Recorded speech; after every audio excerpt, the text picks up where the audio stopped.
Ginger. That's what you need. A mouthful of the good stuff and you'll see the back of any seasickness. Thank you for your support, John. Don't suppose you actually brought any ginger? No, I don't get seasick.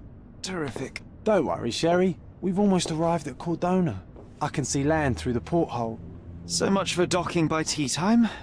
The captain seemed more interested in his maids than in his maps. Oh, is Sherlock grumpy? Cheer up. We're back where we grew up. It's exciting. What's changed? What's the same? Ugh. I'm starting to question whether the weeks-long journey was worth it. Travelling all this way, enduring this indignity simply to visit a grave. Even if it is my mother's. Ah, that's just Mycroft's nonsense, still rattling around in your head. Try to forget what he said. I have. I believe it was that this is a performative farce, a feeble excuse to avoid responsibilities, and that there was nothing to be gained from it. You needed to do this. Enough of the self-pity and doubt. So we're a little late. What of it? We'll retire to the hotel and visit her in the morning. It'll be worth it. Thank you, John. And if you want to notify the captain's wife of his indiscretions, I will not stand in your way. Ah, at last. I'm quite ready to get off this cursed boat. Come on. We'll go together.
Hey, Sherry, come on, catch up.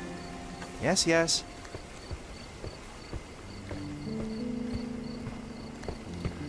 Welcome to Il Palazzo de Lusso, sir. If you need something, sir, please inquire at reception. If you need something, sir... Welcome to Il please inquire Palazzo at di reception. Lusso, sir. We just need your signature. There you are. Ah, Mr. Holmes. Yes, we have room 221 prepared for you. I see it was reserved for 2 people. Would you like a second key? Oh, no, I think we'll stick together. Very good. Rooms are upstairs, sir. Welcome to Cordona. Hurry up, Sherlock. I want to see our room. I hope there's a balcony with a view.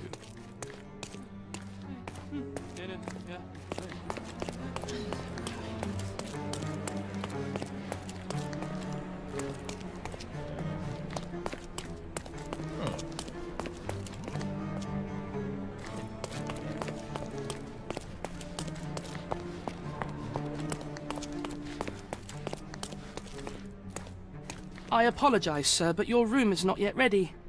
Perhaps, in the meantime, you would like to relax in the foyer? Tonight, the restaurant is offering a complimentary marlin ceviche to all our guests. Let's check what they have on offer.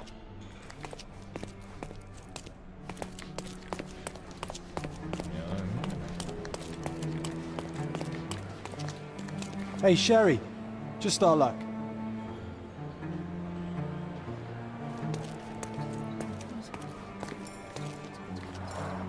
A medium, John. Haven't we been through this already? Come on, it's not like we've got anything better to do.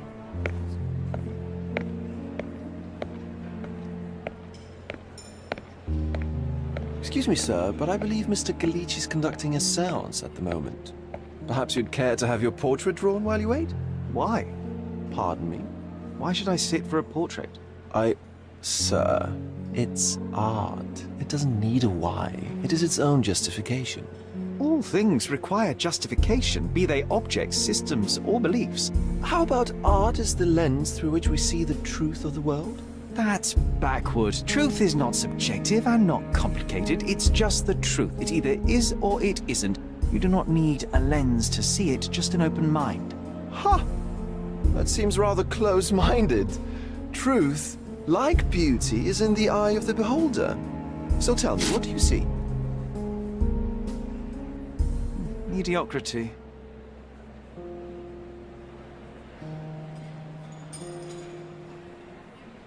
Come now, Sherry. What did he do to deserve that? The servant mentioned ceviche at the bar, Sherry. You should grab us some, and I'll find us a table. I'm starving. Okay, time to check if John found us a nice table for the evening.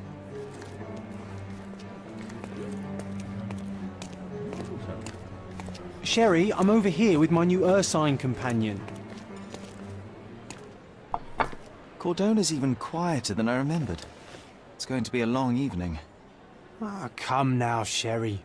What say we amuse ourselves with a little game? What were you thinking? Oh, promise me it isn't nonsense. After being cooped up on that boat, I am itching for activity. No. As you can see, someone left a cane on our table. I simply thought you could identify its owner. Ah, so it is nonsense. It'll take me a minute, John, at most. Well then, you can deliver it to him as well. Deliver it to him? Then what are the staff here for? Aesthetics? Stubborn, Sherry, too stubborn. You wanted something to do. Slapping oneself in the face is also something to do. That doesn't make it worthwhile. But all right, let me take a look.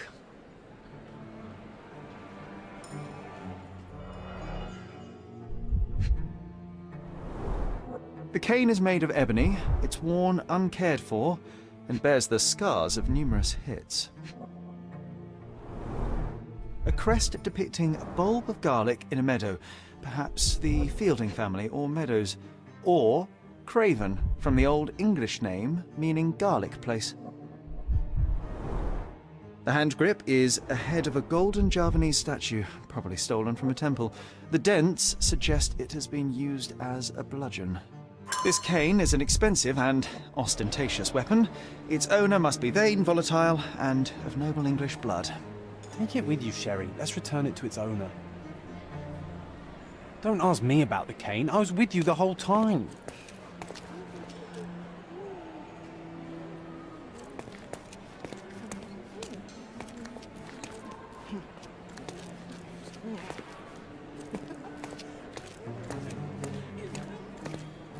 All right, I hope you noted down your observations in your casebook.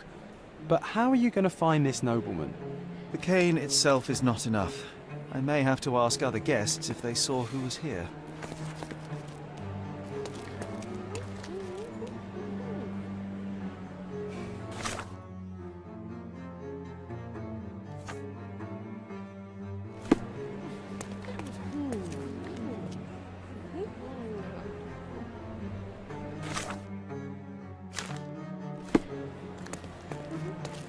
Are you able to help me?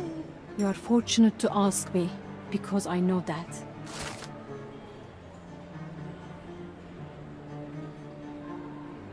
Well, even with your keen senses, Sherry, I doubt you'll find the cane's owner on your first try.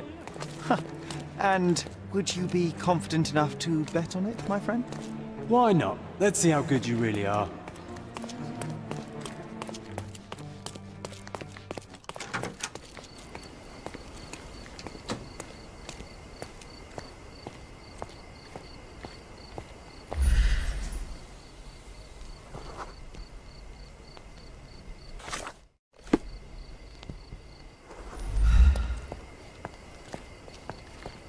Can you satisfy my curiosity? My dear fellow, you're talking to the right man.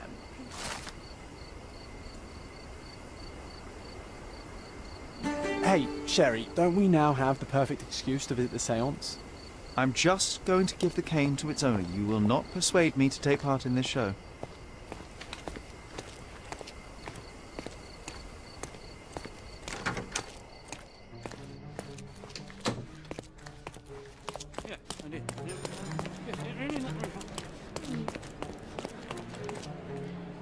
Come on, if you hurry, perhaps we'll see the ghost.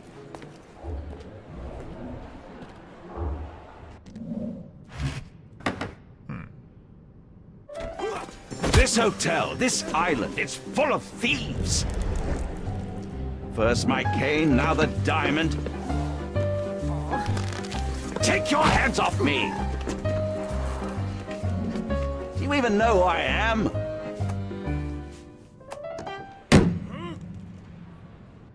Hey, boy!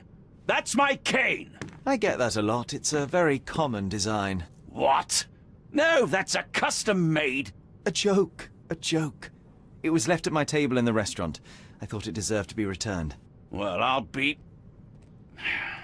It is rare to encounter a straight-fingered true penny these days. What a gentleman. But I must ask, how did you know I was the rightful owner?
Simple deduction. Your cane told me everything I needed to know. I was after a strong, middle-aged man with a keen interest in adventure, noble blood, and affection for strong drink. And if one were to go further, one may even be able to extrapolate your name from your heraldic symbol, Lord Craven. Marvelous. Simply marvelous. That's me, Lord Andrew Craven. You are the real medium. You hear that, Emma? Well, you found my cane. Perhaps you can locate my diamond, too. Yes, you should do it. It will be child's play for you, Mr. Holmes. And if a child can do it, then I'm sure the local police can suffice.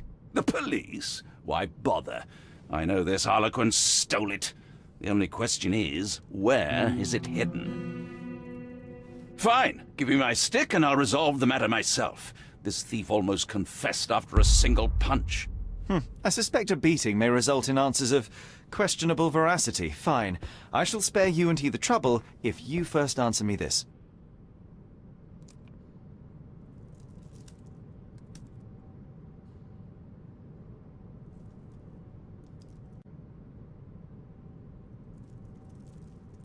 How does a priceless diamond become the subject of a séance?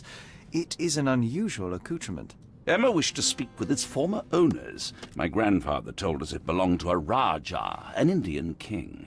So you were summoning long-dead Indian royalty, and, pray tell, you were expecting him to converse in English? To be frank, Mr. Holmes, I don't believe in ghosts. But Emma was fascinated by the idea of meeting a real king, even a dead one. Well, a crown is a crown. Can you describe the stone itself? A yellow diamond, not less than 100 carats, and perfectly egg-shaped. There is not another like it. You insist the medium robbed you during the séance. But what occurred exactly? It was a dirty trick. We were sitting here in the dark, chanting and holding hands, as expected. Then something began to appear from the medium, like a cloud or a bubble. The swindler called it ectoplasm. Ah, yes. Common in the spiritualist trade, and quite the spectacle. Indeed, perhaps too much. My beloved Emma screamed in horror, and I stood to defend her, attacking that cursed ghost. How brave. But my hand hit nothing. The medium jumped away from me, and Emma fainted. I lit the candle, and the diamond was gone. Stay here, and don't touch anything. I'm going to investigate further. Don't fret, I'll be keeping a close eye on this thief.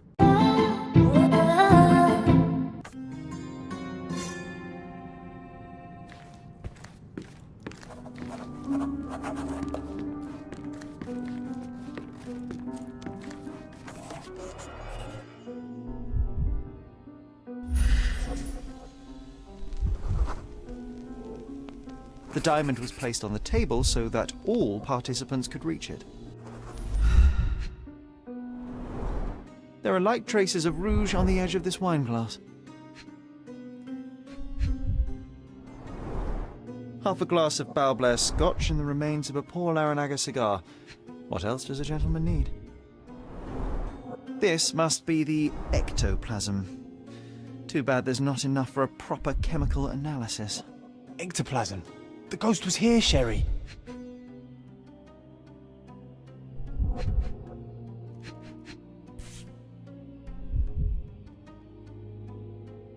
This brooch is old and cheap, but the moth design has its charms.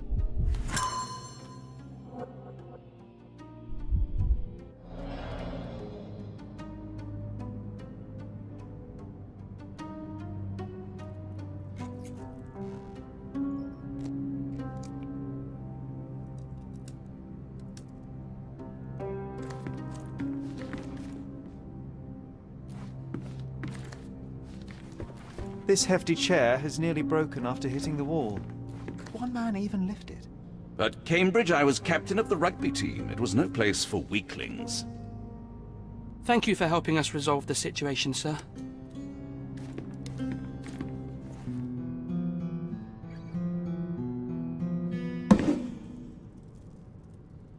What happened here? I don't know. The ghost. I summoned it as usual, but then it all went wrong. The lady screamed and pointed at Lord Craven. And there was a shadow. Such a mystical force. It terrified the lady. And it must have taken the diamond. Who else could have? Do you feel the presence of any supernatural entities at the moment? Are you joking, sir? My nose is broken, this maniac wants to kill me, and you're asking about the spirits? I suppose this can wait. I will investigate, and the culprit will be identified. But the stubborn brute Lord Craven blames me right now. As if I could do something like that.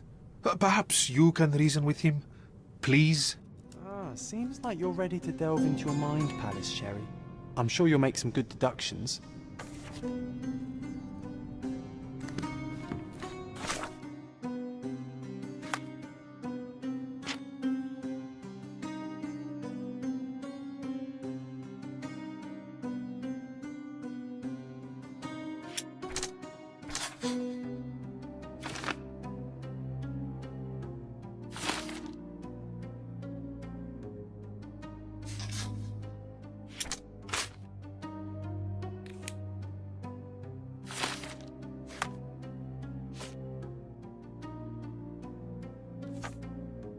It seems there may have been an unexpected visitor outside the window. I hope it was the ghost of the Raja.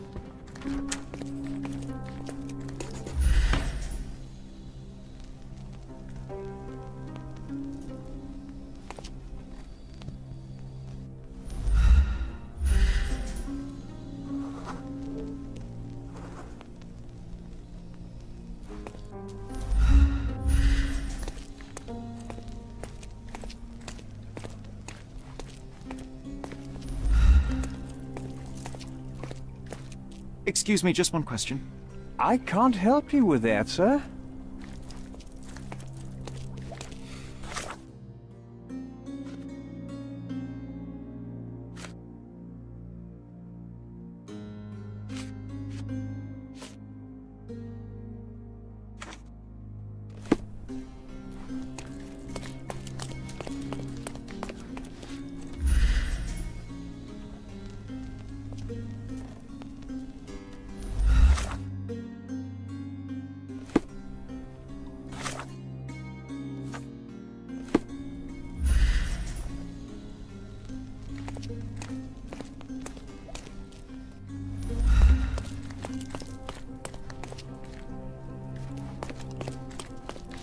May I ask for your assistance? I can't help you with that, sir.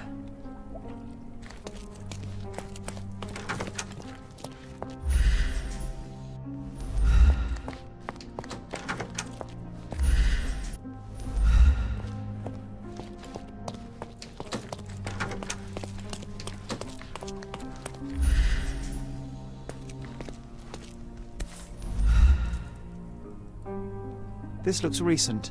A shoe with a broken heel will surely leave scratches. All right, John. Do you think a ghost could leave this footprint? I'm reserving judgment. Use your keen eye to follow the trail.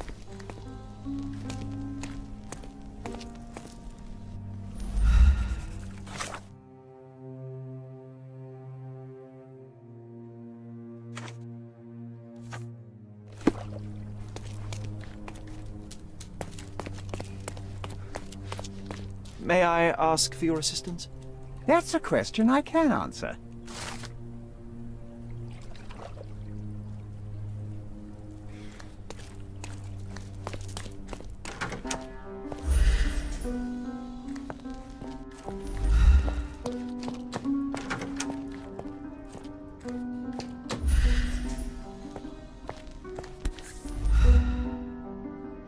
Rose D'Amour.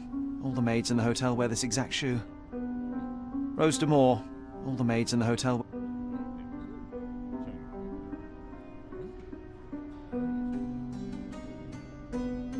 Size 4 with a broken heel.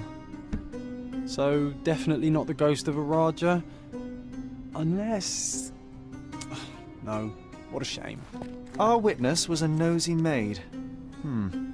Searching the entire hotel could be difficult. Perhaps the other maids can help us find her.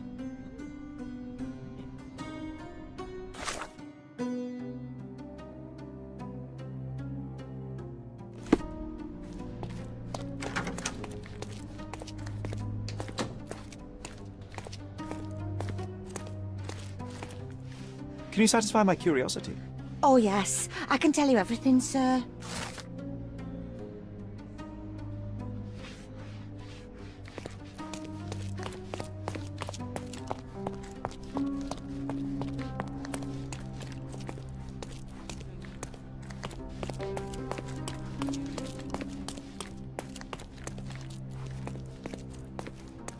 Those are the sharp eyes of a man with a bright mind.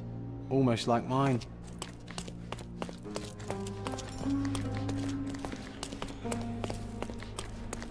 Finally, there you are. One would think a maid would be easy to find in this place. I'm sorry, sir.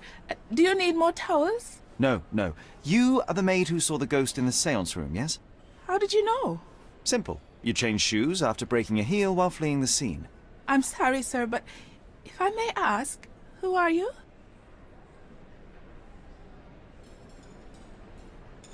A precious diamond was stolen during the seance. Lord Craven entrusted me with its recovery. I'm sorry, sir, but we are forbidden to discuss the private matters of our guests. Are you also forbidden from peeking into private rooms, Miss? Saletta. Lucia Saletta, sir. Tell me, Miss Saletta, what would your manager say if he knew you were spying on guests? Oh, please, sir, don't tell him. I have a family. I need this work. I won't, but only if you answer my questions truthfully. And don't play coy. I can tell. Describe what happened during the seance. A lady and two gentlemen were sitting at a table, touching their hands to something. The medium started to whisper and chant, and a ghost appeared. A ghost? You're confident? It was unearthly, sir. It grew from the medium's chest. A glowing cloud or a bubble. I pressed closer against the window to see better. And the lady saw you? How did you... Yes! She screamed and pointed, so I hurried to escape, and I broke my heel. But I did see the ghost. A sickly, evil thing. And that's all you can tell me? Did you see any of what happened next? The medium, Mr. Galici, he was doing something with the ghost. He grabbed at it like he was trying to catch it. And then I ran. I suppose I should be grateful you endured these horrors for such a long time. All right, I have your account memorized. Good day. You scared the poor girl, Sherry. Did she really deserve that? We all got what we wanted. She talked. I stay silent. Oh, let's get back to the crime scene. I always love seeing you explain simple things to simpletons.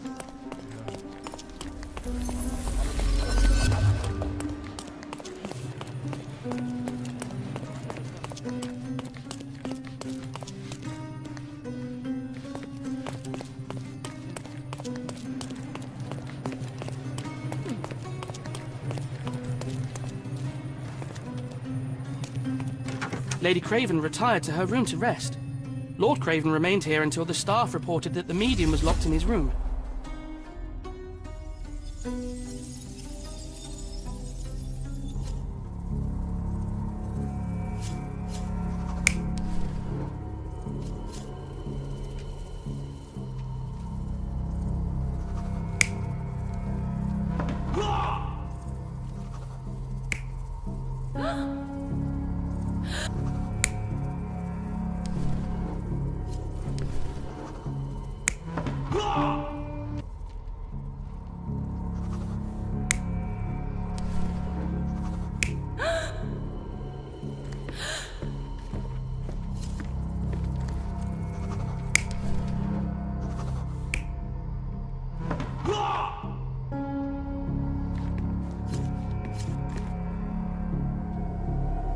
You're not even trying, Sherry.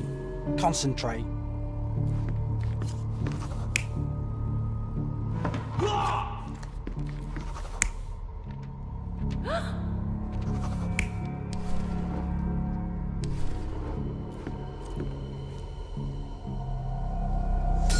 It all began when the lady screamed and pointed at the window. Lord Craven jumped up, ready to face anything, ghost or human. The medium shrank back in dismay. He was not expecting such a reaction and had to quickly hide the ghost. The lady was the only one left touching the diamond, at least until she fainted. Amazing. It's like you saw it with your own eyes, sir. Oh, I forgot that you were here. I guess I should discuss all of this with Lady Craven. The Cravens are upstairs in room 226.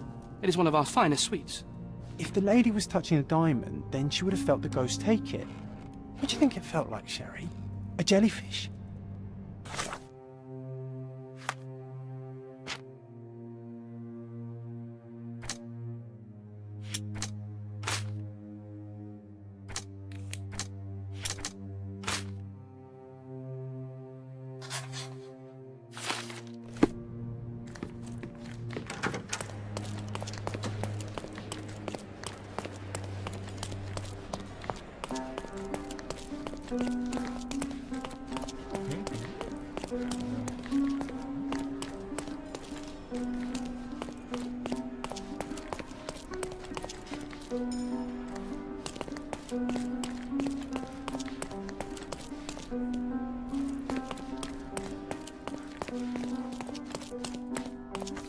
Lady Craven is not who she seems.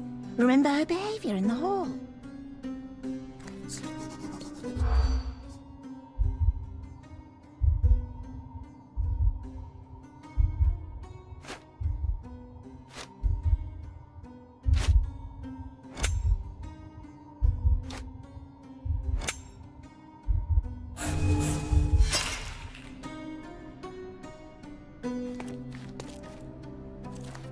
Lady Craven is not who she seems.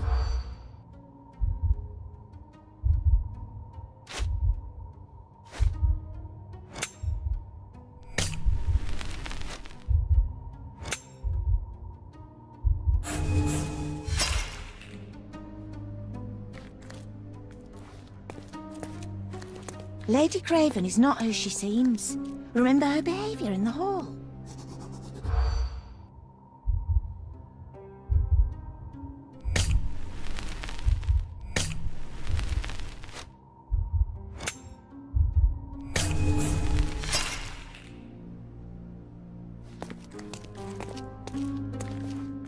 Lady Craven is not who she seems.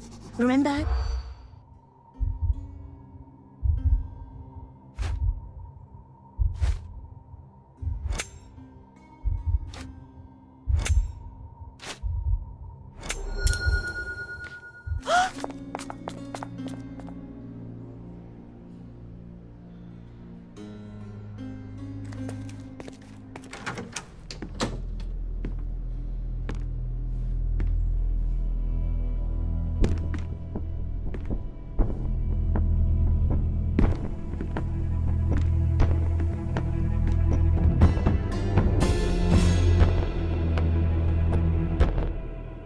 You're here, at last. I didn't do that. I swear, I found her this way. Well, I did have some questions for her, but it seems I've arrived too late.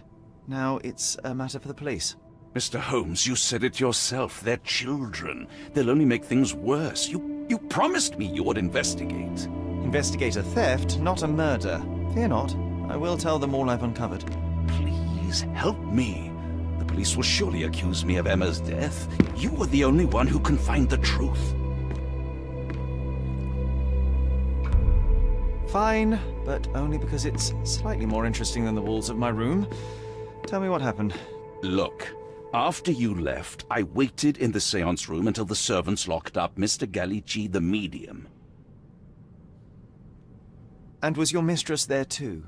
Oh, so you know? I suppose I shouldn't be surprised. Regardless, the staff took Emma to her room. She was still feeling dizzy. So you didn't follow her. Interesting. Is Mr. Gallici still being held, and where did the servants secure him?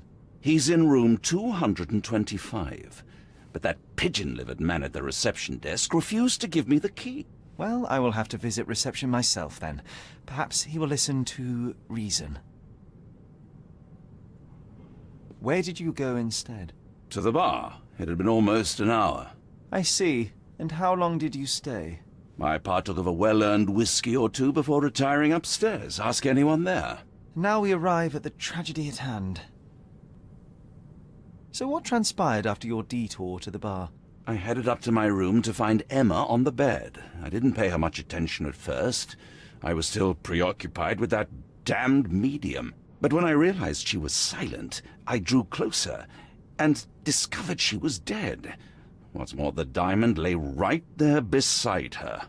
Oh, well, that is splendid news. Splendid? The return of the diamond will be cold comfort if I live out my days in a jail cell. You must help me. Let me see what I can find. Barely an hour has passed and you already have yourself a murder mystery, Sherlock. Why am I not surprised?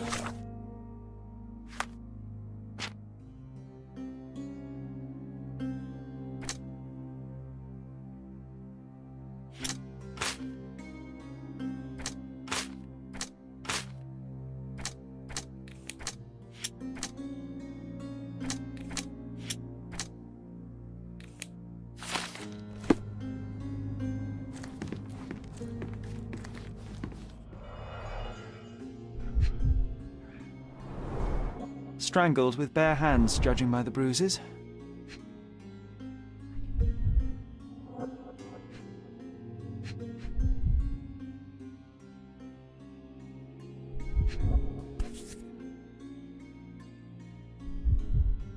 This must be the missing diamond. A tremendous specimen, now forever tainted.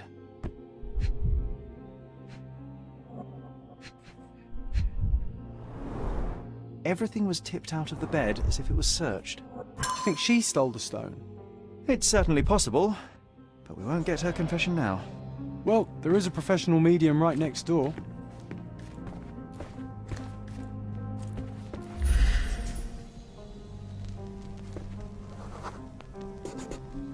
A remarkably simple lock.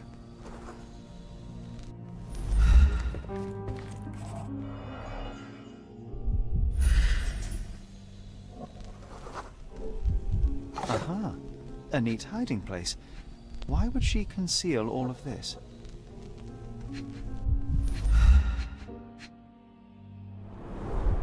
Several £1,000s, that's quite a fortune.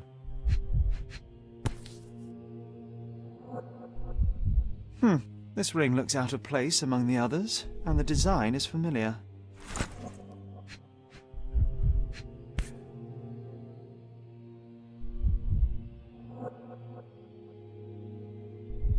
Virtus audacta sapit, courage tastes bold.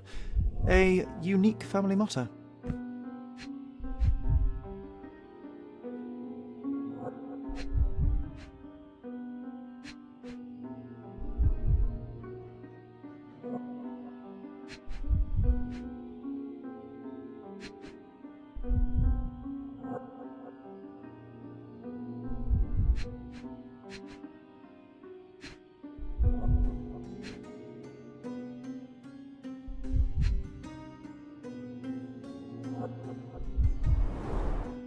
Fard rouge, calomel mascara, a real altar of beauty for the travelling temptress. The mystery deepens.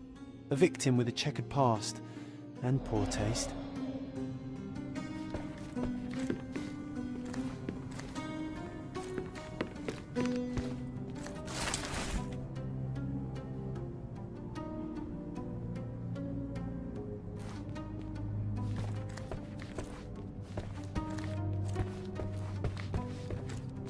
Someone was not happy with his post.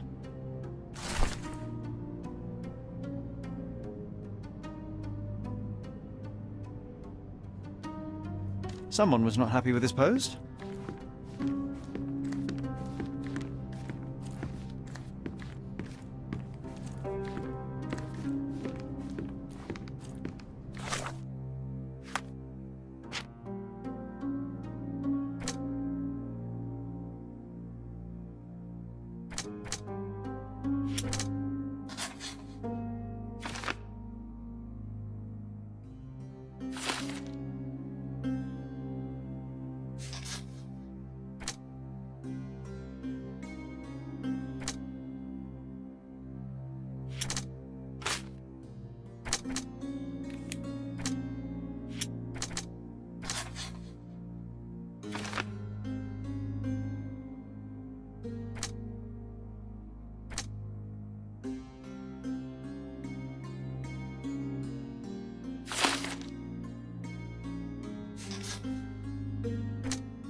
Stop wasting time. The murderer is getting away.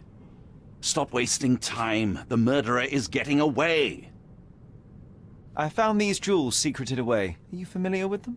Ah, it cannot be so. That deceptive wagtail. How could she do this?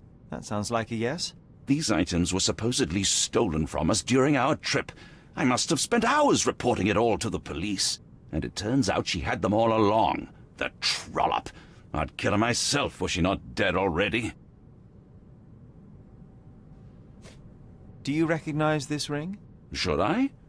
It's a third-rate piece if ever I've seen one. I'd never buy something like this. Did you ever see Miss Emma wearing it? No. And why should she? I gave her enough jewelry that she could wear a superior ring every day of the week.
So young and so dead.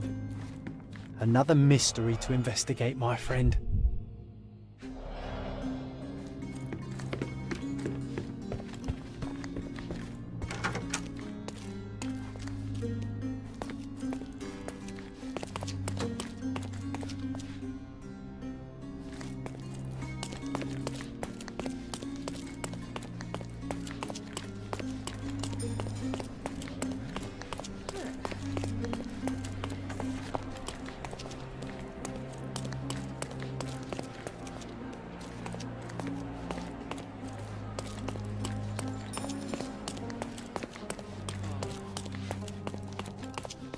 Give me the key to Luca Galici's room.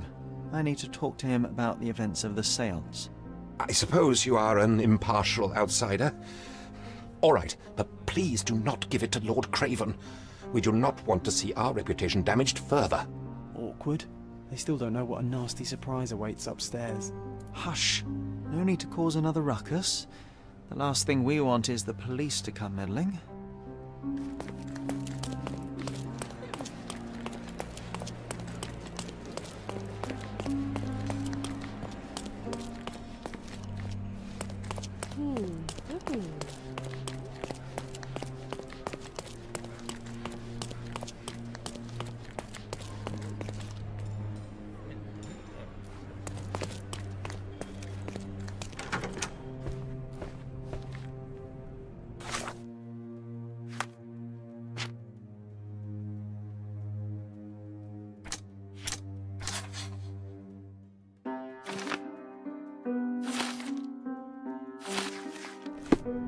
I'm afraid I can wait no longer to hear your account of the séance, Mr. Galici. So please, tell me what you saw. Lady Craven wanted to meet the spirit of the Raja. My conjuration was successful. Perhaps even too successful. I am sure the spirit was the only one who could have taken the diamond. Lord Craven needs to leave me alone. Do you think the police will believe you? Of course. I didn't take anything. And spiritual phenomena are beyond their control. Or should I summon the ghost again so they may attempt to handcuff it? I think I would prefer to begin my investigation in the physical realm.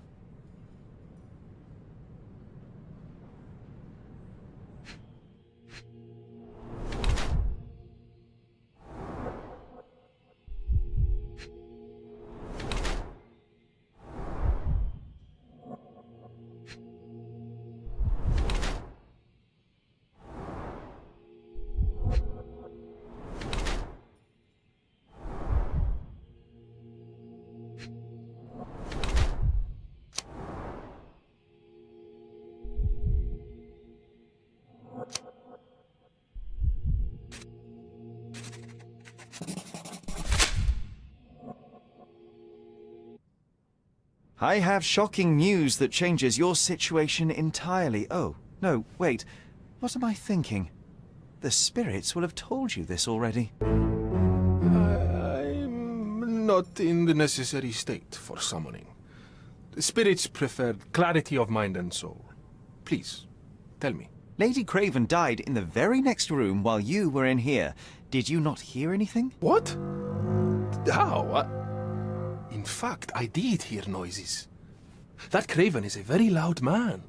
But I never thought he would do that to his wife. Well, you claim to be a medium. Perhaps you could ask her spirit why. What? No, it's too dangerous. Oh well, at least I can make the dead talk. Those scratches on your hands look rather painful. What happened to you? It was those savage servants. They were so rough bringing me here as if I was trying to escape. When I'm free, I'll demand compensation.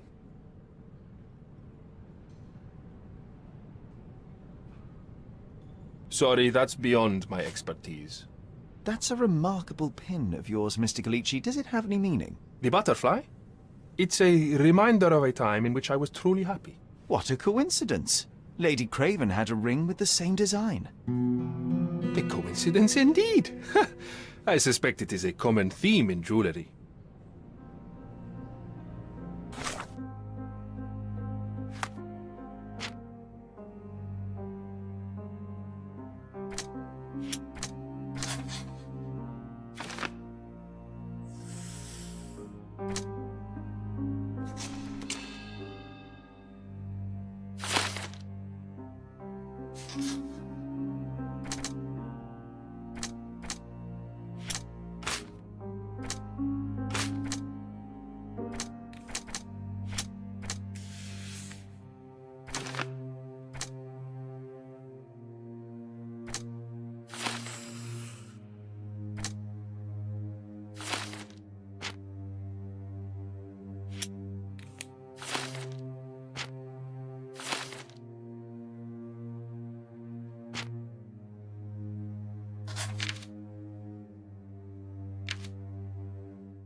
Luca Gallici, I know you murdered Lady Craven, and I can prove it. That would be a grand story for the newspapers. But where's your proof? I was locked in here and could not hurt a fly. Your wrists are bloodied, and there's no way a servant's manhandling could cause such an injury. It was Lady Craven as you strangled her. You are fantasizing, Mr. Holmes. Yes, the locked room. Good of you to mention it. I inspected the door between the rooms, and the lock on it is piteous. You could open it with a penknife. So I am now a burglar, as well as a thief and a murderer? As for the motive, it's obvious that you deduced that Lady Craven was the real thief. Of course, it helped that this was not your first encounter with Miss Emma. I don't know what you're talking about. How on earth can you believe this? I think the police will easily find the proof when they browse their archives. It is done, Luca. You will be arrested. Your best strategy now is to confess and hope your reasons were justified. I don't know how you figured it out. But yes, I killed her. I had to. This woman could not get away with ruining my life twice. Twice? I knew Emma before she was a lady. I mean, she pretended to be noble back then too. But only so our gang, the Moths, could steal from those snobs. She betrayed us, stole all our money and disappeared, leaving us to rot in jail. I was young. I spent 3 years in that hell. And tonight, she tried to set you up again. Did she recognize you? She didn't. I came to her afterwards, pleading that she drop this farce, but she laughed in my face. I just remembered my time in the clink, all I suffered while she indulged. And I grabbed her throat. Murder is murder, Luca. You could have told Lord Craven the truth and seen Miss Emma's downfall, but you could not restrain yourself. He would never believe me. We will never know. Still, perhaps a jury will be more easily swayed. If not, you'll get to see your friends in jail again soon.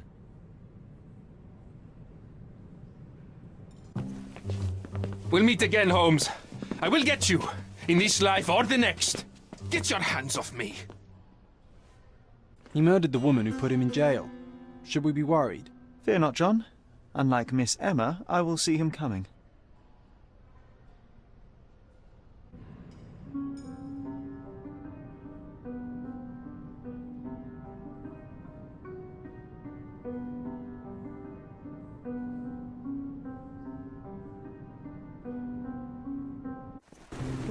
That was too much fun, Sherry. I'm buzzing. Buzzing. Wasn't it fun? A woman died, John. I was too slow to the truth, too hesitant to intervene. How can you...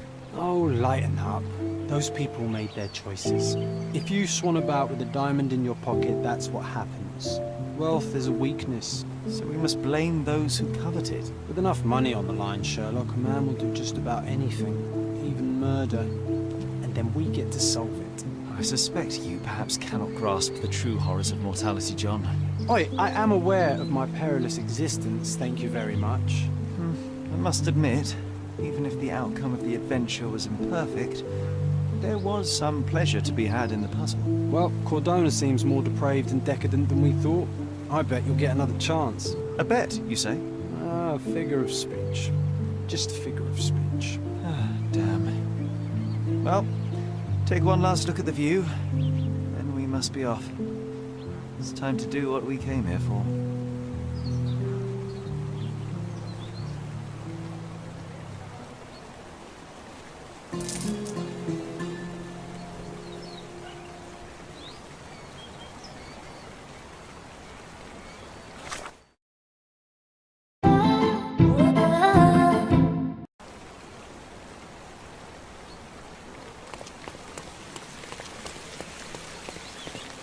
A free ride for every hotel visitor.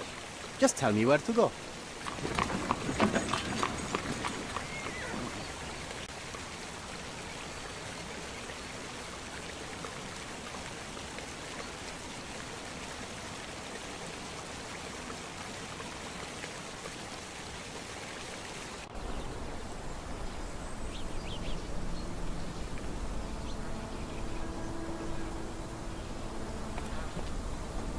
Is everything all right? If you don't feel up to it, I won't tell anyone. It's just a goodbye, John. It won't be difficult. I've already come to terms with my mother's passing. So you really don't remember? To what do you refer? Funeral. Sherlock, you were distraught. At first, I thought this visit would dredge up those feelings, but you've been remarkably level. John, I think I was too young to understand. I couldn't fathom why she would leave me. Perhaps that pain is best left forgotten. On the contrary, it's why I'm visiting her grave. To remember her.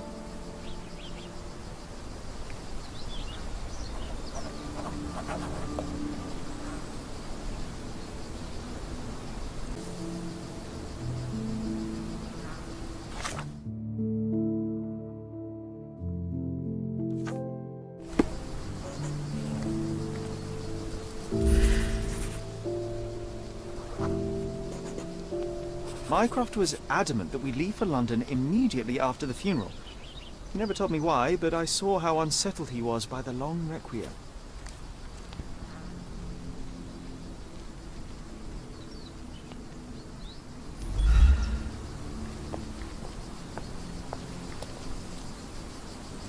I thought you wanted to remember, Sherry.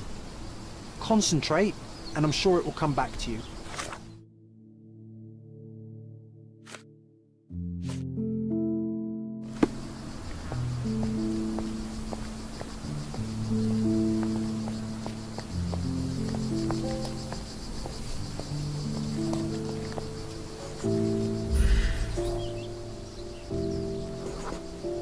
The service was sparsely attended.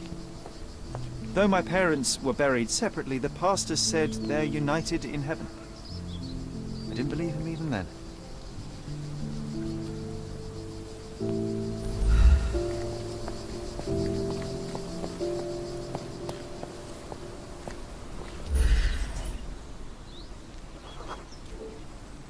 I wanted to see her one last time before the coffin was interred and say how I loved her. The chance never came. I feel rather faint. You're fine, you're fine. It's over now. You remembered everything. It will get easier soon.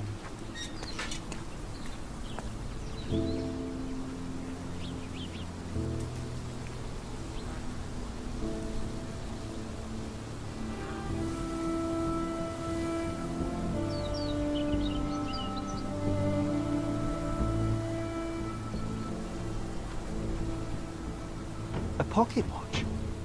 It seems familiar, John. Why is it here?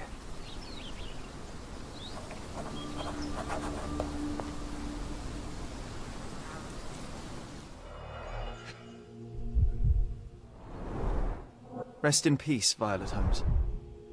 Goodbye, Mother.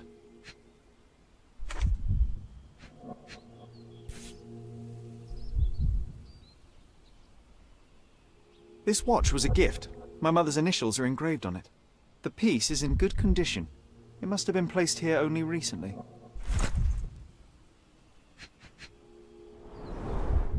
A candle in a small puddle of wax. It cannot have been lit for more than half an hour. Is this really how you want to spend this time? This is my mother's pocket watch, John. Who put it here and why?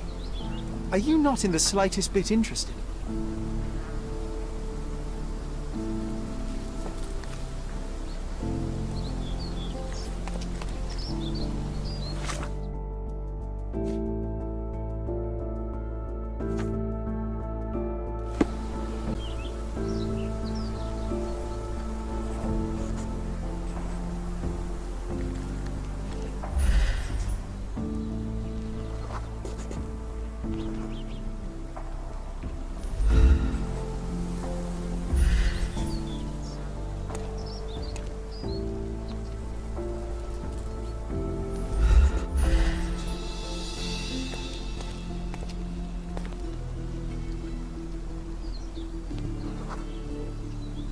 A man in fashionable shoes stood near the tomb. The size of the prints suggests he is approximately 5.5 feet tall.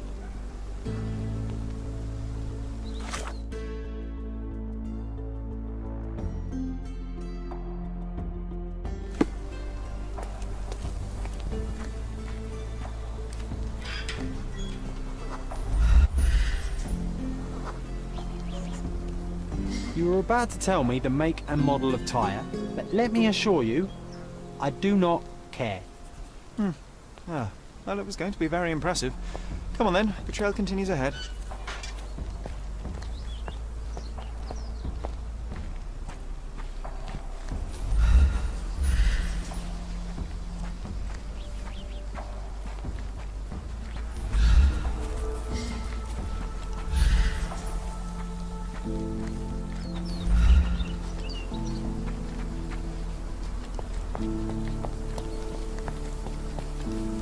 Oh, it's that... Be nice, Sherry. Mr. Make Holmes, friends. did you come for another portrait? No, I jest. You gave quite the performance last night. The hotel was abuzz with your name. I must say I was rather absorbed in it all. The fallibility of men. Such scandal. It was a welcome distraction. Oh, my manners. I am Werner Vogel, art enthusiast and gallery proprietor.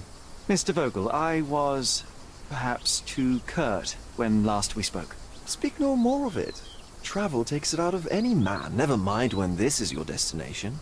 Once I learned who you were, the pieces fell into place. Your mother was well liked on Cordona in her time here. I was sorry to hear of her passing. Does your gallery feature more than just portraiture? Oh, of course. We display landscapes, sculpture, modern pieces too. I am sure we have something that will move you. You must stop by. Only music moves me, I'm afraid. Then you have simply not found your artist yet. Someone whose work hits you in your core. You're still young. I am sure we'll find them. How did you come to possess my mother's pocket watch? Oh my! It is quite something to witness those powers of deduction firsthand. Yes, I left you her timepiece. After her death, there was an estate sale. All of Cordona's elite picking of her remains. I couldn't let such a lovely thing go to those vultures. When I learned your name, I could no longer keep the watch in good conscience. It is yours by right, and I knew you'd find it here. Thank you. I'd forgotten all about it, but the moment I saw it, I knew it was hers. Amazing what the young mind forgets and the older can recall. Rather odd, loitering in a cemetery. I suspect you'll win, but I'm here for my art. There's beauty everywhere if you look, even in decay. A little darkness brings out the light. Now, a diligent observer might note that you too are loitering in a cemetery. What brings you here? Closure answers penance? Closure, I suppose. And what is closure? Mere proximity? Understanding. Acceptance. You didn't understand from afar. You had to come here to accept the truth of her death? Of course I understand. She died of consumption, drowning in her own blood. Your mother? Yes, my mother. I must have been misinformed. I'd heard otherwise. Otherwise than consumption? No, you'd know better than I. I'd heard talk of a police investigation, but Cordona is a notorious gossip. And what does it matter? She's passed on either way. She has. Well, I shall intrude no longer. I'll leave you to your closure. Do stop by the gallery if your travels permit. Farewell.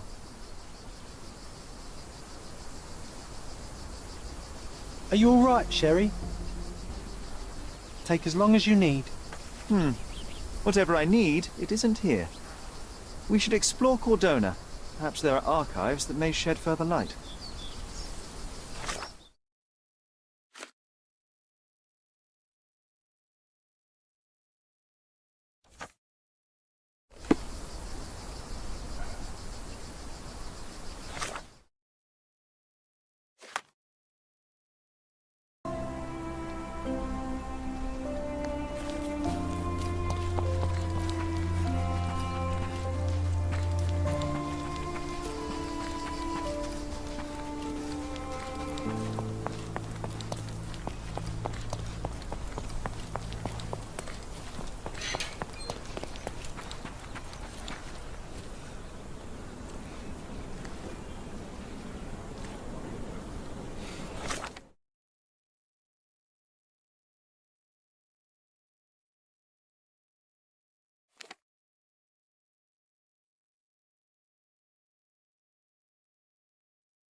Stark do this, Stark do that. I'm not a clerk, damn it. How am I supposed to get those records now? Yes? What is it? Would you like to report a crime? No, I wouldn't. My name is Sherlock Holmes. I want to use the police archives. Wouldn't we all? I'm serious. So am I.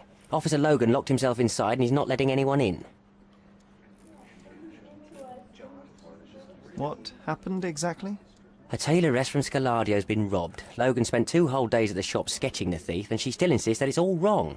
That shrew drove him up the wall, she did. Would you mind if I talk to this tailoress? I could get you the sketch in no time. Get off your high horse, mister. You think you're better than our sketch artist? Actually, I'm quite certain I am. Let me prove it. Well, I see no harm in it, as long as it gets Logan out of there. In fact, I need to look up some records too. Here's the address. Good luck.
I'm pleased to meet you, ma'am. My name is Sherlock Holmes. I'm here to sketch the thief for the police investigation.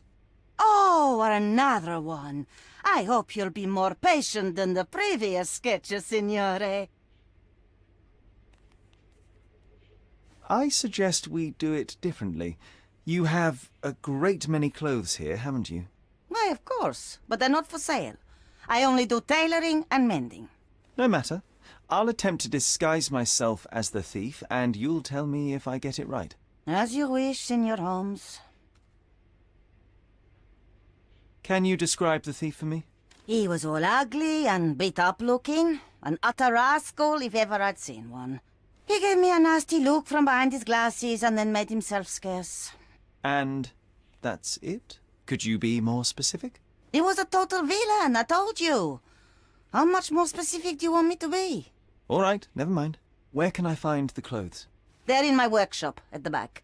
Be careful, won't you?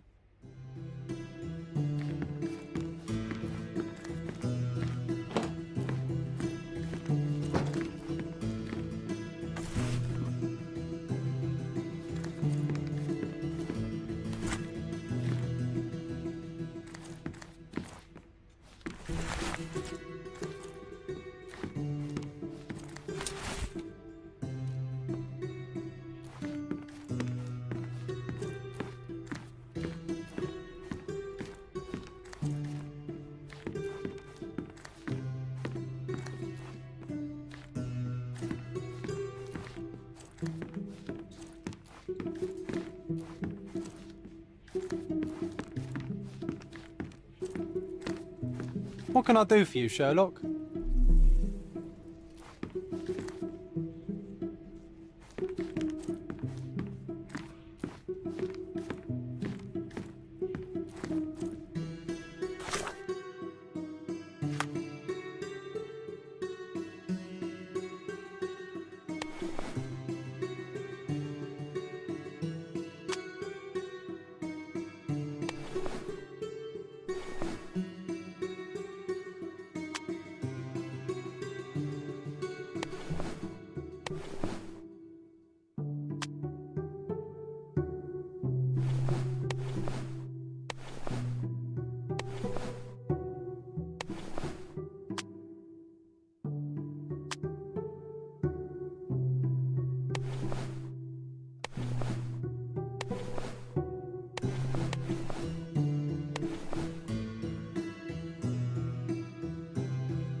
Your face is too innocent now.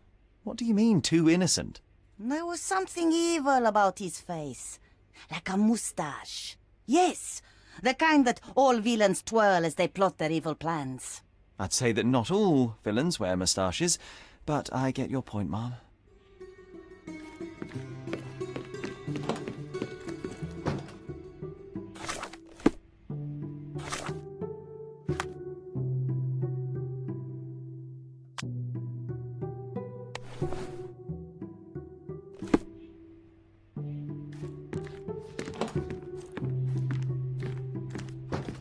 Ah, it's you!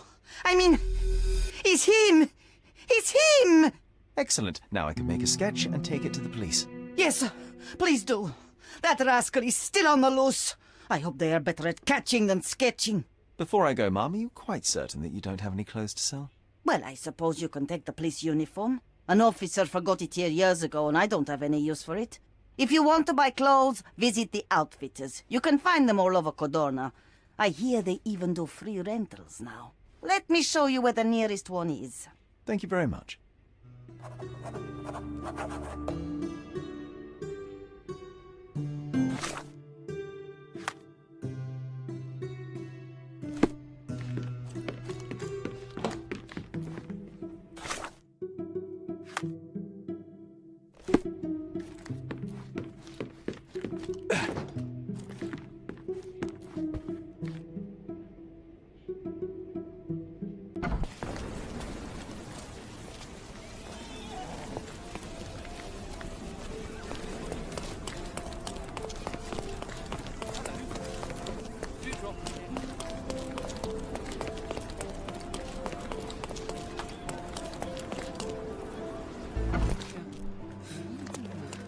Hello again, officer. I've spoken to the tailoress and made a sketch of the thief. It was child's play. No, really? And she didn't give you any trouble? No, no trouble at all. She was quite tolerable. Huh. Who would have thought? Hey, Logan, we've got the sketch. Come on out. Can I use the archives now? Well, they're generally not accessible to the public, but you really helped us out, so I'll just turn a blind eye. I appreciate it, officer. What did you say your name was?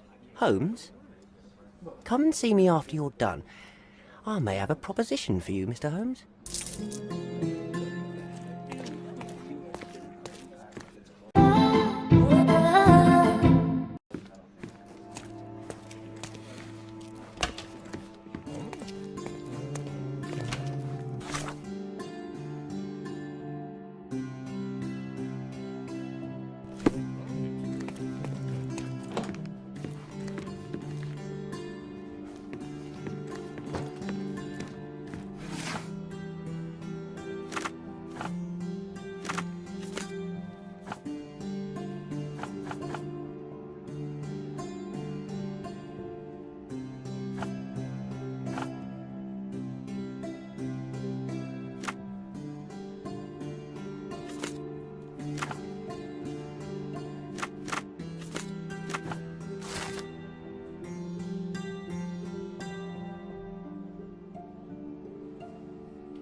John, I just recalled that we were living here on Cordona in a manor.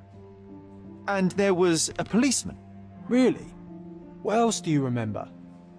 What happened to our mother? The memory was vague, a mere flash. I have to find our house. Absolutely. Let's do it.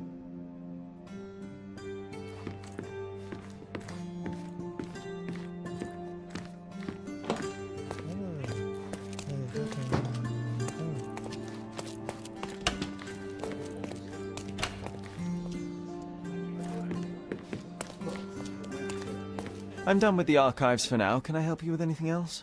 As a matter of fact, you can. The thing is, our chief inspector has vanished, as if we weren't undermanned enough as it is. Wait, what do you mean, vanished? Gone missing on a case. Shady business, but that's besides the point. See that board? Pending cases are posted there for any available officers to investigate. I would take them myself, except that I've been told to work the reception desk, like some clerk. Yes, we're that short-handed. I understand your predicament, but what does any of it have to do with me? I may be available, but I'm certainly not an officer. Oh, don't worry about it. Consider yourself a temporary one-man independent police force. That's a bit of a mouthful.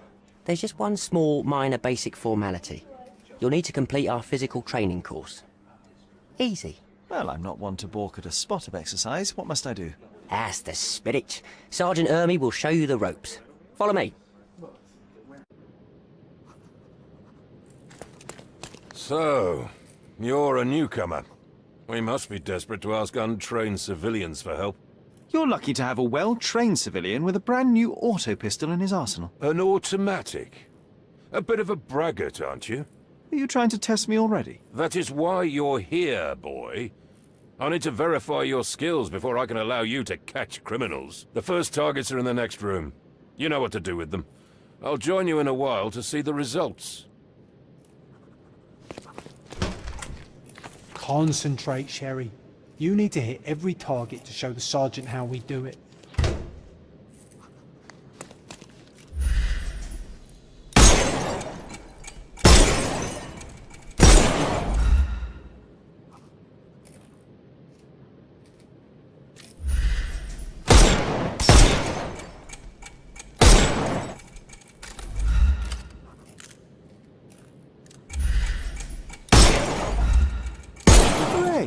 Proceed to the next room. Meanwhile, I'll fill out the paperwork. Come on, Sherry. It's just like in childhood.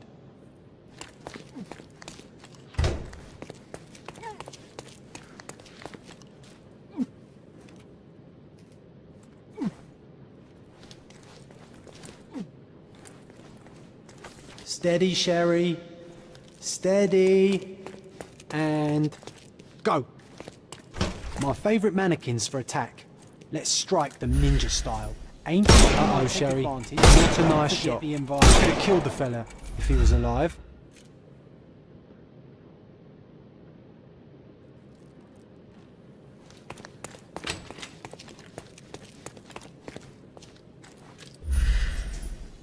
I could do this all day. Please don't, Sherry. We don't have that much time. Our enemies might be stronger than us, but we rely on our wits. Shoot off their armour. Uh-oh, Sherry. Not a nice shot. You could have killed the fella if he was alive.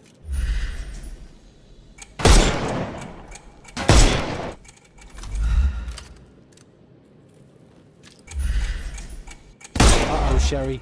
Not a nice shot. You could have killed the fella if he was alive. All right, let's move on, Sherry.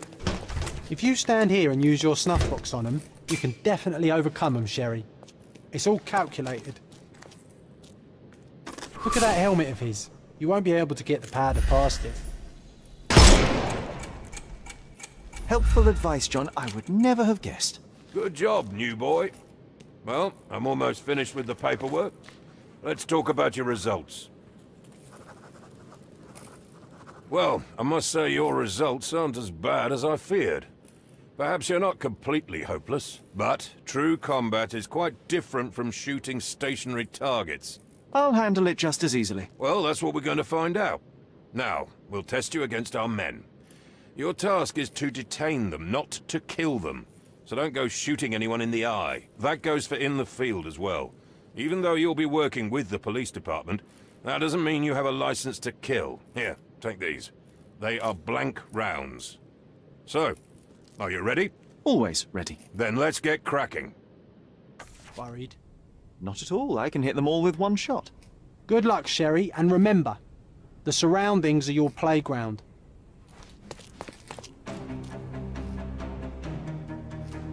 That's enough. You've proved yourself. Congratulations on the arrests. I can't believe you did so well with the close combat. I did tell you that I'm well trained. Well, do the same on the street, and you'll be well rewarded for every arrest you make. Here is your certificate. You are now an authorized crime scene consultant. Well, it's now your duty to make this city a safer place. Cordona won't ever forget it, but at the same time, it will never remember. I'll tell Stark all the necessary details about your successful certification. Congratulations. Now you're a certified crime scene consultant. Congratulations. Thank you, my friend. Now, shall we head for Stonewood Manor? Don't know. Any progress with the case, Mr. Holmes? It's all up to you.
Hey, Sherry, there's post here.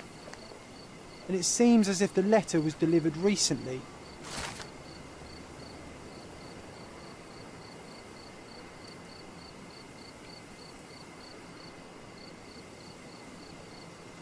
After reading that, I am even less eager to return home than before.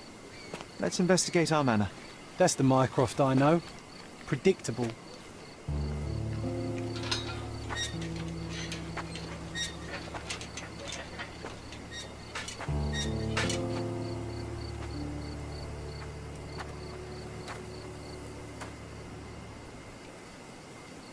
There she is. Our old manor. It's smaller than I remember. You were a couple of feet shorter back then, Sherry. Or maybe it's bigger on the inside.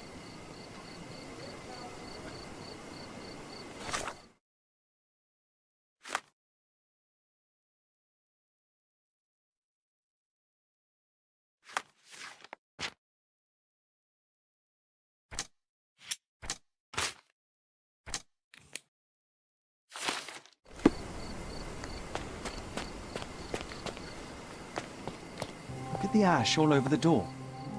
I don't recall hearing of a fire. We don't have to stay here. You can afford another night or two at the hotel.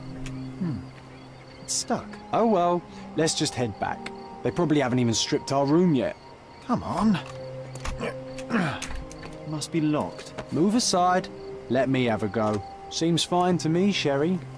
This barrier, perhaps it's mental, not physical. Or perhaps the rest of us are simply constrained by reality, John. I wonder if there's a key secreted somewhere in the garden. Take a look around, Sherlock. I'm sure you'll discover something.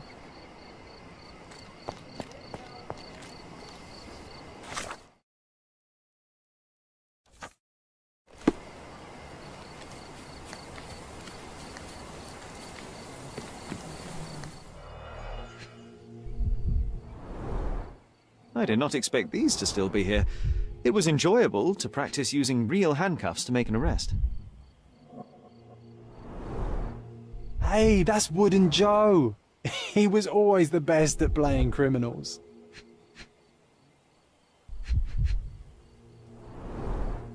An irreplaceable tool for catching a thief.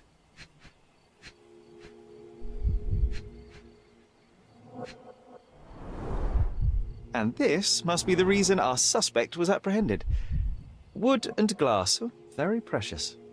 Funny, Wooden Joe reminds me of the trouble we once got in with the police. Do you remember, John? Somewhat.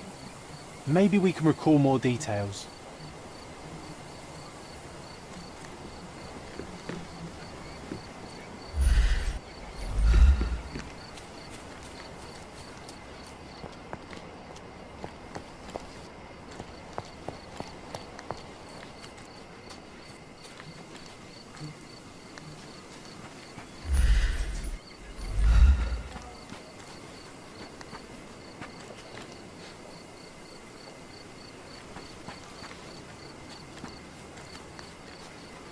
Why does this barn give me such an unpleasant feeling? Oh, I know. It's because Mycroft used an axe to shoo you out of here. It scarred you for life, but I enjoyed it.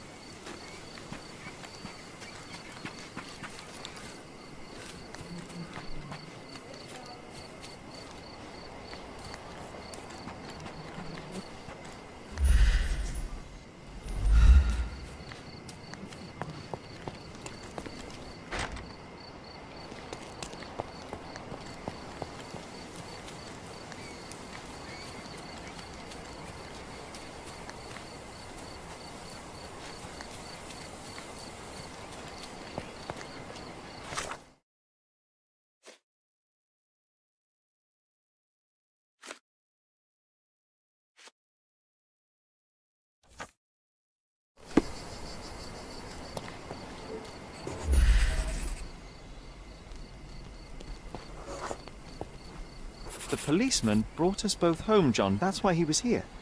I'm pretty sure he brought something else with him too. Do you remember what it was?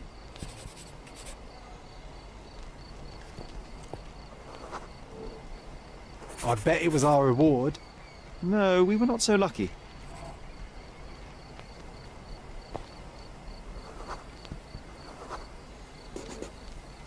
It was a set of lockpicks that we had used to sneak into someone's house. That's why we were arrested. Did someone come out to investigate all the commotion?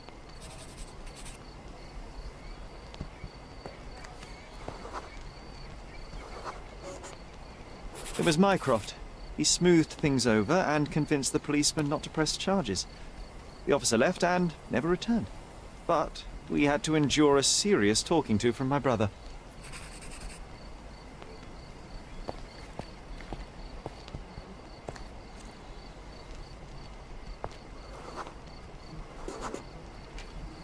Mycroft wasn't happy about the fact that we were arrested.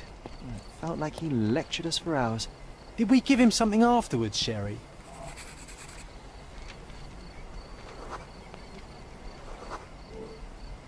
Oh, yes. Yes, now I remember. It was a letter. That's why we snuck into the house. Mycroft asked us to. He wasn't angry we stole, but that we got caught. Ah, that's right. It must have been only a couple of months after we moved to Cordona. Ugh, the good old days. Whoa. How very odd. It appears that memory stood between me and the manor. It's as if my mind palace had seeped into the real world. This deserves further investigation. Perhaps there's more to discover inside. As long as there is a comfortable place to put my feet up, I'll be happy. Maybe a chaise longue. Aha! In we go.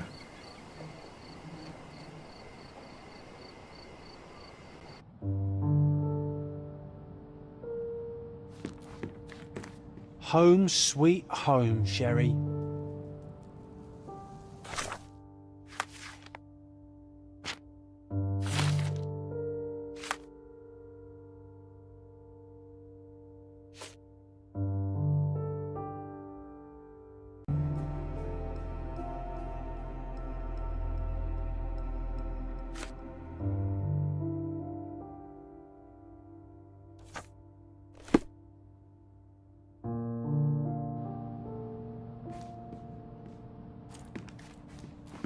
One of the first things I saw when entering this house as a child. It's like déjà vu.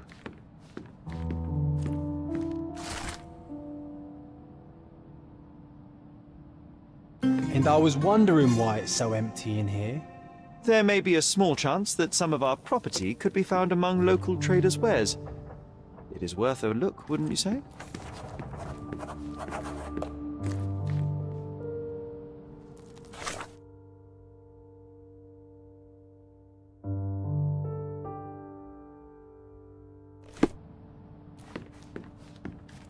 Hey, this is the luggage we brought from London, isn't it?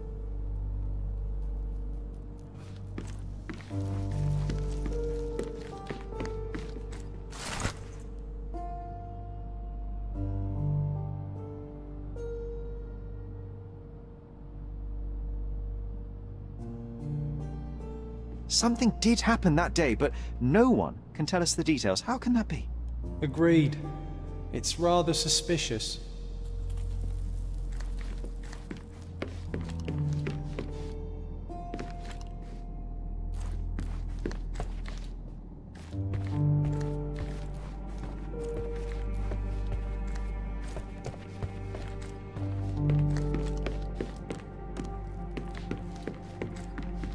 Another one.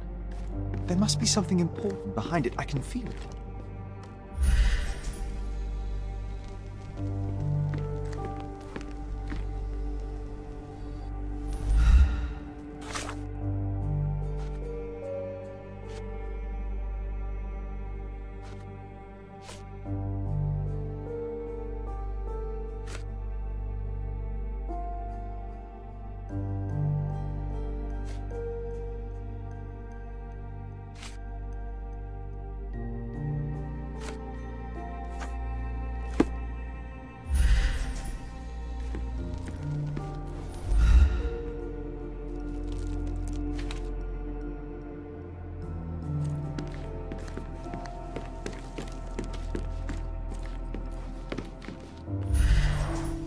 I remember how angry Mycroft was about these marks.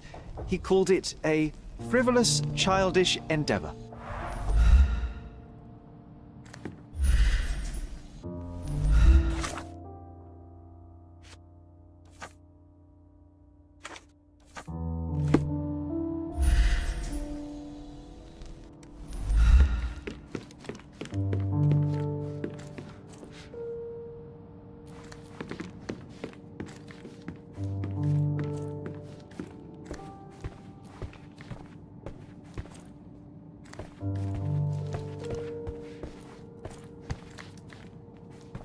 I heard footsteps upstairs a second ago. Wait, do we have an attic here?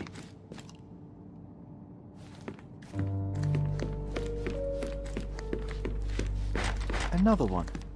There must be something important behind it. I can feel it.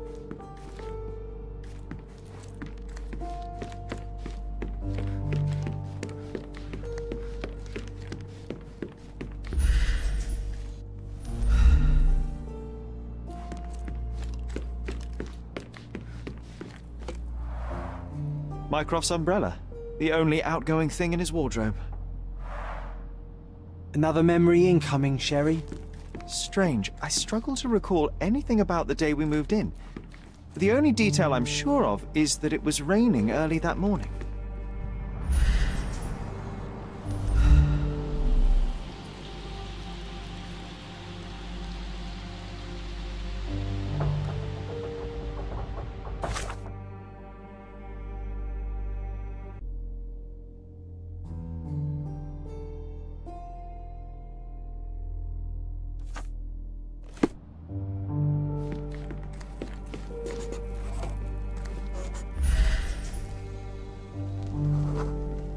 This trip was a challenge for our mother.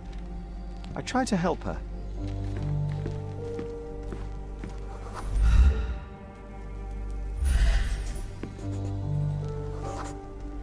Our mother brought a slew of belongings with her. She refused to leave a single thing in London. Mycroft had to spend the whole day dealing with it.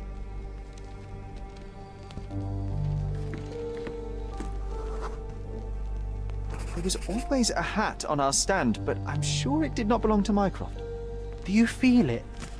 Is it the air shimmering, or is it my imagination?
You're not even trying, Sherry.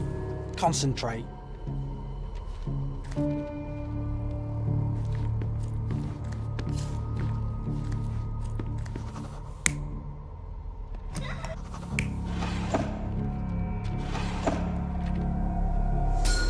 Your neighbors will be told that Mrs. Holmes is suffering from tuberculosis.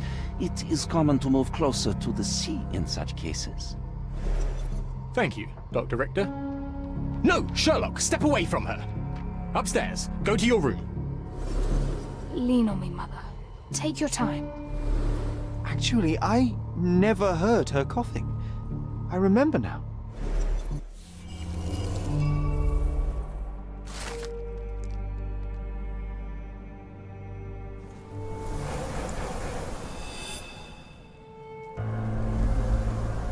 Oh, I feel dizzy. It's stuffy in here, isn't it? John, are you all right? I'll be okay in a minute. How about we find our room in the meantime?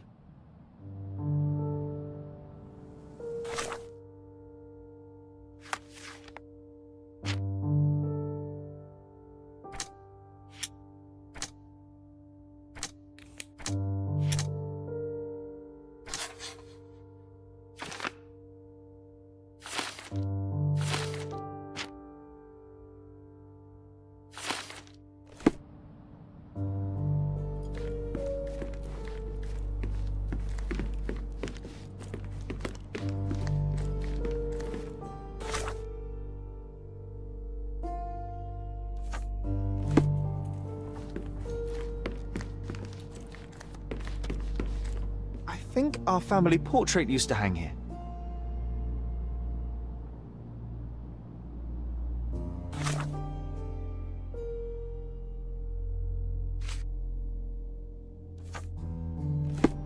I think our family portrait used to hang here.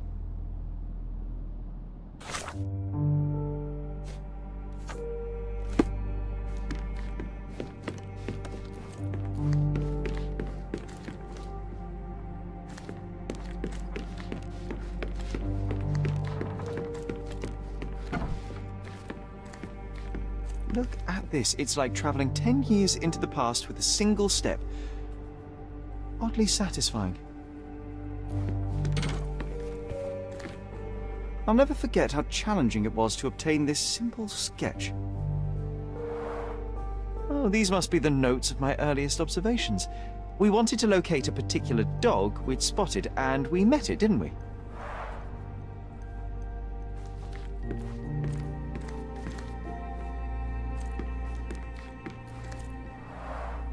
Coal dust from Miner's End, sandy dirt from the old city. We scoured the island top to bottom for these soil samples.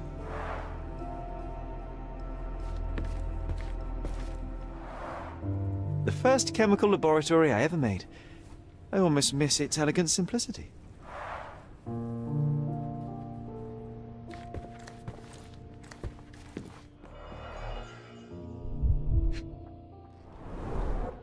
The only fiction book on my table. I can still hear my mother reading it to me.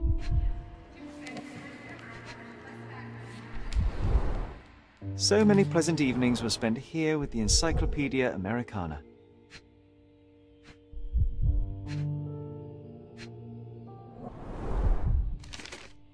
Interesting. What's that over there?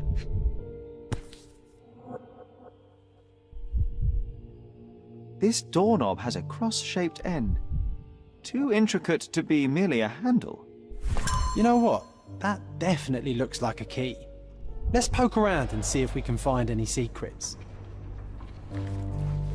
Look at this, John. Remember how desperately I wanted to learn the violin? I never had a proper opportunity. Such a shame.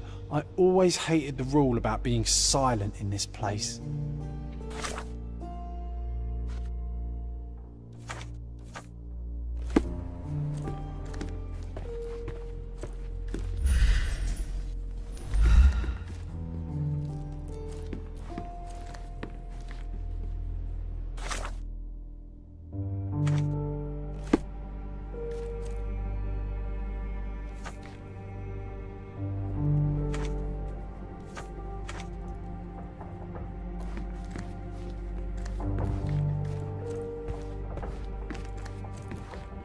Need to repeat this one day, but with bullets.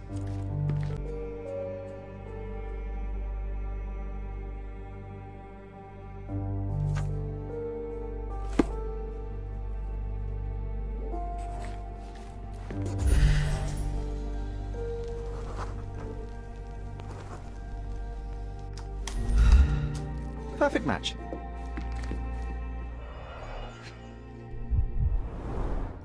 My small archive of crime clippings.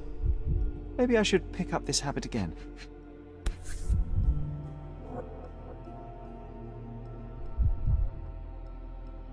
Still has a faint odor of tobacco, one of the few things on this island that smell like home.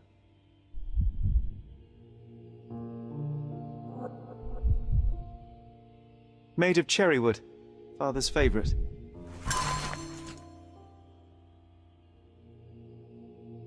I knew you'd find it in no time.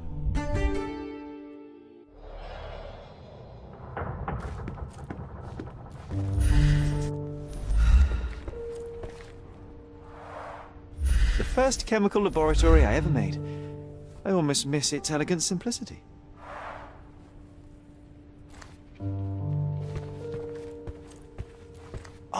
Oh, it reminds me of our neighbour. He had the same balloon in his yard, only bigger. Do you remember? Yes.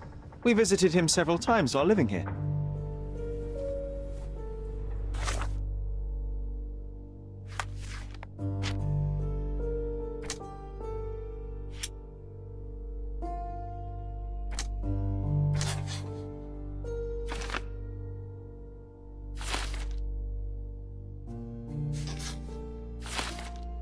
Wasn't that neighbour missing a finger? That does sound vaguely familiar. Wasn't his name, Theodore? Theodore Gilden, perhaps? It's the perfect time to investigate.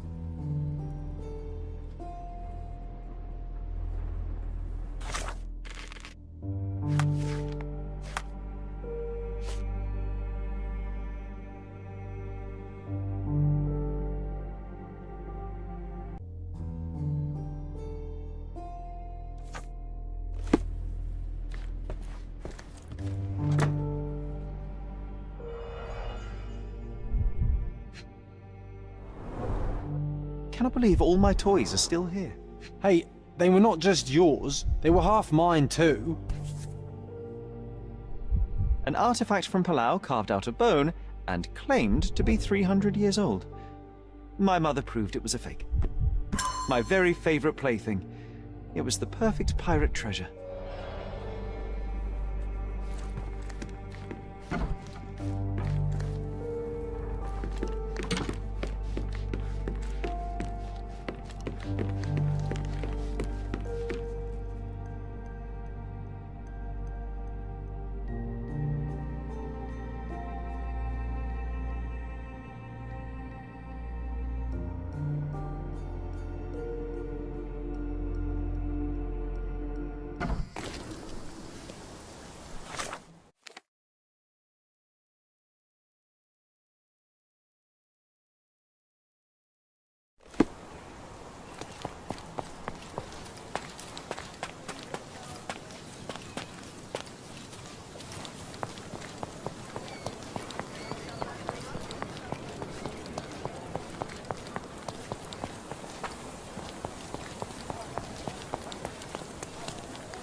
That wretch Goliath would murder us all. Mark my words.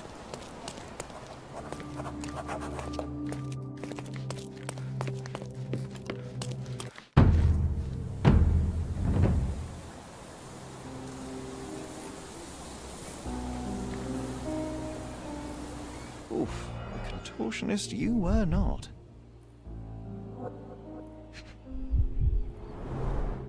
Disjointed vertebrae. Difficult to say if it was a way to start or finish him off.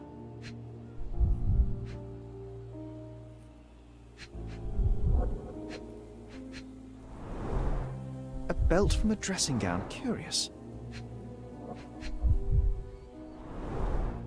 A kneecap reduced to splinters.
A missing pinky, middle-aged. It's none other than Theodore Gilden. Oh boy, Sherlock. Another death means another question. And we shall answer the question. It's far too interesting to give it up to the police.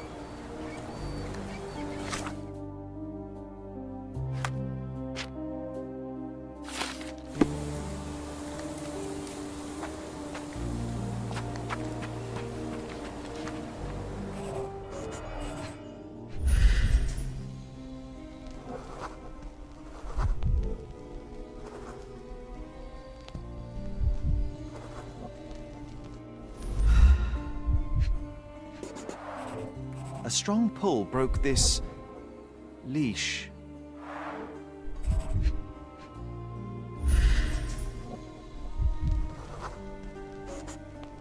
Poke the elephant with this? Really? People are hopeless.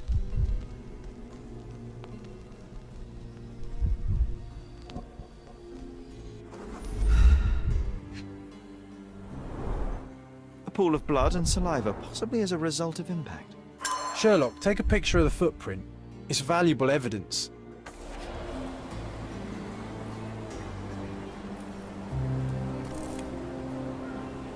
This photograph can help us find the old article about the elephants. The front page was fascinating. It was hard to believe as a child. True. We may need it in our investigation.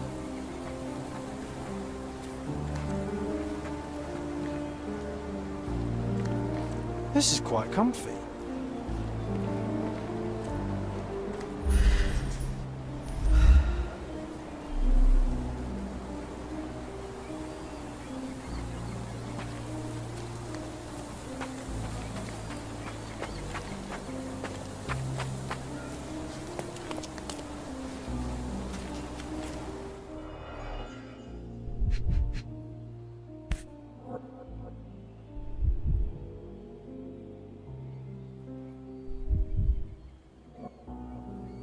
It's seen a lot of use. The blade is worn from grinding.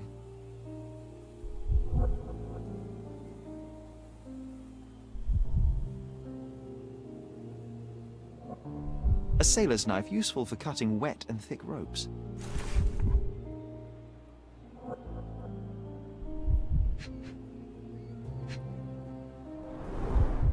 A coal gas tank, enough to pump up an airship. Fresh signs of impact. A rough landing led to an altercation with this shed.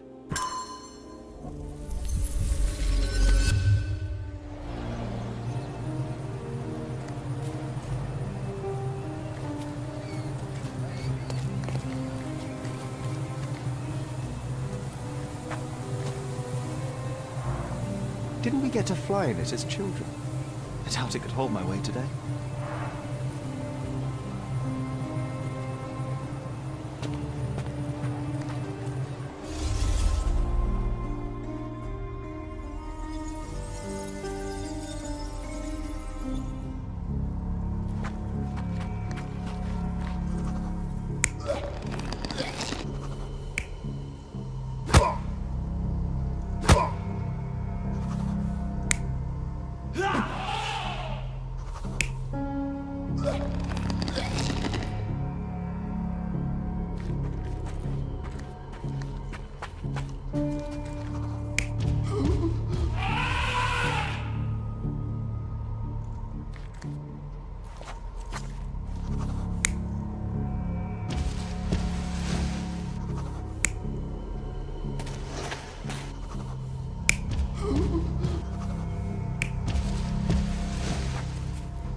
In a fit of rage, the elephant broke the chain and threw its victim on the ground with a fierce power. Escaping the scene, it pulled the body with it, but dropped it at the gate. At least some of this was witnessed by a third party who was hurled against the shed. The elephant can't have gone too far. I can still track it. Well, suppose you find it. Then what? Push it all the way back to the manor?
Oh, who's it?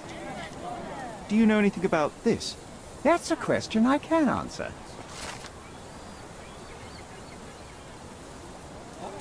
Nice to see you.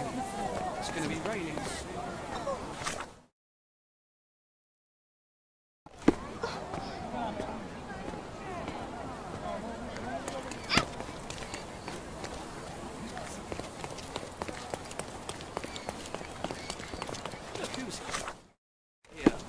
Sounds like elephants.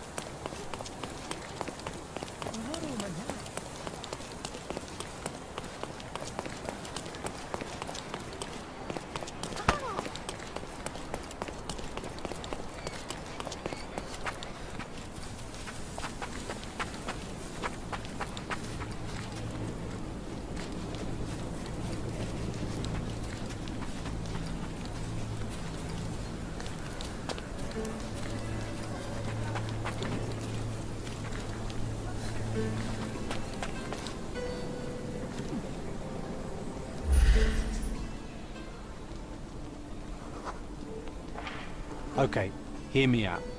If an elephant falls in the forest and there's no one around to... John, no. Oh, you're such a killjoy.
strange.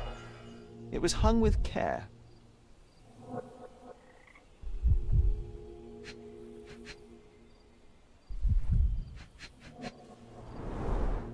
The game has escaped us, for now. We'll find a solution to the elephant problem later.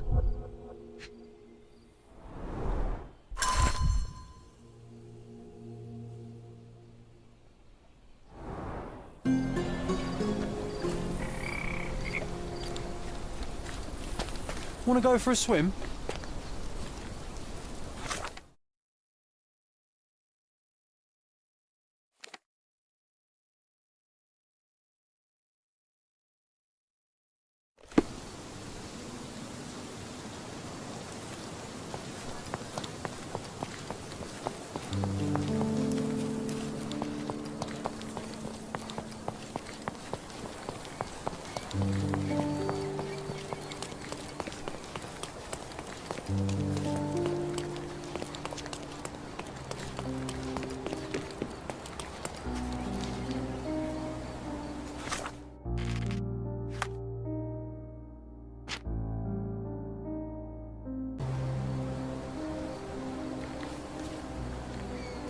Why do I get the worst jobs?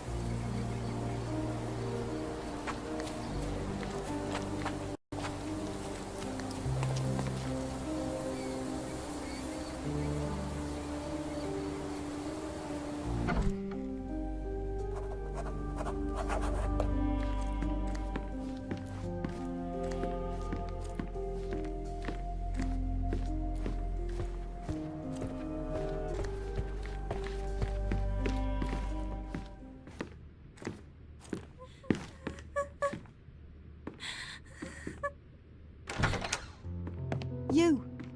Who are you? My name is Sherlock Holmes. Theodore Gilden was... Did you kill him? Did you kill the elephant? It's not in the yard anymore. It escaped into the forest. You can't let it go. What if it returns? I highly doubt that, Miss... Imogen Gilden. Please, I beg of you, find that dreadful beast that killed my father. I suppose we do need to learn what happened. Can you tell me what happened? From the very start. I was here, so I didn't see how it began. My father visits the enclosure every morning to wake up Goliath. Today, I heard the elephant scream. I've never heard such a horrifying sound. My heart stopped. I knew something was wrong. I looked through my window and saw how it lifted my father up by his neck. I rushed downstairs. I saw it dragging my father as if he were a doll. I threw stones at it. It dropped my father's body and charged outside, screaming. Its roar was almost human. I was frightened, so I ran inside and hid here.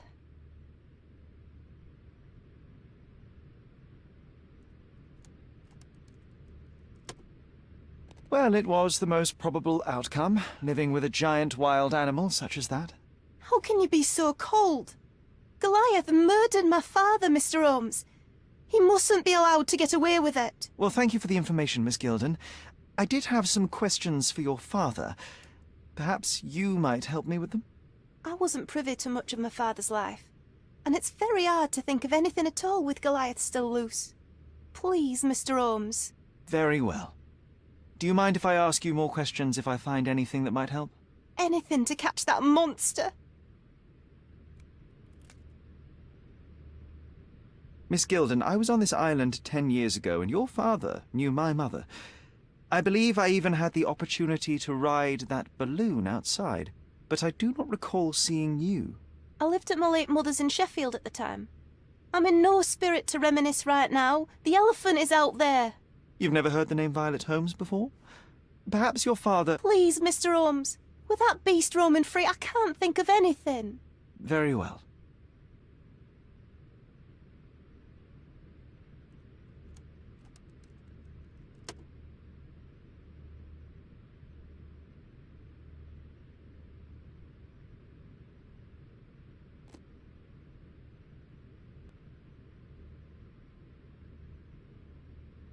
I'm afraid I can't add anything useful. Had Goliath been aggressive before? It's dangerous, but it was never aggressive near my father. My father would do anything for Goliath. All the elephant had to do was clap its ears. You envied him, the elephant, I mean? Our house is called the House of Ivory. I've heard some people refer to me as the Ivory Girl, and my room stinks of the animal, as if it's me who lives in a pen and not Goliath. It's not envy, Mr. Holmes.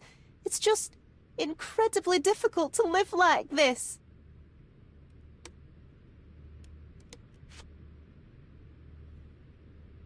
Did you observe anyone else in the yard? Any of your servants, perhaps? Servants? Do you imagine that we would have any with Goliath? No one wishes to work in this house, even for double pay. I didn't see anyone else.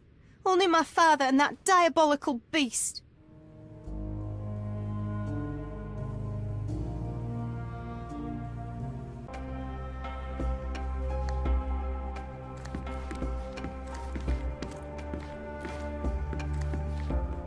A commendable effort to barricade the windows.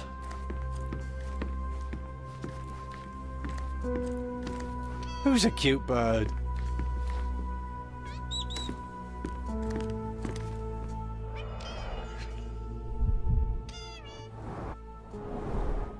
She packed as much as she could carry.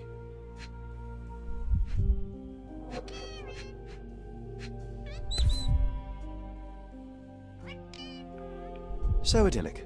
Enjoy your happily ever after before it stales. Ugh, the same dull poses on all romantic photographs.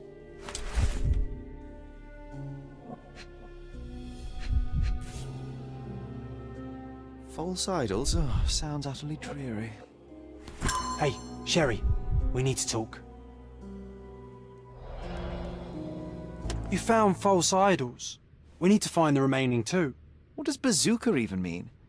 Would this paper be good for anything but blowing one's nose on? They're not rubbish, Sherry. There's something more. I'm serious. Very well.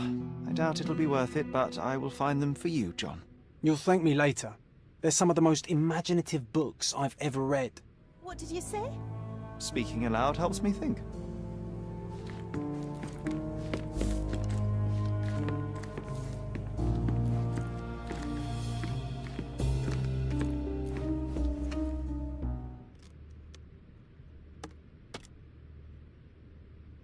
How can you read something like this? It's hard to swallow, and that's not due to the hard cover. You're hardly serious. Any library without Nabe and Laura is incomplete. If you can read, then these books are an absolute must. Love and adventure. They're about life. Oh, I wasn't aware that exploding pyramids were a part of daily life on Cordona. You haven't seen life, so you might try reading about it at least.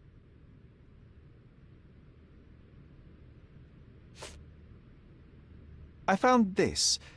Who's this young lad next to you, your faithful knight? Paul. He's my pirate. He's not really a pirate. I just call him that. It probably sounds very silly. Your secret is safe in my hands. Does Paul work somewhere? What is his surname? His name is Paul Perks. He and his yacht Whirlpool are the champions of the Salacia Yacht Club. He sails there. I'll show you where it is on the map if you need to meet him. A yachting champion? Well, that will be a first. I prefer dry land. And so does my suit. These bags of yours, it looks as if you've packed your entire room. Were you planning on going somewhere? My partner and I, we wanted a change, a fresh start abroad. But now I have to stay here.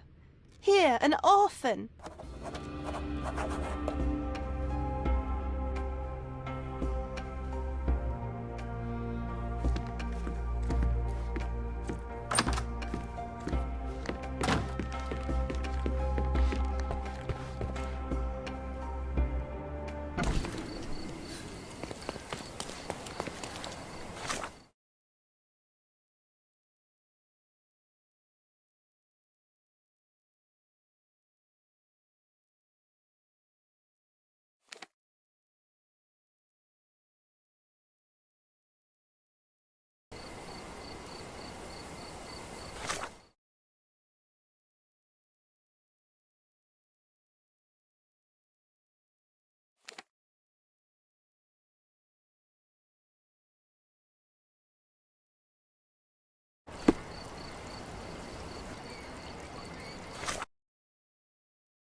Can I ask you a question? That's a question I can answer.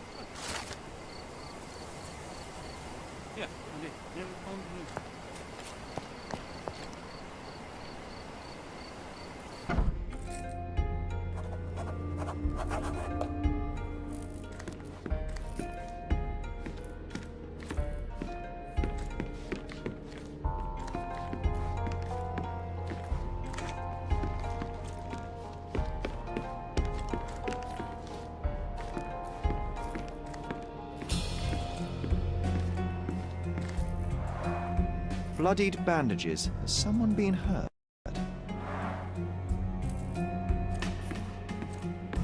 Where would a champion hide a key?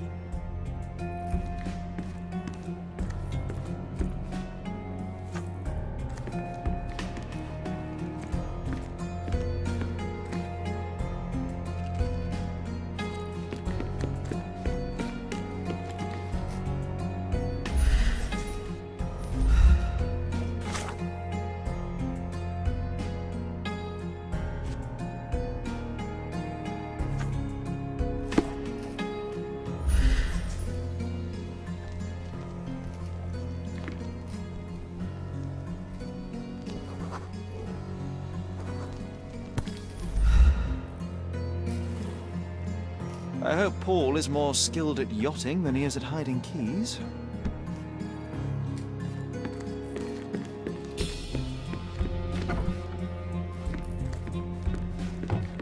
Bloodied bandages.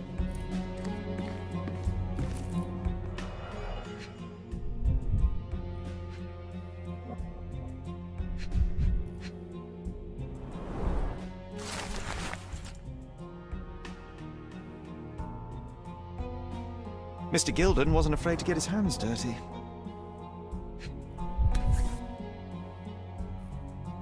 Additional earnings to sweeten the victory. An interesting place for a message to a champion. To earn big, you have to spend big.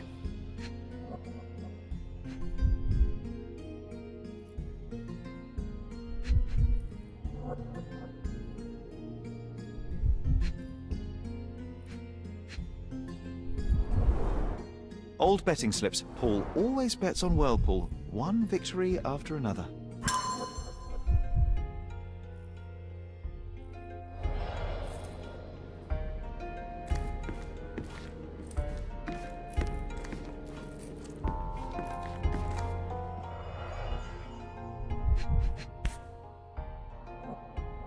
A box full of darts. Each has a needle and can be loaded with drugs.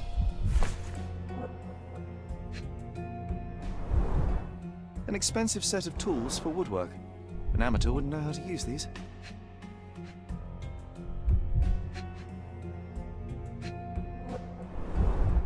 Shipbuilding, shipwrights tricks, sail weaving.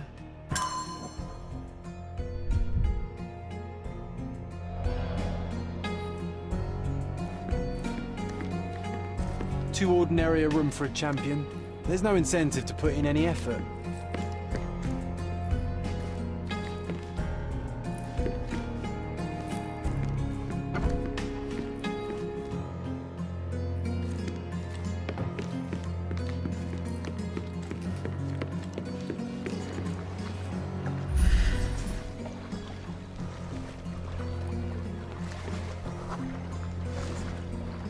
Champion's Whirlpool. Paul's bread and butter.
foghorn to navigate and warn others at sea.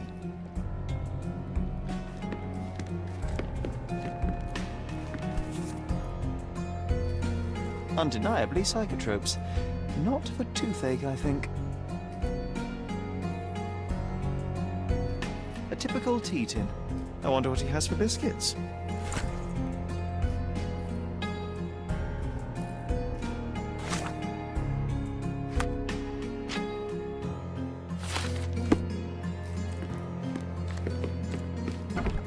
Oi!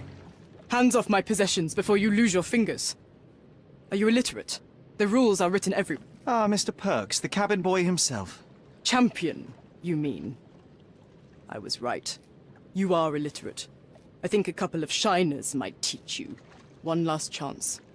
Who are you?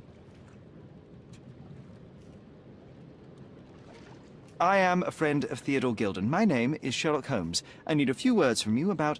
Get out of here. I'm not joking. Leave this place before you have cause to regret it. I will use force. Do the police still throw people in prison for smuggling? Oh yes, with you helpless and handcuffed, I'd learn a few more secrets.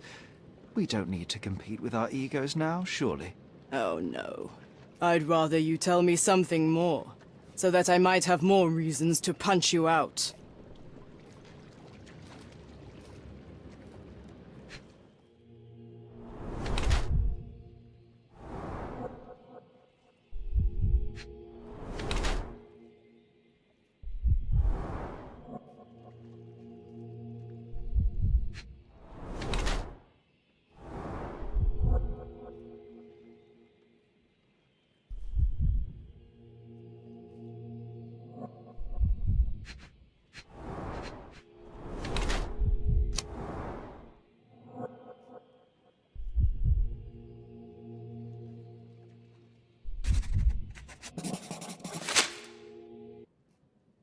I'm impressed by how well a woman can handle a yacht and endure so many hardships on the open sea.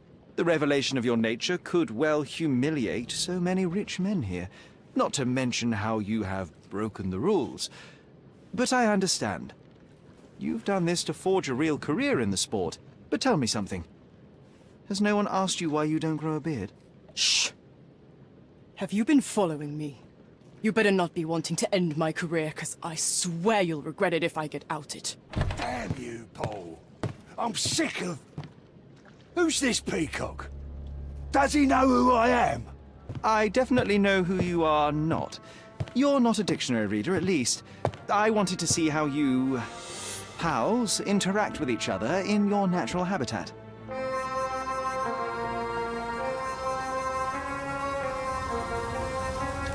But I'm afraid I have to interfere.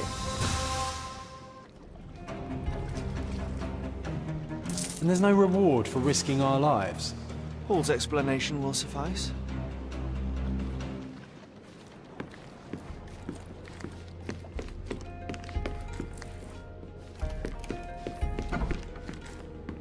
Your fellow mariners have a strange way of showing hospitality. They were not my friends. Are you sure? I would rather risk my neck for someone who's at least honest and thankful. Perhaps then don't enter someone's life and be so judgmental, pretending you're better than they are. Then give me your perspective and allow me to see through your eyes.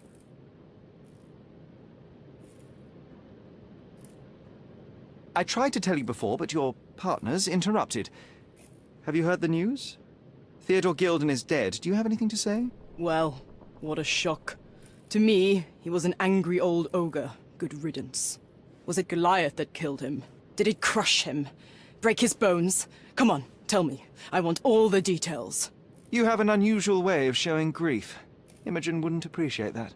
But yes, the animal could have been involved. It's poetic in a way, isn't it? It takes a beast to kill a monster. I wish I could have been that elephant. What were you doing this morning, Miss Perks? Don't call me that. I'm a champion. I was sailing. The other club members told me that you missed the race this morning. Do champions not need to practice? Ugh, you've talked with them already. No, I wasn't racing. I visited the doctor after that attack on me. And then I had to honor the deal with the bandits you just took care of. This business of yours, you should be more careful. Ruining your life at such a young age is ridiculous. I am careful. Except for you, no one has noticed where I store the smuggled goods. If the police arrive, there's no link to me. It's common storage, not exclusively mine.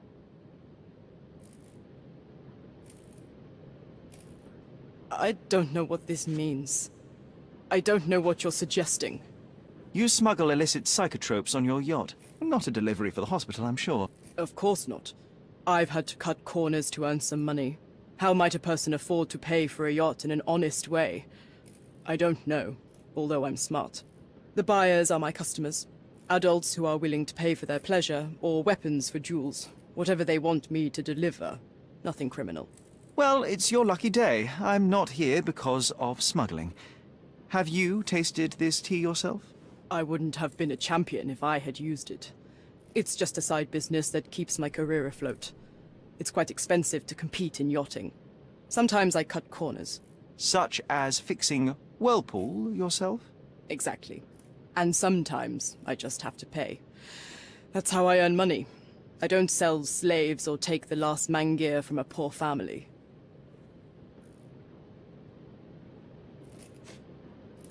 Look what I found. A box full of darts. Hey, that's mine.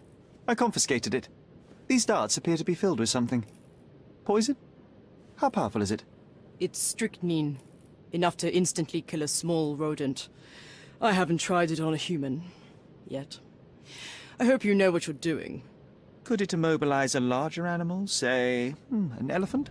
I've never tried, but I have wondered. It seems as though Theodore Gilden hung a sword of Damocles over your life and career. Were these only words, or something more serious? Check my forearm.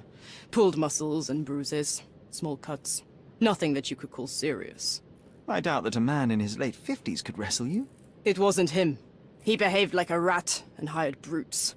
His boys tried to lock my hands behind my back, but I was faster and I escaped. Was he so protective of his daughter, or was it your feminine secret that provoked him? My guess is that he was protecting his property. As he saw it, he owned Imogen, and he treated her like a piece of furniture. He didn't want his daughter to be loved by anyone. What's more painful is that Theodore didn't allow me to love his daughter. Typical. I'm not sure that your relationship with Imogen could be described as typical. Are you afraid of a woman in trousers? Now that's typical of men. A charming picture. I've heard that champions do often pose with their trophies. Cheeky. It is a lovely trophy, though. I'm sure you will agree. What is it that you like most about her? Her naivety? Her father's money? A somewhat difficult choice. Especially now that her father is out of the equation.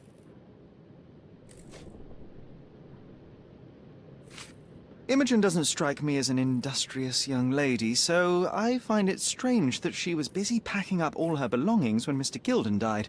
That's some favorable wind in your sails, isn't it? Is it so suspicious that a couple might embark on a trip? I wanted to thank her, so we planned to go traveling. A Theodore-free place, without elephants. The timing of it is suspicious, however. Your lady friend becomes an orphan and heir, and there's a planned trip directly afterwards. An improvised romantic dinner will never please a spoilt girl. A planned voyage might. It's not spur of the moment. I'm clueless. Does this knife seem familiar? I didn't find it in your competitor's back, to be clear. This knife is as blunt as your humor. It's a bosun's knife, but it's not mine. I wouldn't be so careless as to mislay my tools. What can you tell me about the elephant? He's smarter than some people here, including his owner. Although I feel he could be dangerous, no matter how much he's fed. Why is that? Have you ever seen Goliath attack anyone? Well, not exactly. But I saw it, abusing some poor tree during one of its walks with Theodore. The expression on that old ninny's face was priceless. But it wasn't funny to look at. Believe me, it was frightening.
The nicest spot in the room. Mr. Gilden spent hours of his life right here. Staring at an elephant's backside. What a wonderful life.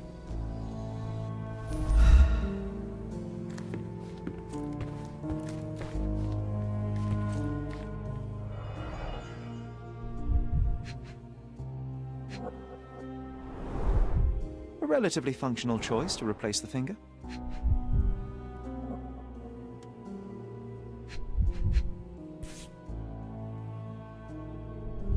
I think they were closer than you and me, John. I'm hurt.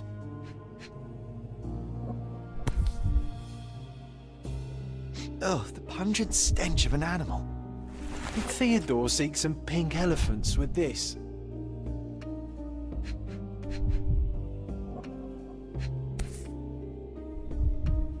I think Miss Gilden has barely matured.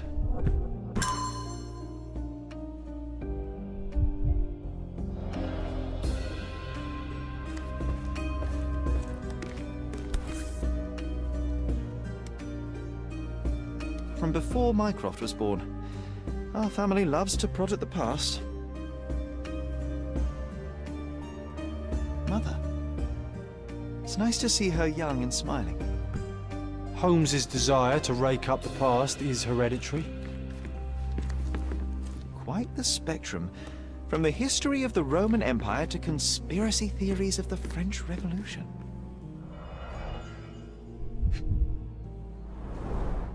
What's so special about this place? Another elephant? A partnership annulled with a single stroke of a pen.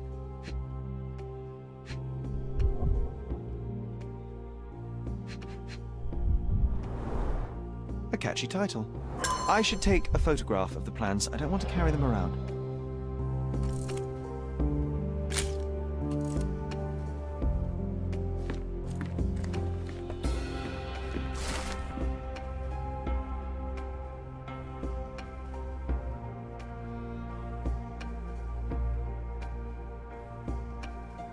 His second child? An apparent son and heir, I'd say.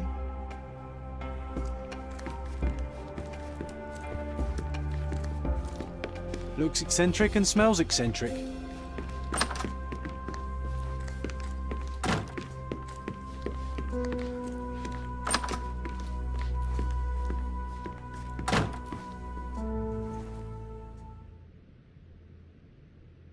A. Swift, is this name familiar to you? Your father had it removed from this plan. Oh, that's Arthur Swift. I've seen him a couple of times here. He works with my father in the old city, digging up something ancient. He is an archaeologist? That's the word, yes. But to be truthful, I really don't think Mr. Swift is fit to be one. I've just learnt a lot about archaeology from my favourite book series. Oh, they are page-turners. Inspirational, I'm sure, but would you happen to know where this Mr. Swift might be found? I don't, but perhaps you can find out somewhere. My father's work with him is all official. Lots of boring legal papers with signatures and stuff. And, which part of the elephant is in here? It's quite pungent. Oh, that. It's elephant sweat. Father believed that it might replace traditional ambergris. Well, that's true entrepreneur spirit. I've nothing to say about this. Have you seen what your father sent to Paul? This is despicable. My father was never a gentleman, but this crosses the line. I knew that father wasn't fond of Paul, but this is just awful. If only he could have seen how good Paulie is to me. I'm afraid I can't add anything useful. Are you aware that Paul smuggles drugs for a dangerous gang? Mr. Holmes, I've already told you. I call him a pirate in play. He's not an actual pirate. He's a champion and a brave gentleman, not a thug. Let us agree to disagree on that. But don't be surprised if one of his clients knocks on your door.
Does it look remotely familiar to you? Should it?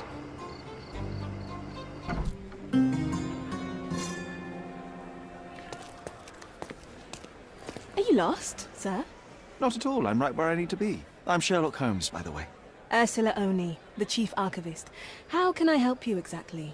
I need to take a look at the history of Cordona and its islanders to retrieve some, hopefully, useful information. Your brother Mycroft told me that you were direct, and now that we've met, I can see that is true. Someone in our family has to balance the evasive nature of my brother. Well, may I use the city archives? You may, of course, but in return, perhaps dinner? That's a high price to pay for looking at your archives. I was teasing you. Pay no attention to me.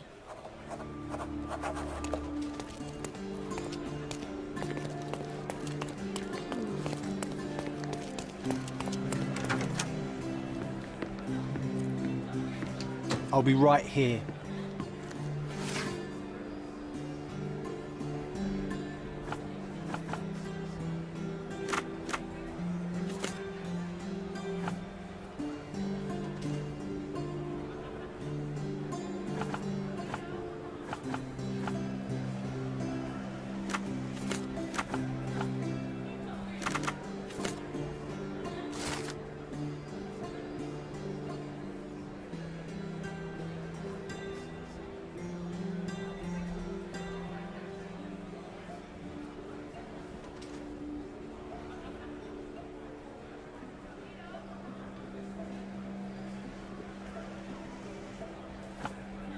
With your love for archives, you would have made the perfect bureaucrat.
I'm curious, how did Mycroft recruit you?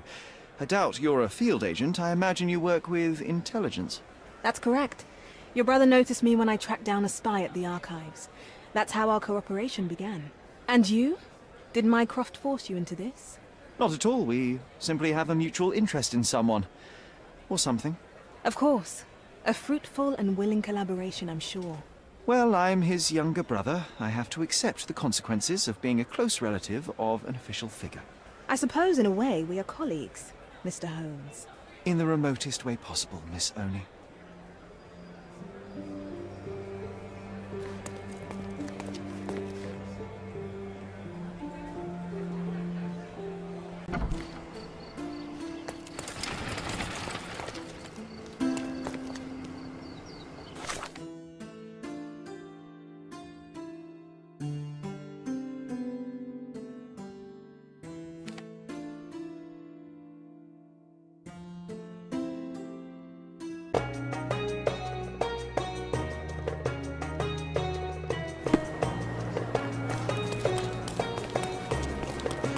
From day to night, idols.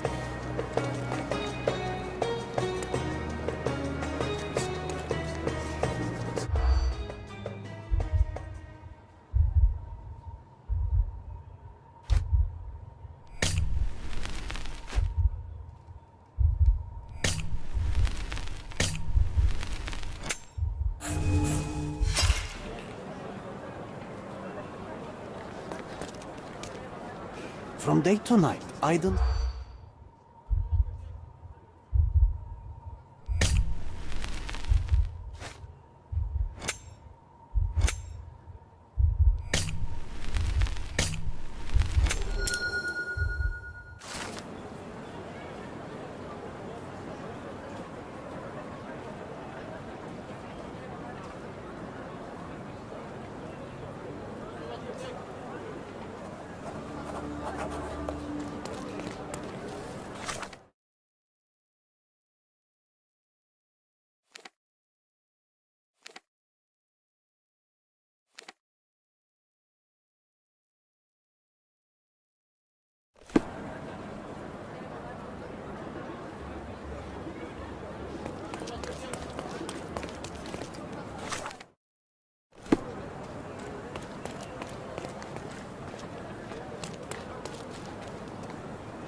Don't miss out on my unique clothes. Let's pick something that suits you.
A good choice. A good choice indeed. Oriental rugs at a good price. Sir, kind sir, might I steal your attention? I'm not buying. Ah, that is the thing. You won't waste a single mangir. I am a digger, you see, and I have heard of a dig site so deep it clogs your ears. I want to be there. Why are you telling me this? I have heard of a man recruiting for such a dig. A man with a scar, such as the one that you're hiding. And your boots are dirty with the deep clay I am so familiar with. Oh, I hope it wasn't too rude of me to point that out. You have a good eye. And you just want to dig? Dig deep and that's it? What's the catch? Are you in desperate need of money? Oh, there is no catch, sir.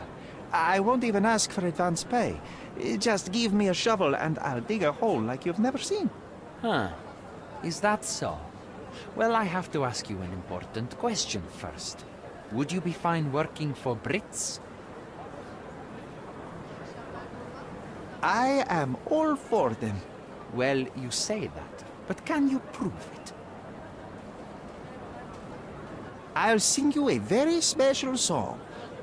God save our gracious queen. Cut it! Or people here will make you their queen. I can also speak in limericks. Please don't. You might be a little bit weak in the head, but a natural-born digger with a keen eye is what we need. Take this permission slip and go to this address. The guard will let you in and check with the professor once you're there.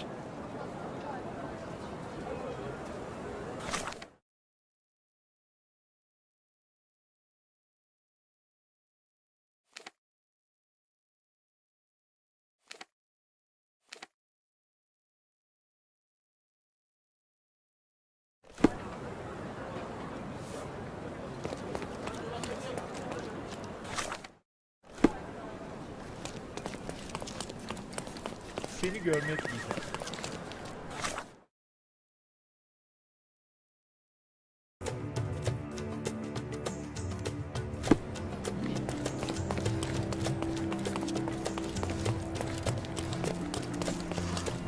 Stop loitering and get inside.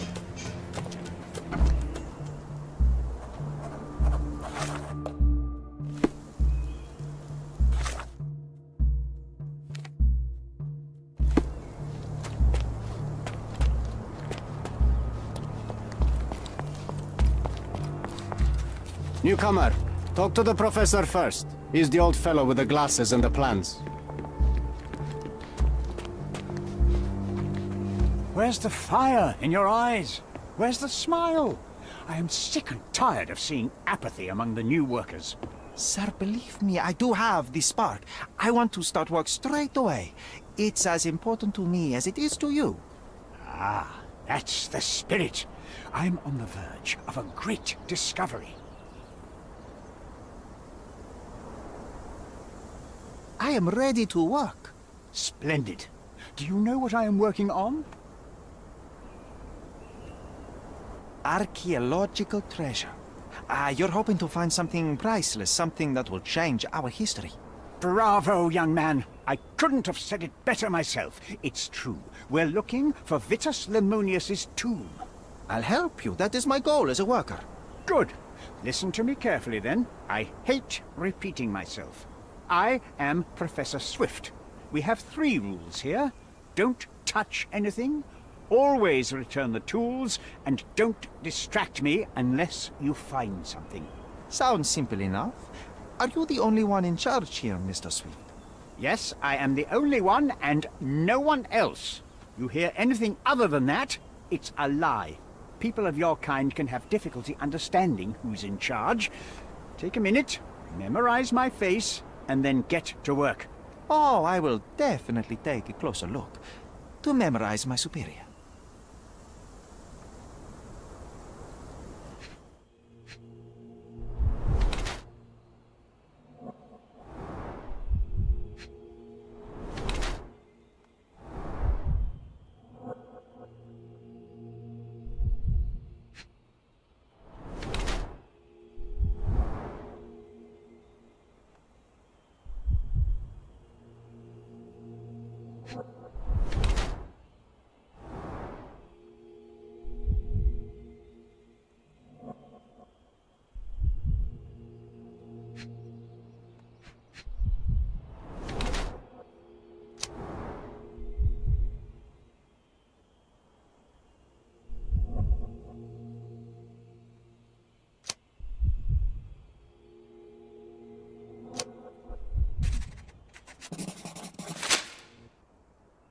I wish I could be as passionate about something as you are, Mr. Swift.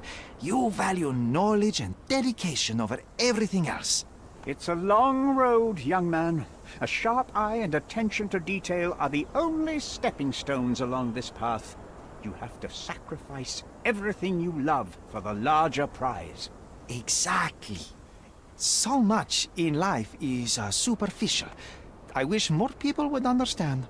I never heard a truer word, lad. Folk will ignore what truly matters in life, and for what? Convenience. Bold words indeed.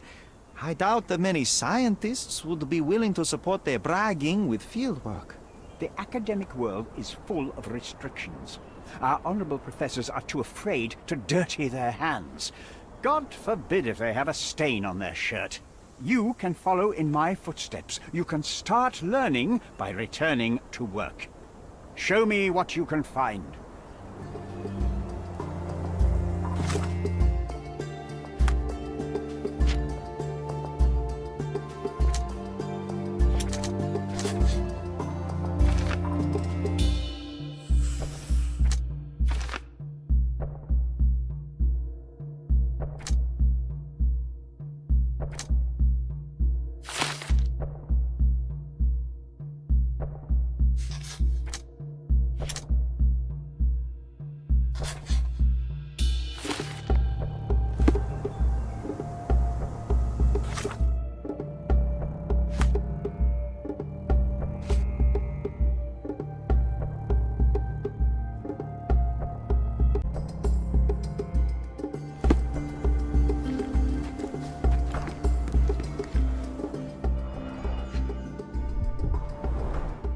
Straw dolls. Eerie, but effective for a scene recreation. Oh, I want one of these. Or two.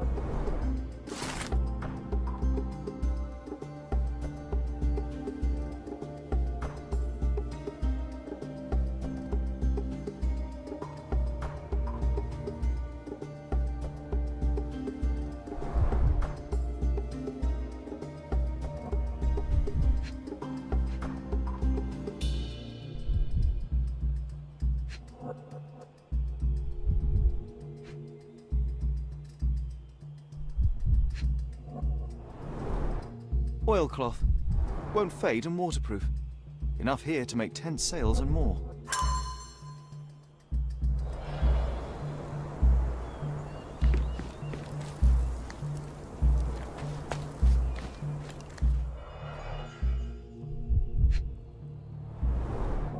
A plan for this whole operation. This reminds me of my father's room.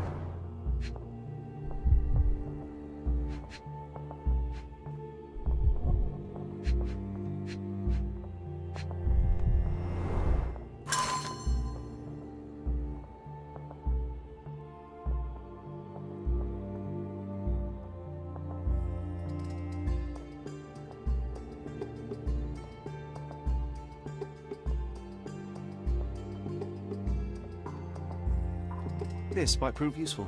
I'll note it down. Ah, let me warm my bones here.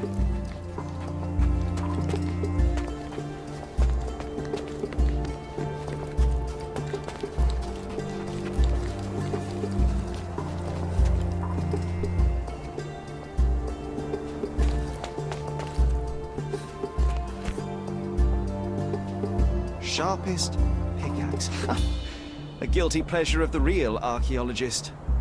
Missing your Laura, Mr. Swift? Who knew archaeology could be so exciting? Exciting is certainly a word.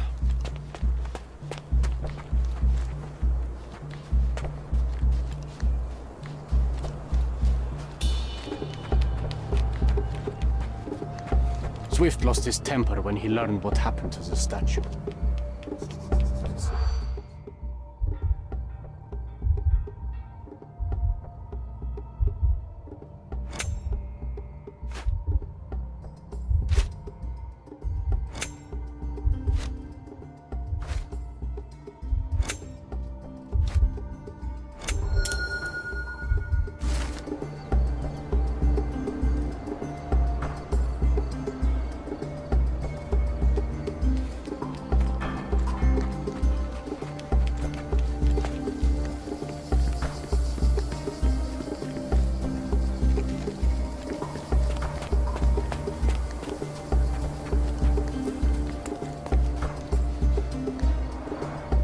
Somehow the text remains legible. Let's see if I remember my Latin.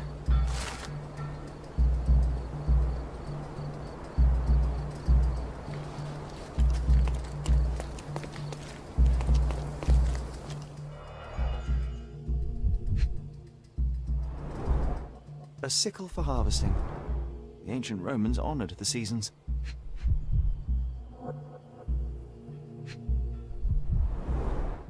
A goddess? A mother? Someone's wife?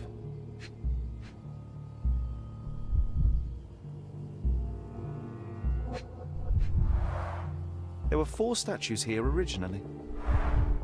I wonder what the 3 other statues look like. I see now. Mr. Swift didn't realize the significance of the statues.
It seems everything's in place. Now, let's see what this has to tell us.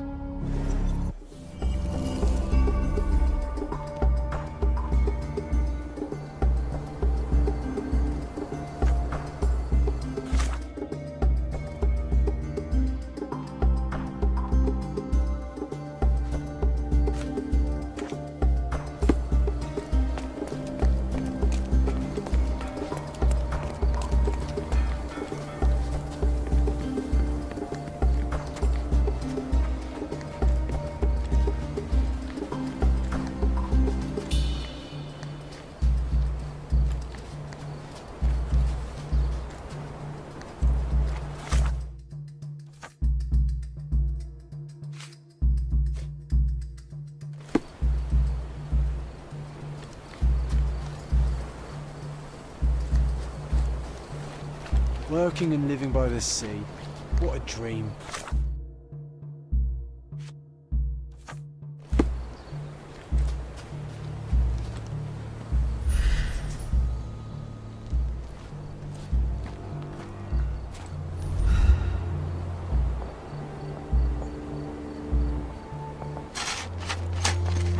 Here is your discovery, Mr. Swift. Hey, look at this. What have you found? Don't let anyone touch anything there. Eureka! I found you, my friend.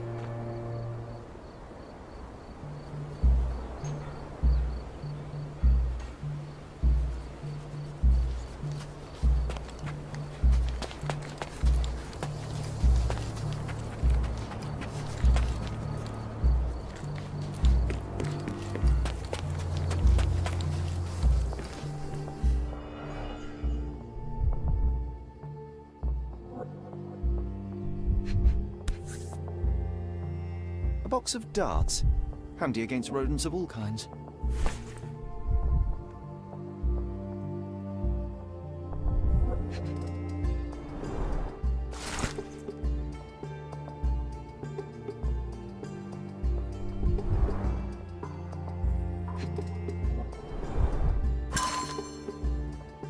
Hey, what do you think you're doing?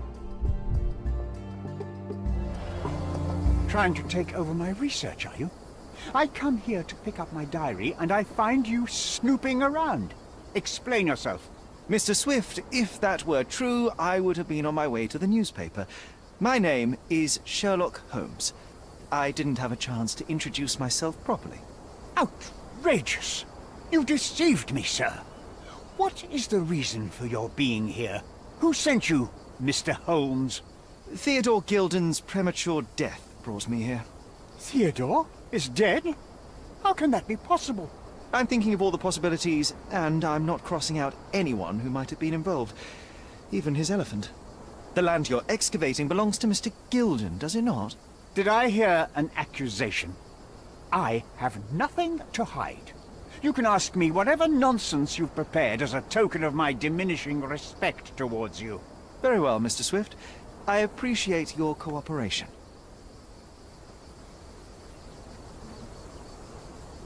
When was the last time you saw Mr. Gilden? A couple of days ago. We discussed the site. I believe in the tomb and its secrets. Theodore's patience was stretched, however. He was already inventing new projects. It wasn't a long conversation. I suppose that his daughter will inherit everything now, along with all of the eccentricities and problems. And not forgetting Goliath.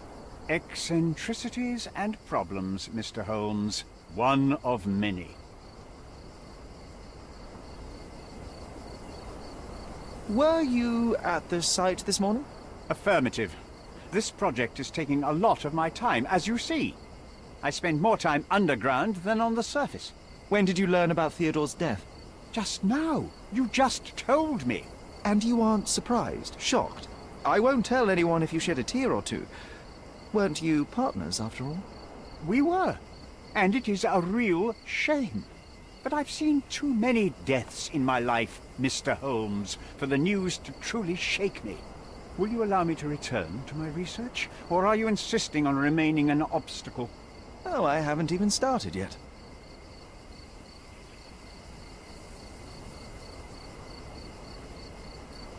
Young man, you need to check your moral compass.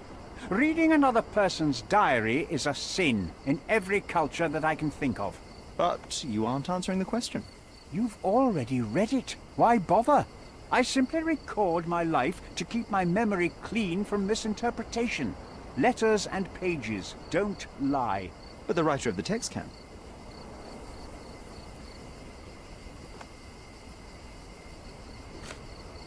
With this book, you attempted to plan an attack on the elephant?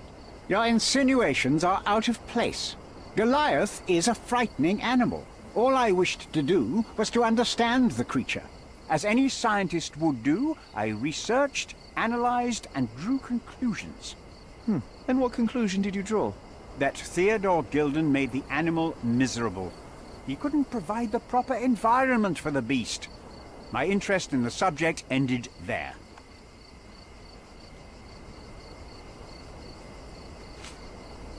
What's with this box of darts? Is it for a scientific argument?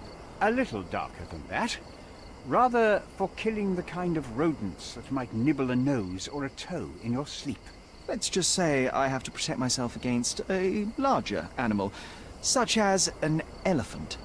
Might it be enough to stop it, make it faint? If I were you, I wouldn't bank on it. I'm a busy man. I'm a busy man. As far as I can tell, you're a man of the academic world, so this book about Nabe and Laura is just an empirical study? What? That nonsense? I'd prefer to lose my eyesight than read such trash. So, you know nothing about it? I know nothing. I wish I'd never heard of it in the first place, this caricature of science. Do I hear traces of envy? You're still relatively young that you might find your own Laura. Perhaps I envy Nabe, for I cannot simply blow people up for distracting me. That's all. You happy now? Wonderful. Moving on. What's with this intricate recruitment process? Pro-British workers charge less? As a head of this organization, I need to secure a productive environment. It's impossible to do so if there are political differences, especially here, where the native population doesn't support our efforts to find the ancient artifacts. Decent pay can also stimulate productivity and shut down any political discord. Hadn't you thought of that? You're young. You have time to fritter and fight with everyone you meet. I don't have such a luxury. Our workers receive enough pay for what they do. So don't start a discussion you know nothing about. I'm a busy man. Moving on. Your partner had a very specific attitude towards the things he treasured. Was this habitual for him? That would have been too much even for him. Don't get me wrong, he had a harsh temper. Like a true businessman, he was ready to burn his competitors to the ground. But threatening someone physically would have been something new even for him, am I correct? Absolutely. Besides, I had never seen him this angry. The fellow who received the letter must have been extremely alarmed. I've nothing to add. Did this plan cause a rift in your business relationship with Theodore Gilden? Nothing like that. Admittedly, we didn't share a common vision of what is more important, the past or the future. In my opinion, we can't build a future without knowing the past. So you wanted to save the tomb of Vitus here, or perhaps your control over the research? Only the knowledge that rightly belongs to humankind, nothing less and nothing more. I'm a busy man. Gilden's elephant is quite an unusual addition to Cordona's fauna. What is your scientific opinion on that? No matter how much Theodore loved it, it still remained a wild animal trapped inside a stone pen. Goliath needs savannas, fields, lakes. I'm sure that Goliath did not have a plan to kill his owner to head to the savannas. What do you think? No, animals don't kill in a typical sense. I can only presume that it tried to protect itself from captivity, from Theodore. It was a gilded cage that was predestined to break.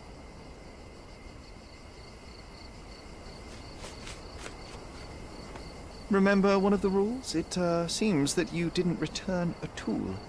Is this knife yours? Do I look like a fellow who carries a knife? I don't need it. There are plenty of uses for it on the site, and outside of it. I have other people to cut ropes for me, Mr. Holmes. Moving on. I've nothing to add. Have you seen this person before? The one beside Imogen Gilden?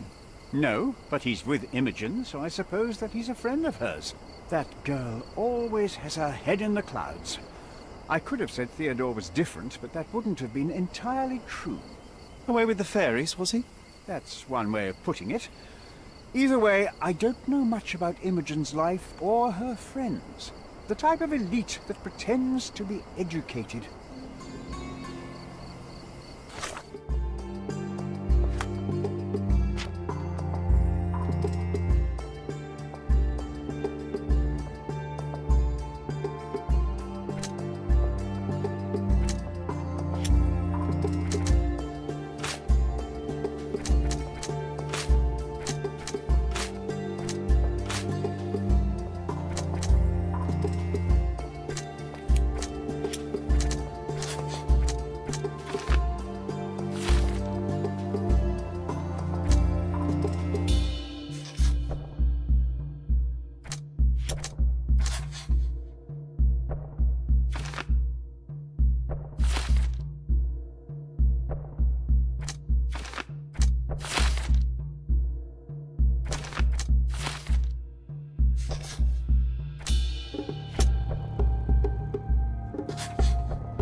This fabric will work.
It might fool an elephant.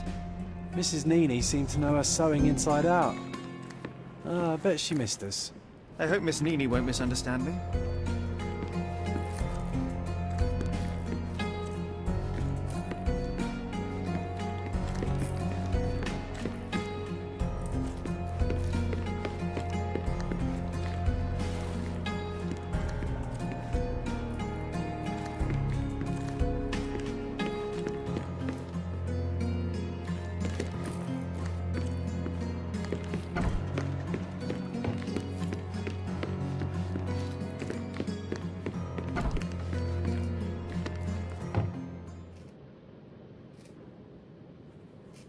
clueless. I'm clueless. A. Swift. Are you familiar with this name? The gentleman had business with Mr. Gilden. Likely just another strange and wrinkled fellow like old Gilden was.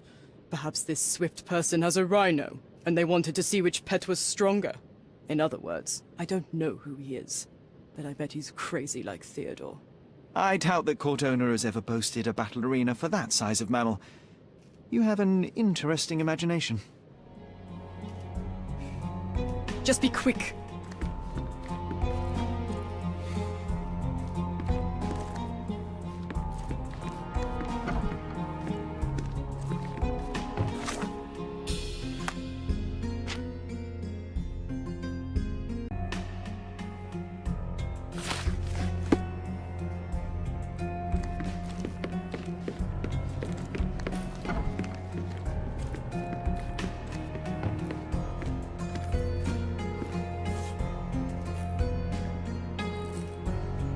Sales of hatred. I suppose there is something for everyone, including champions.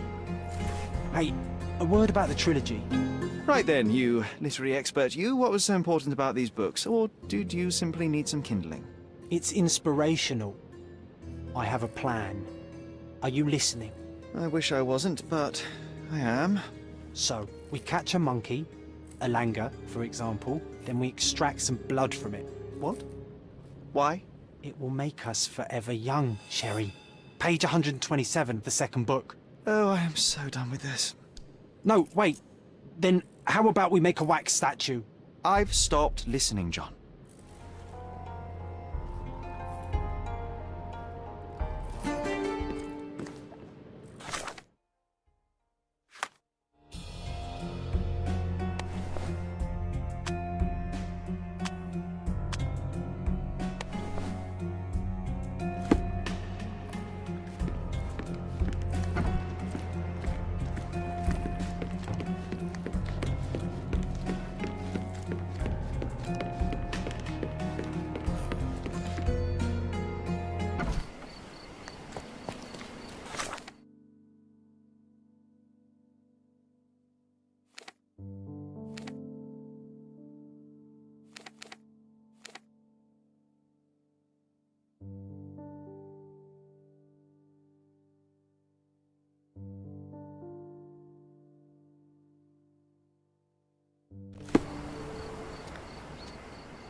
He's even been putting up posters, poor man. Losing.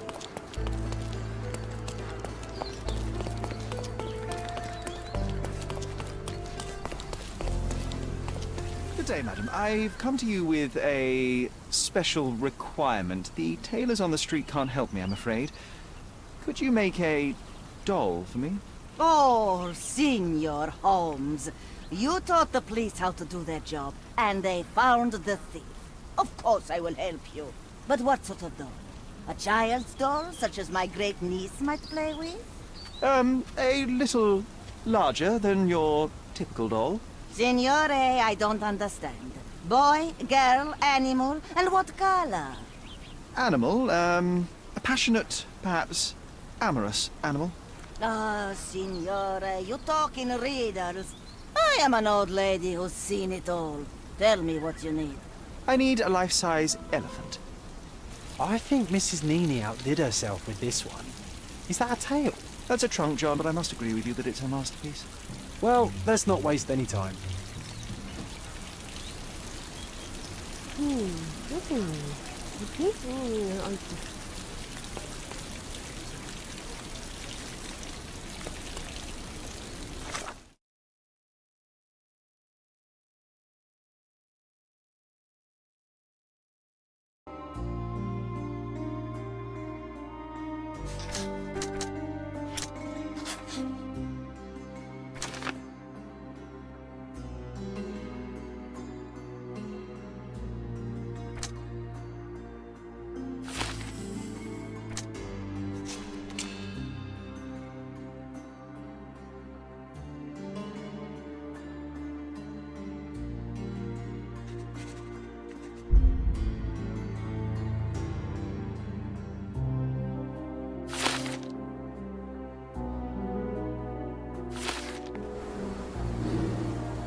Oriental rugs at a good price.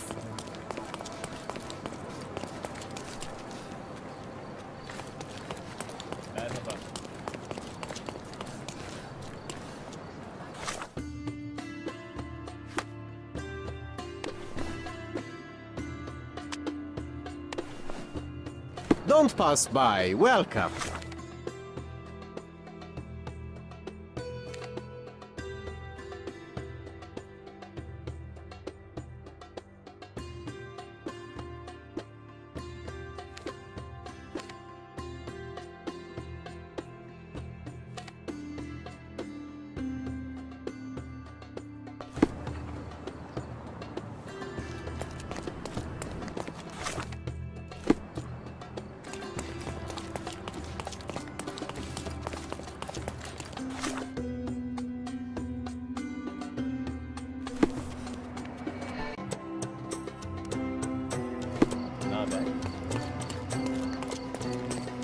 Stop.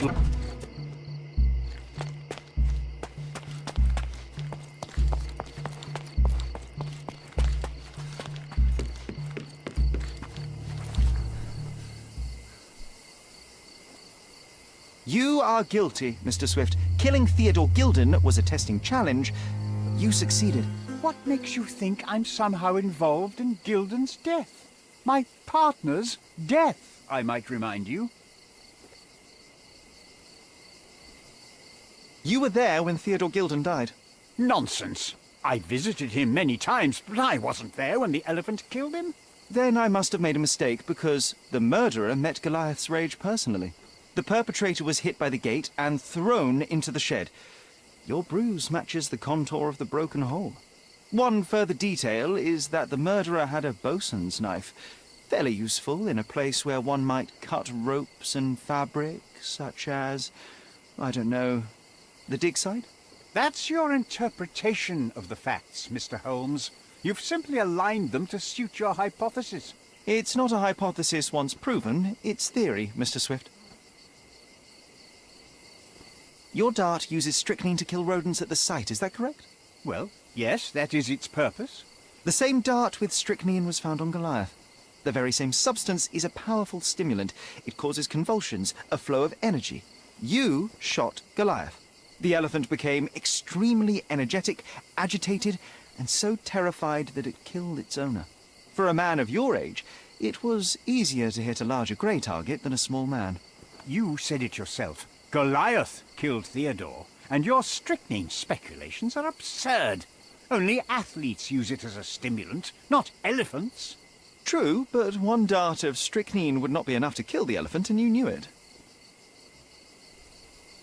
Let me tell you a story. A man spends almost 5 years of his life locating an artifact. He puts every ounce of energy and money into his research. The same man even goes so far as to sign a contract with a ruthless man, a businessman. It was a risk, but the reward would be worth it. Years go by, and there's still no result, so the businessman decides to end the man's research. He spits on the research, he promises to bury the site under an eccentric project. All of this is just his whim. Theodore Gilden could do anything he wanted with this place, and you were anxious about the fate of your research. You wished to protect it. You tried to tame Gilden's eccentricity, but you killed him instead. Theodore wasn't trying to sabotage my career. We had a disagreement, but it wasn't as dire as you describe it. He wasn't a pleasure to talk to, but killing him? Nonsense. Theodore Gilden was a capricious man, extremely impulsive. But the cold-blooded nature of your plan makes you even more dangerous. You feel nothing. You show no remorse. It was simply a calculated move. And that is why you are under arrest. Nothing. You have nothing on me. I think I'll let the police decide if my findings are substantial enough for prosecution. This is all a dreadful mistake. This can't be happening. The elephant killed Theodore. Goliath is innocent and he should be free. He is not the real murderer here. That is the apex of your career, Mr. Swift. Farewell.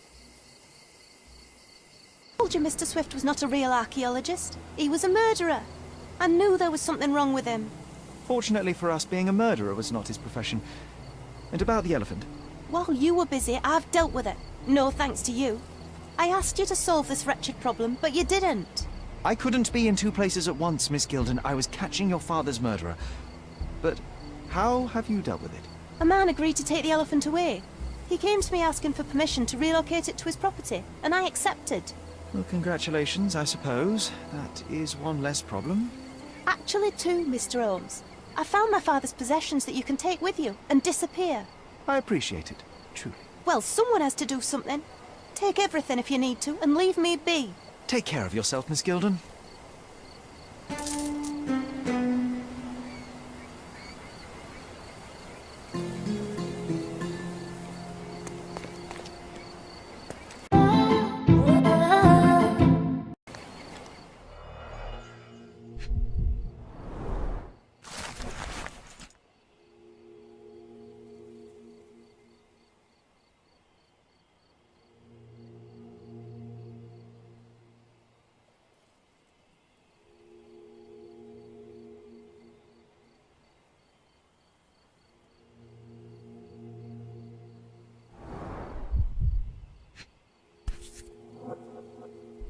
My mother always wore this around her neck until one day it disappeared. I was wondering where it went. She said it was a birthday present from a good friend.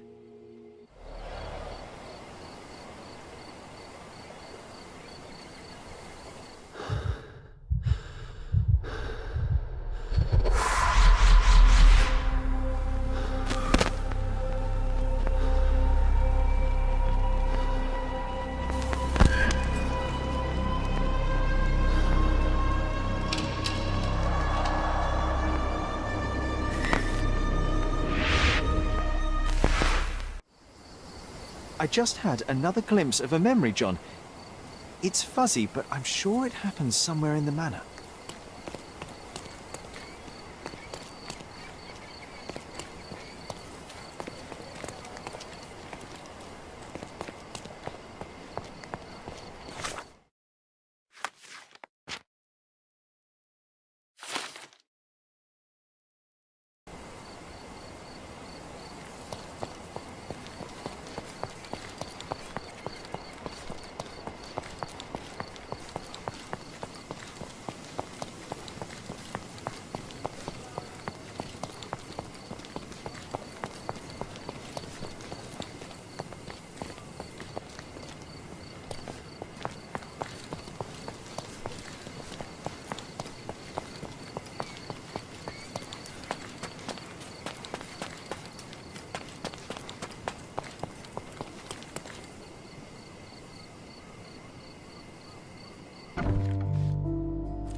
Home sweet home.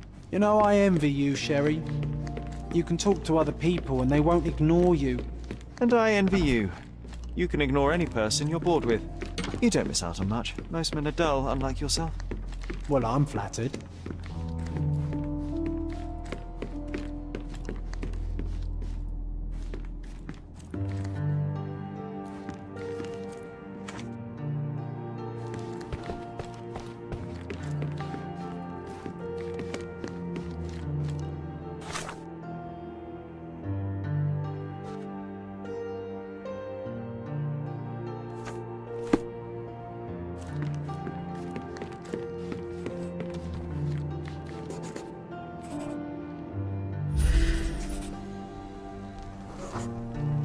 I had a surprise for my mother.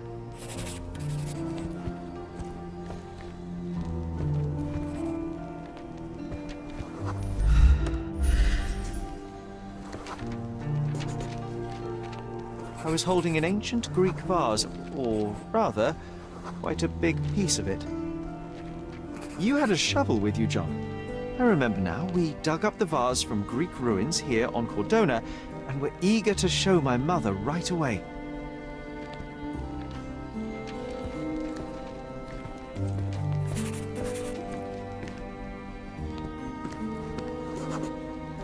some reason, the door was closed. We knocked.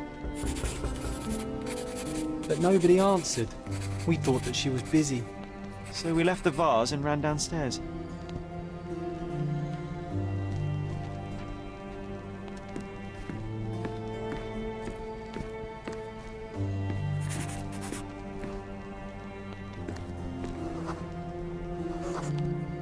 I decided to gather some archaeological tools in order to take a closer look at the vase.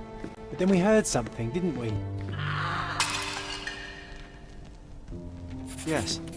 It came from upstairs.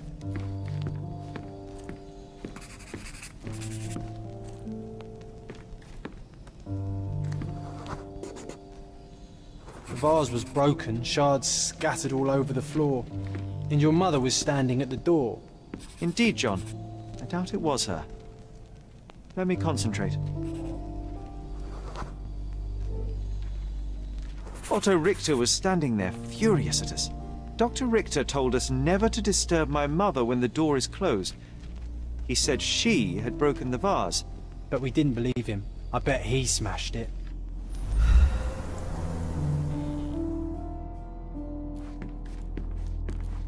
Her things are still here. Presumably Mycroft never felt the need to sort through it all. Or couldn't bring himself to. No. He would have put it behind him and moved on. My brother is not one for sentimentality.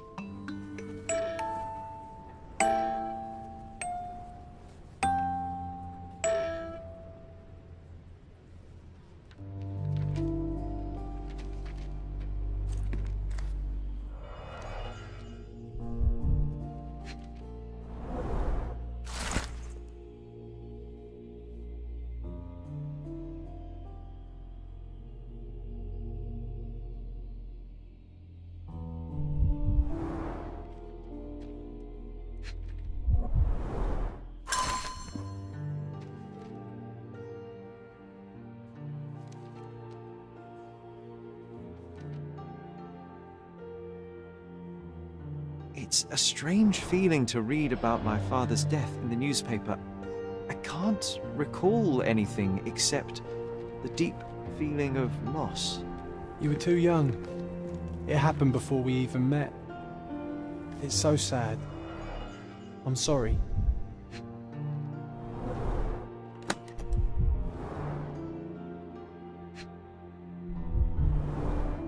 Do you think the doctor could have used these tools here? I hope not.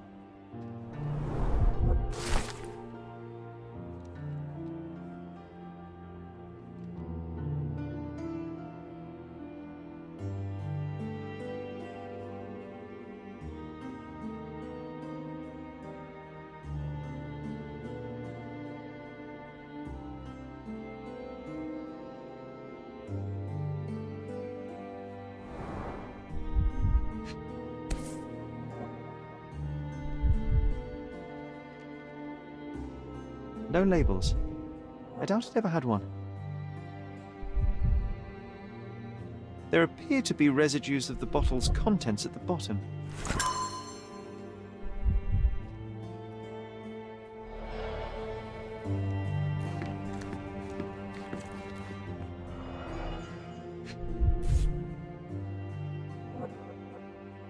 This picture was drawn by my mother. I recognize her hand. There's a date on it, 8th of December, 1868.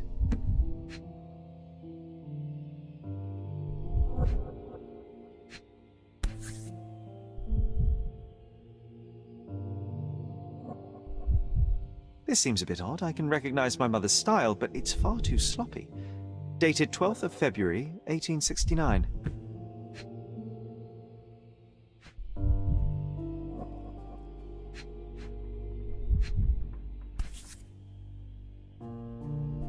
It's difficult to tell what this is meant to represent. There's no date at all.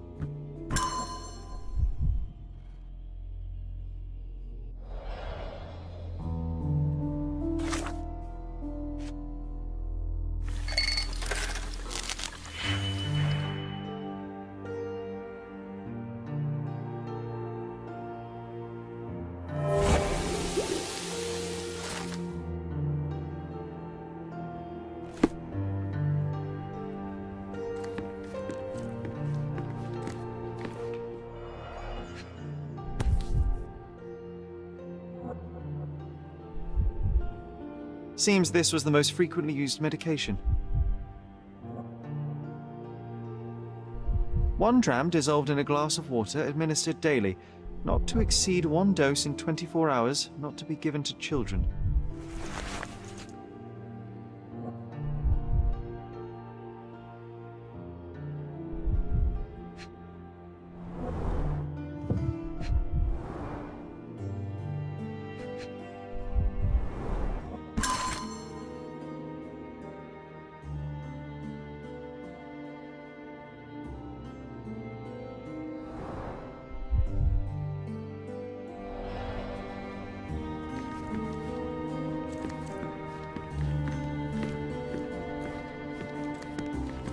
This room always reeked with an acrid medicinal stench. And here is the reason. Look what I found. The White King is under attack. Sherry, can you save him and checkmate the opponent in 1 move? You're not obliged to be here, Sherry. We can leave any time you want.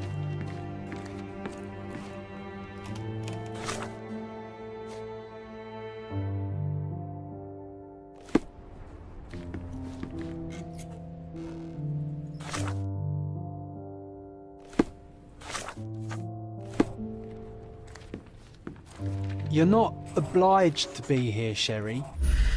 We can leave any time you want.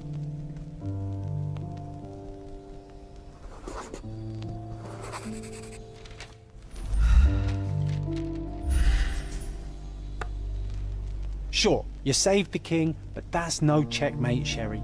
You're losing your touch.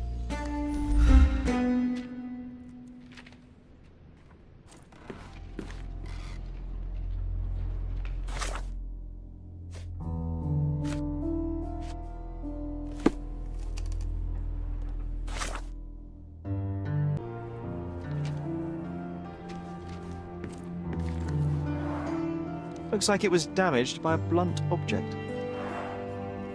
Oh, it brings back some memories.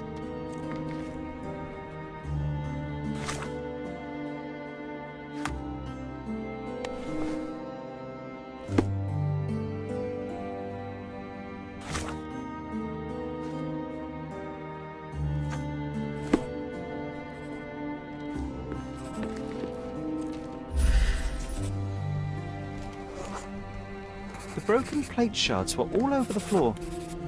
Mother was troubled that morning. Something we did upset her. Dr. Richter tried to calm her down.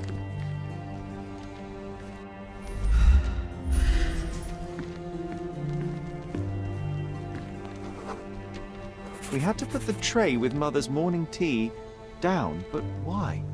It's starting to ring a bell. I think it happened in the morning.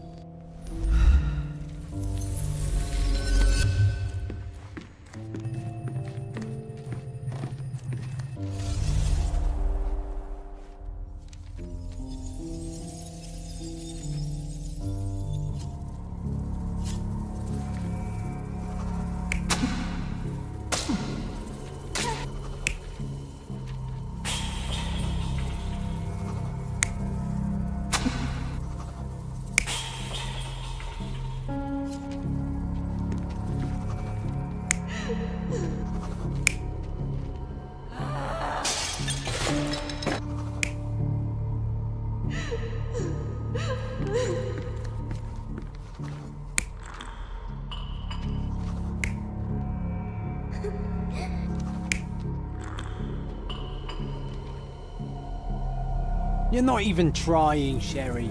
Concentrate.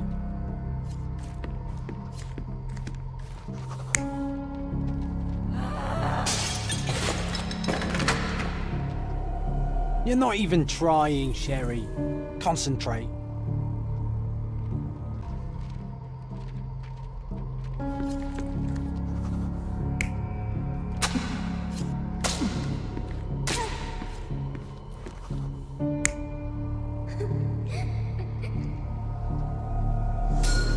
I don't believe you! Liars! Get away from me! It's not true! It's not real! What? Oh. Everything will be okay, Sherry. I promise. It was the morning of the 9th of April, the day my mother died.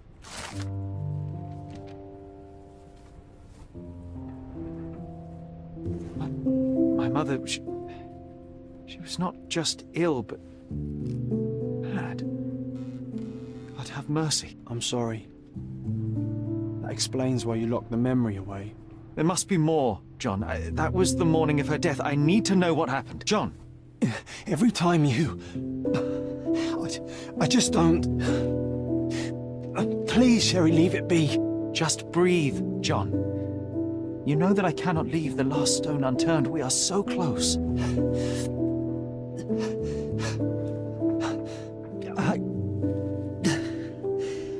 I know. But can we at least leave it for another day? It cannot wait. Let us find another door and finally learn the truth. That's pointless, Sherry. To date, you have had no control over the return of these memories. It is all triggered by your work elsewhere on Cordona. You must accept that this will have to wait. Are you all right?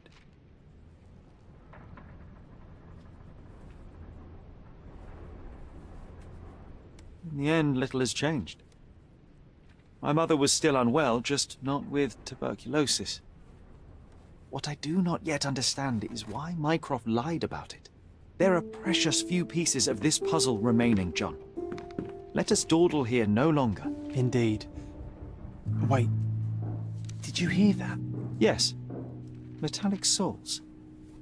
What is this sailor doing here?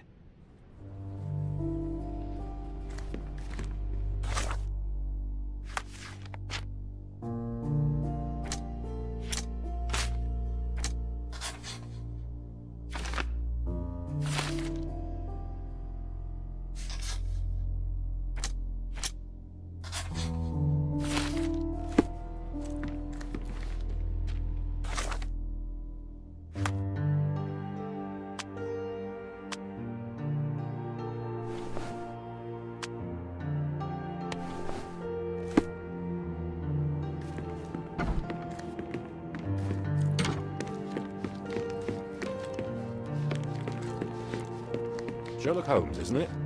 I was looking for you. With whom do I have the pleasure of speaking? You can call me your new game. The rules are simple. I have something for you, but you alone must work out what that is.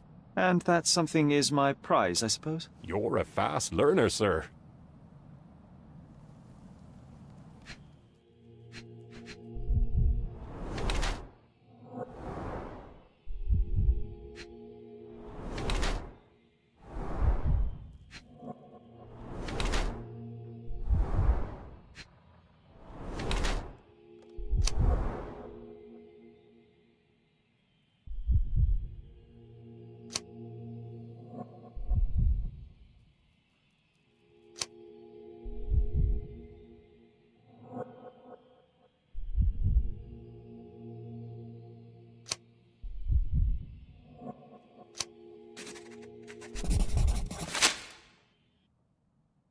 I cannot believe that Mr. Vogel has somehow successfully called my attention to his gallery. You're here with an invitation to visit it, obviously. My word, you are fast, Mr. Holmes. Could you explain how you came to that conclusion? Of course. Explanations are my favorite part of any conversation. Hands without any sign of regular physical activity, in contradiction to one who would most usually wear such a uniform. The paint in your hair is pink. I don't know of any military service that paints their ships pink, unless they have launched a new fashionable fleet. A sailor with the soul of an artist? I would suggest rather a gallery employee disguised as a sailor to mislead me. How many artists on the island know where I live and of my passion for deduction? Werner Vogel is clearly at the top of the list. And you've been attempting to conceal something square-shaped within your pocket. An invitation, I suppose. An invitation to Mr. Vogel's gallery. That was remarkable, Mr. Holmes. Mr. Vogel was right about your genius. I think he may have even underestimated you. This is your invitation. Please tell Mr. Vogel that the seed has been planted. He asked me to tell you to do so, if you win this little game. Farewell.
He's even been putting up posters. Man, losing it may be the death.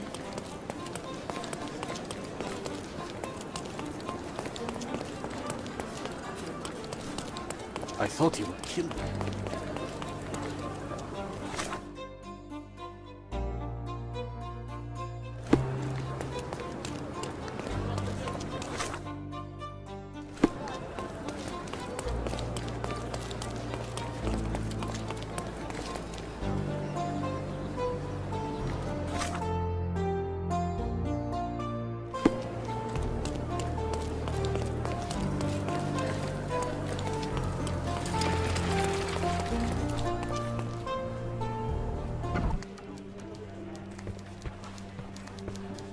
Stop the presses. Who is Cordona's handsome stranger?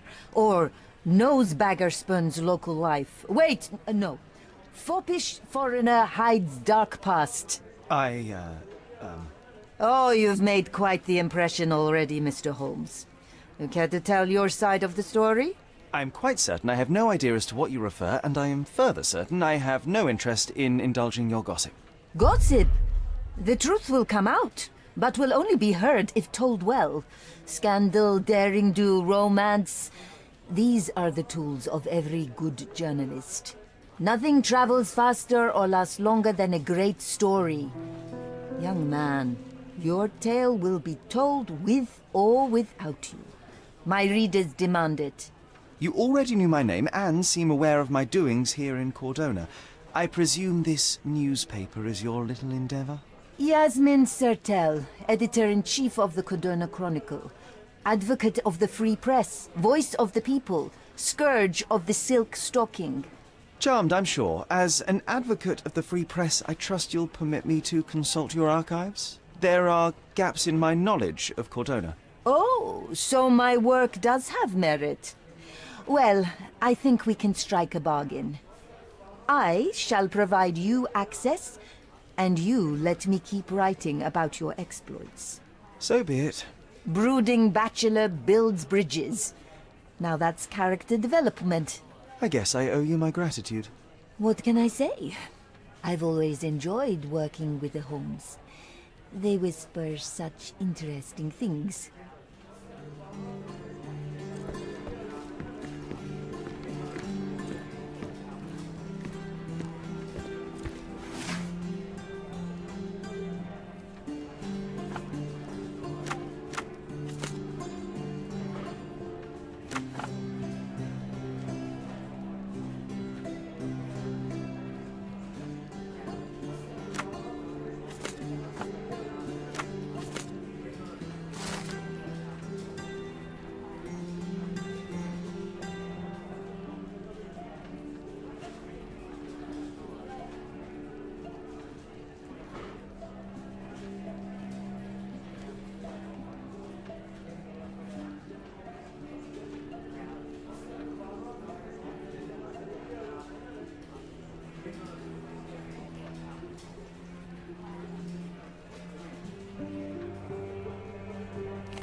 Mr. Holmes, I have something for you. Mr. Holmes, I see what you're up to. Mysterious stranger pursues betrothed woman. But please, let us keep things professional. I have in my possession an envelope containing details of a special assignment for you. Tell me, are you interested? Miss Sertle, I am not pursuing you, and I am not pursuing further work at the minute. Well, it shall wait for you here. Do come back. It's quite something.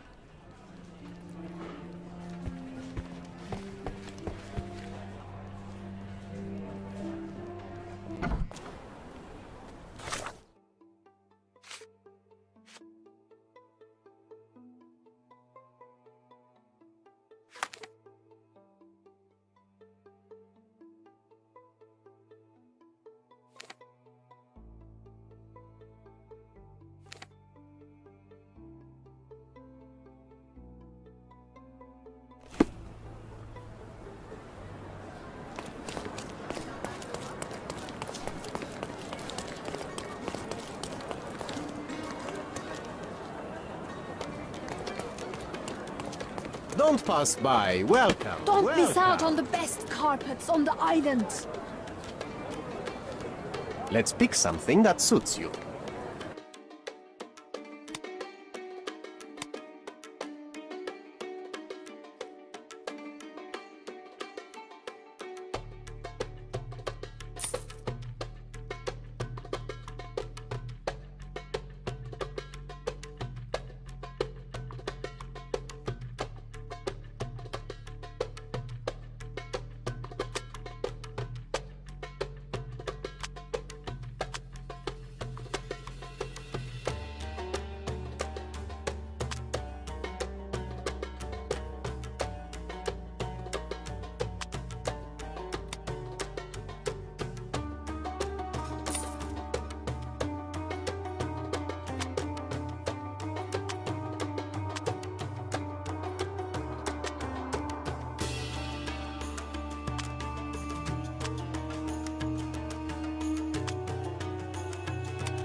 A good choice. A good choice indeed. Nice affordable clothes.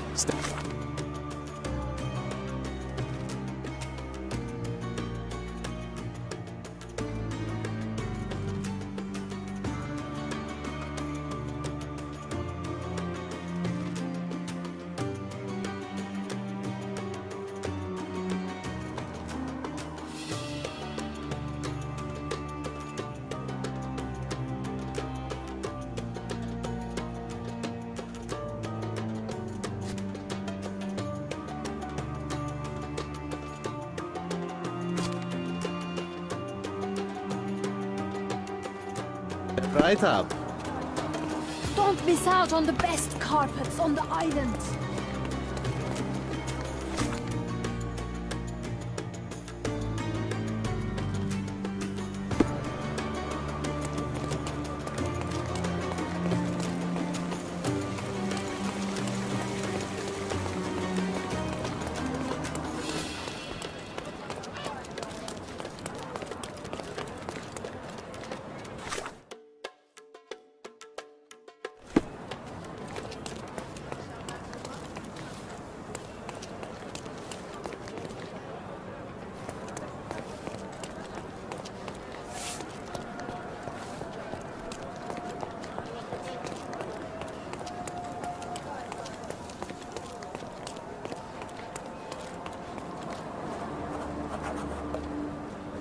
Boniface, sweetie.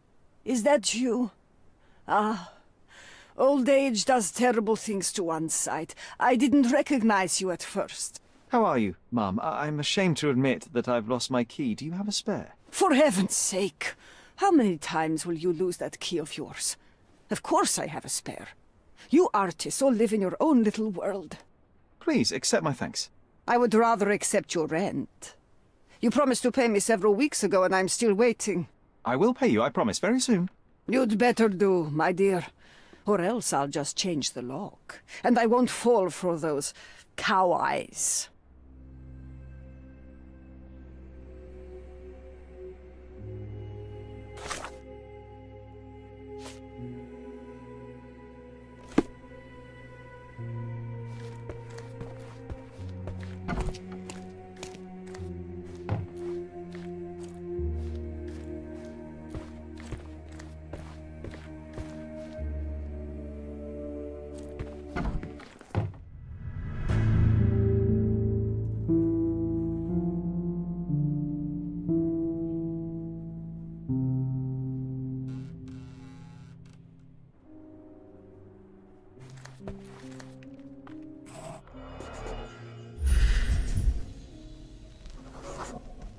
Judging by post-mortem rigidity, the body lay here for 1 or 2 days.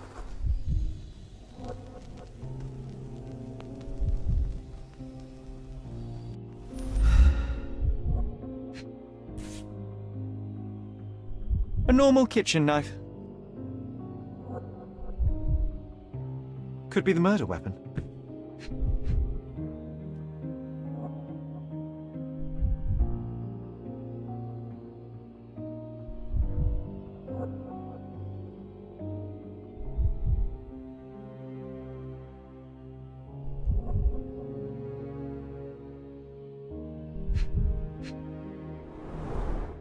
The wound is precise. It was inflicted by a razor or a knife.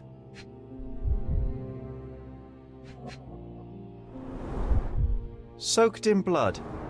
It seems as if the puddle of blood was here before the rags.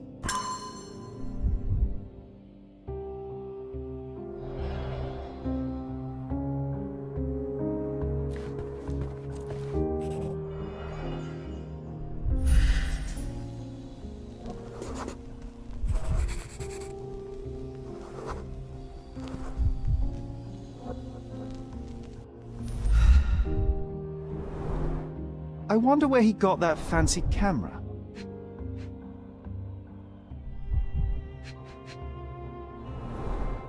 It appears the wine was truly awful.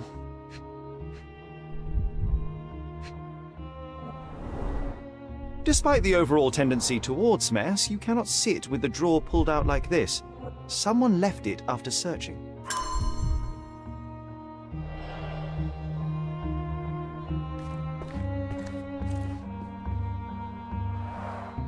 Aunt May whiskey, brandy bucks. Quite a collection he had here.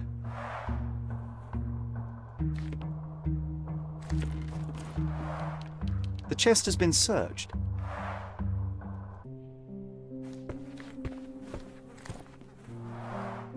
Red skin, tails on the back, reminds me of Werder's description of the stolen painting.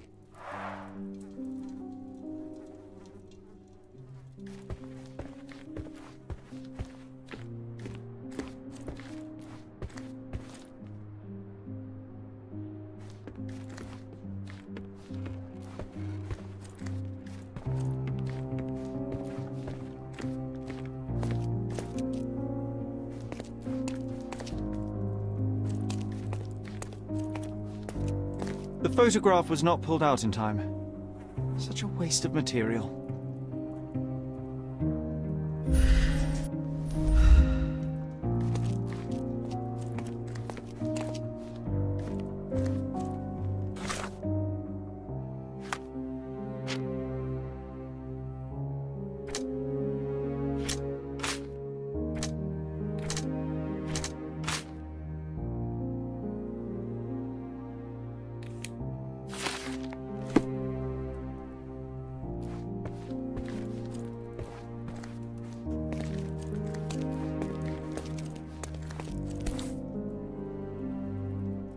Look at this, John. Isn't it our stolen demon?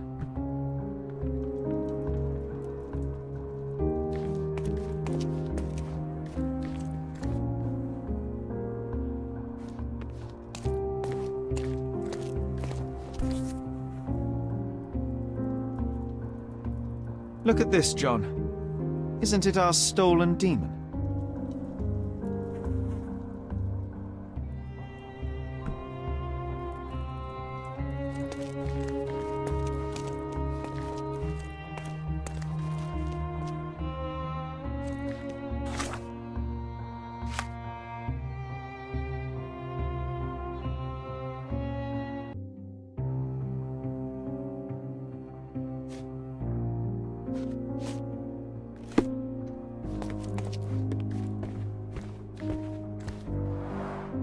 The blood has dried.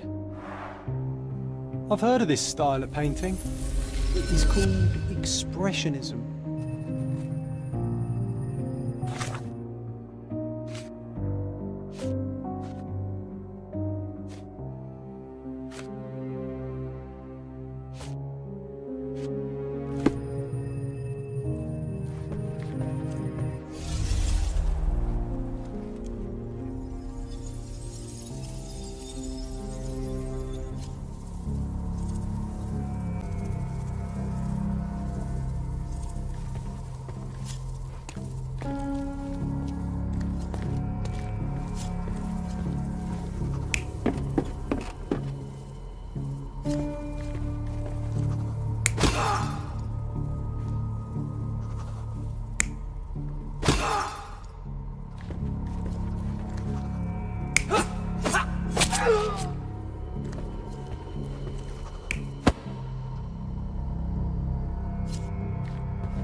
Mercurio was developing photographs when the intruder snuck in. Mercurio heard him coming. While the thief was searching the chest, the painter ran towards him with a bottle in his hand. He smashed it across the thief's head. The intruder had no choice but to defend himself, and the weapon of opportunity happened to be a kitchen knife. Mercurio stepped aside to grab the painting, but the wine-blinded thief attacked Mercurio's throat. When the thief came to his senses, he saw Mercurio bleeding on the floor. He grabbed the rags and tried to bandage him, but it was too late. Why did Mercurio attempt to snatch the painting in the middle of a fight? To strike the intruder? Not with his painting, it was too important to him.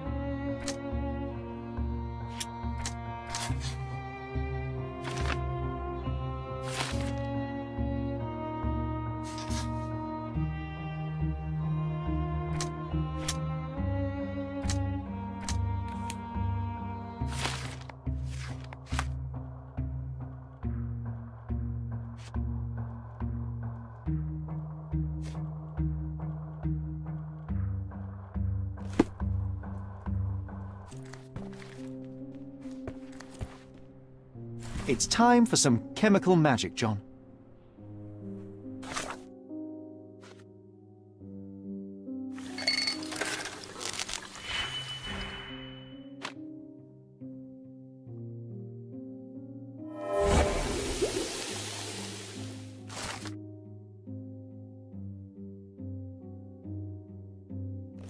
That doesn't look like the painting we need, Sherry.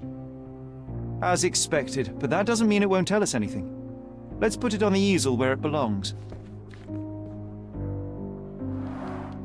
I guess this is his most ordinary painting. Spot the two differences, John?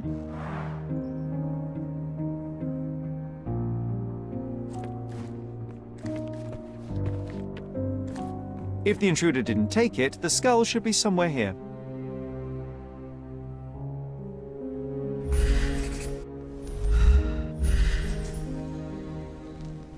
If the intruder didn't take it, the skull should be somewhere here.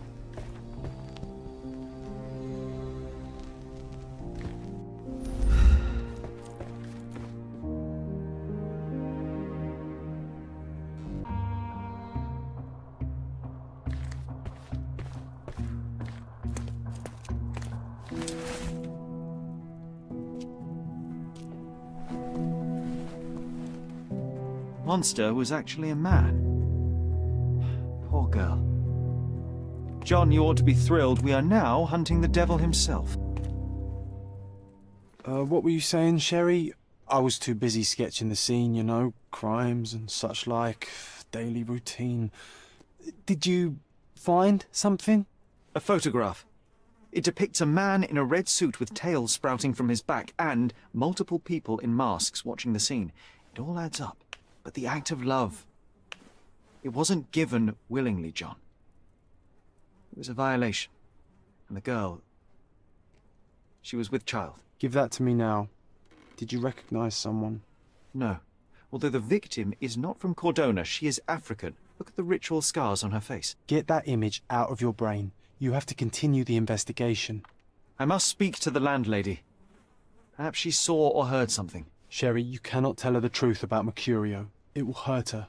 John, that's illogical. Sooner or later, she will come here and discover a corpse, and I still need to talk to her. Just avoid mentioning corpse, all right?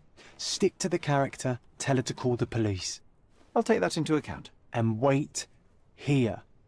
I've redrawn the people in the photograph. Now you can proceed with your investigation without those horrific details.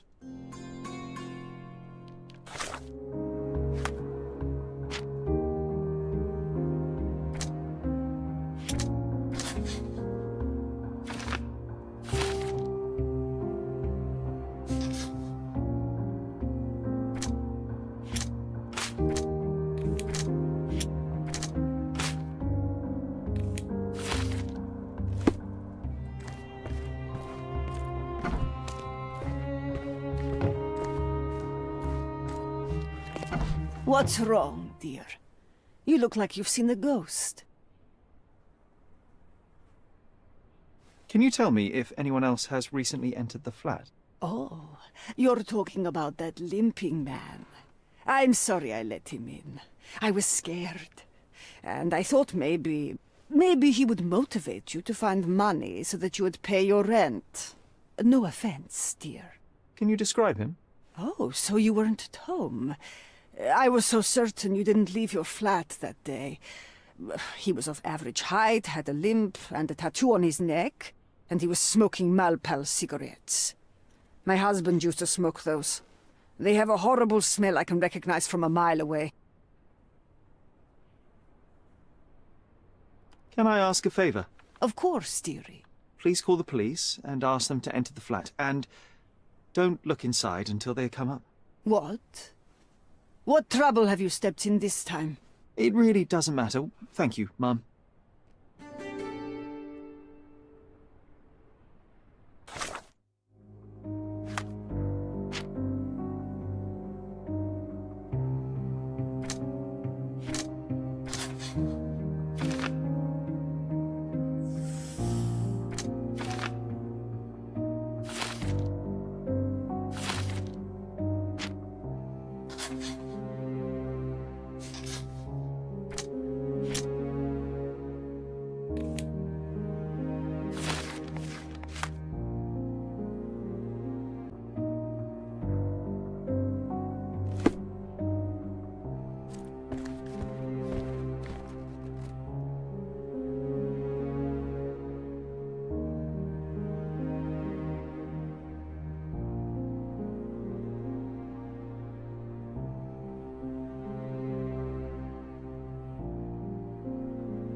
Phew, Sherry, that was close. But you did everything correctly. Now, take off your outfit. I can't let you walk around in a dead man's clothes.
Does this poster truly claim that Cordona has a ghost?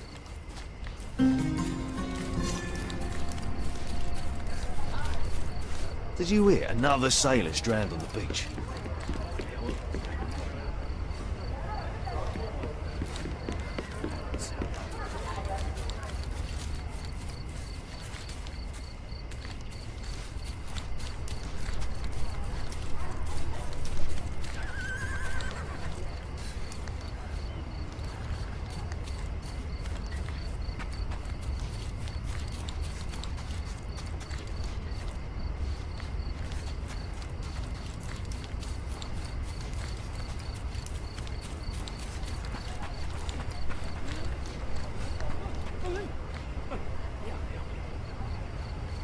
May I ask for your assistance?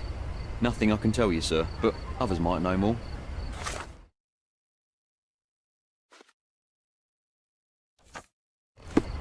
Can I ask you a question? Nothing I can tell you, sir, but others might know more. Oh, I am bored. Call me when you find the answer.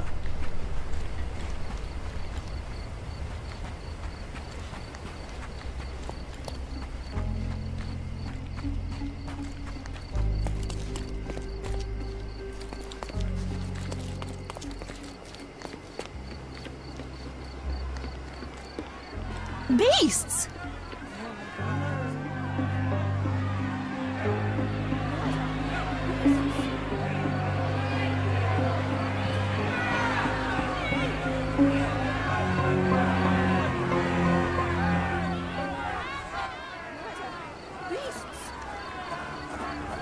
Murderers! They're completely livid. First they come to our land, then they murder our people. Sir, this place is off limits to the public. Please state your business or leave, or I shall request that the police escort you out.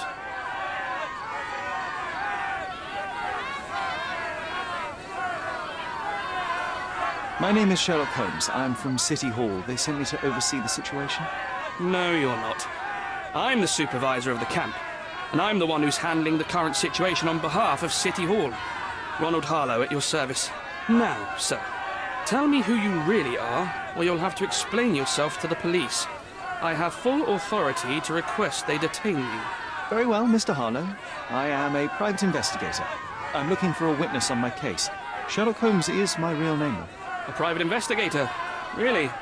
Even so, you're not authorized. I can't let you in, so please, step back.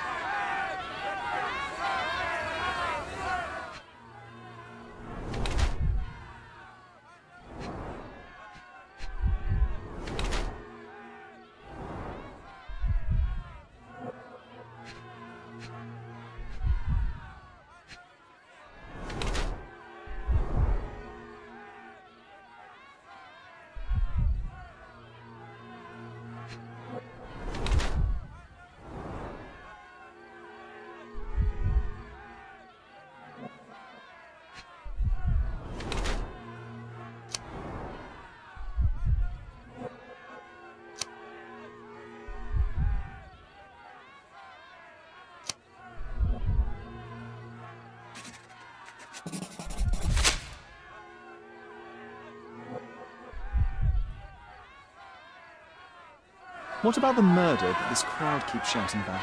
It's mere assumption. I assure you that the situation is under the police's control. I know you want to deal with this in the right way. You are obviously a professional and a responsible person, but you clearly have never handled a situation like this before. I am handling it, Mr. Holmes. Don't question my capability here. And tell me how you do it. You can't even calm this gathered crowd, and as for the police, they're not quite managing it either, are they? You consider yourself a problem solver, but until today, you've been solving problems sitting at your desk in a dark corner of a city hall room. Here, you need a more practical approach. What are you driving at, Mr. Holmes? I can help you to handle the situation if you're truly interested in solving things quickly and quietly. And how exactly would you manage that? Simply tell the police that I'm with City Hall and I'm permitted to investigate the scene. I'll work out the rest. But in return, I need your help finding my witness. She's a young refugee. She's with child, or was with child recently. Look, there is indeed a dead body inside the camp. So even if the girl you are looking for is there, all the refugees are now being detained and interrogated by the police. They won't allow you to speak with her, and I can't do anything about that until the situation settles down. So it's in our mutual interest to settle it. Oh. I suppose that things are bad enough that I ought not shy away from help. All right, Mr. Holmes. I'll tell the police to allow you to come inside. Just tell me when you're ready. Mr. Harlow, how did the refugees end up here exactly? Oh, so you're not from around here yourself?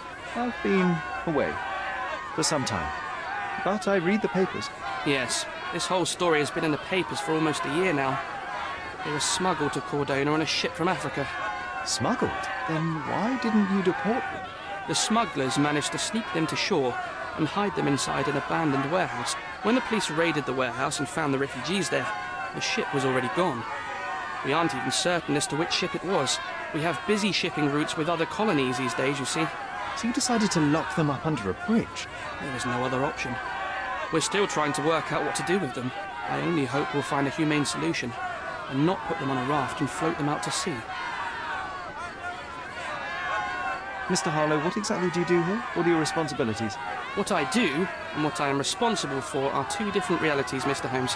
On paper, I am in charge of the camp territory, security, provision, and the refugees in general.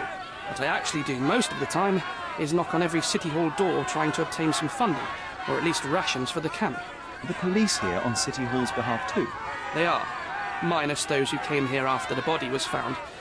The governor won't let the refugees disperse into the islands, so there's a significant police presence guarding the camp. Naturally, they answer directly to the police. I have some influence here, but I'm not their direct authority. I'm ready to take a look at the scene. All right. Go inside the camp and find Inspector Tewkesbury. He's the officer investigating the scene. Tell him I sent you. Say you're an independent expert from City Hall. He'll fill in the details for you. I'll find my way with words. Thank you, Mr. Harlow.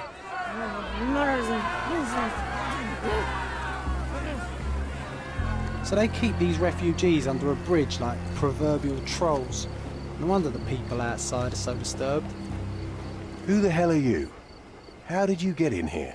Mr. Ronald Harlow let me in, sir. I'm Sherlock Holmes, a surveyor of refugee affairs with City Hall. You're Inspector Tewkesbury, I presume? A surveyor? What does that even mean?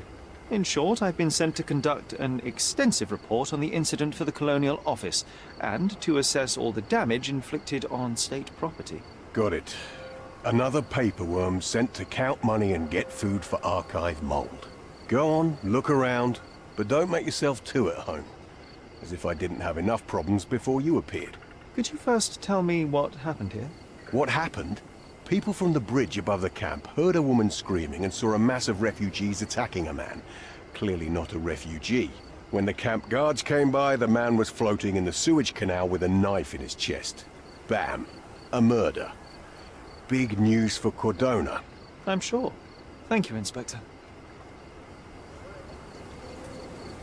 Did you learn anything about the dead man? The fellow looks like a thug. I've had dozens like him fished out of the sea over the past 20 years. Ever since these refugees arrived, there have been people on Cordona with bad blood in them. My best bet is that this thug had something against them too. And no clue as to his identity? He had some items on his body, but nothing to indicate who he was or where he was from. I think I should catalogue his possessions in my records. Go on. They're on the table near the body. And none of the refugees were harmed? One fellow was cut. He's lying over there near their kitchen. He's in a bad way. You mentioned a woman screaming who attracted the bypassers on the bridge. Was she harmed?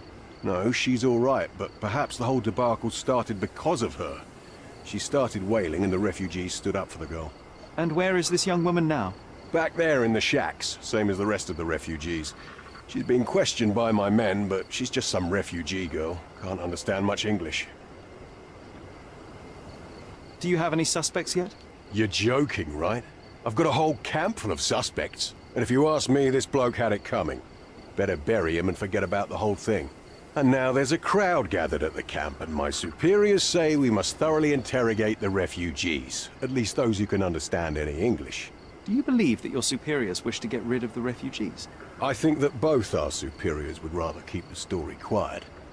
Since that's an unaffordable luxury now, they're looking how to protect their public image. That's why I have to waste my time waiting for my people to turn every stone and befriend every refugee.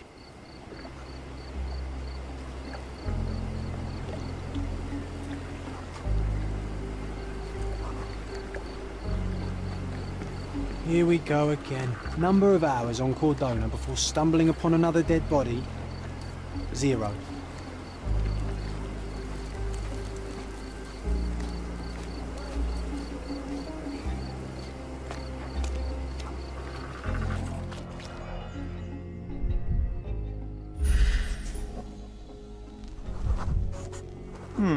Coal dust under the nails.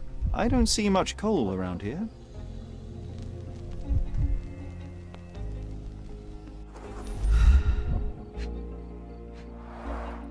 An interesting tattoo. Does it mean something?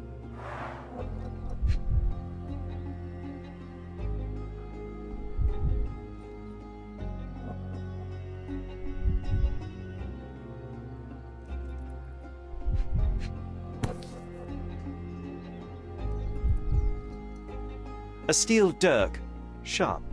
A common accessory among sailors and soldiers.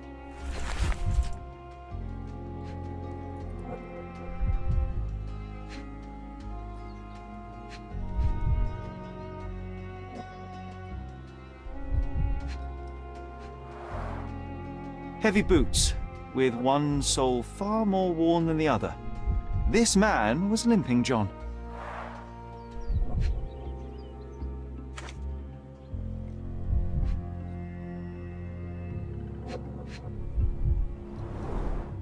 I'd say the blade penetrated upward, however the wound is too messy to be certain. A violent death.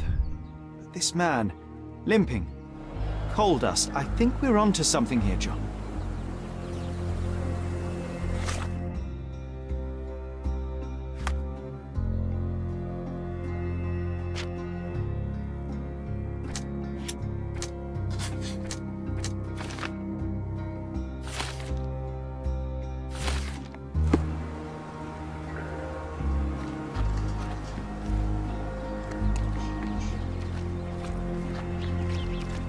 If they find out about the passage, everything will go to hell. Sherry, just look at this. Living quarters in a sewer.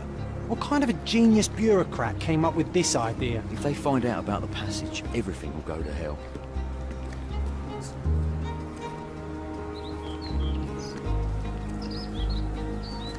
If they find...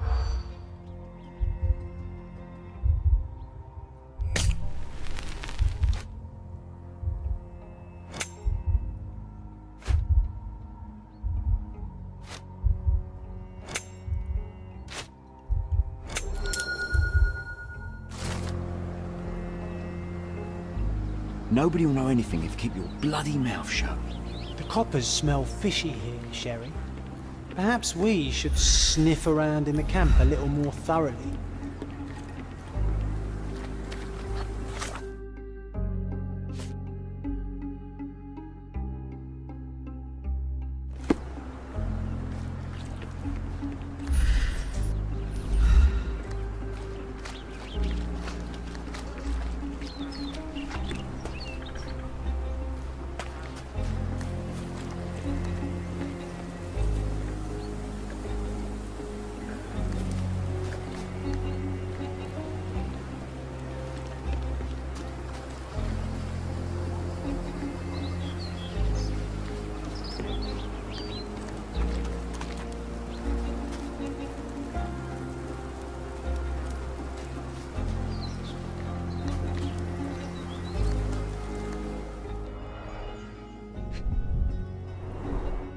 Malpal, soaked with salt water. £1,000. A fair sum, especially considering British currency isn't very common in Cordona. A simple leather sheath. Perfect for a dirk.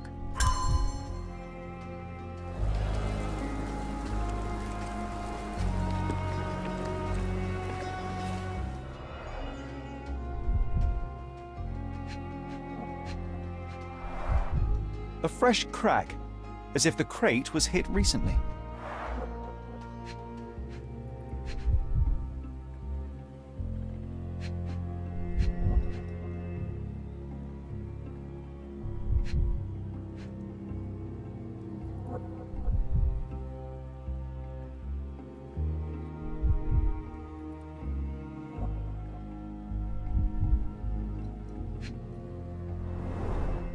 Someone bled profusely here.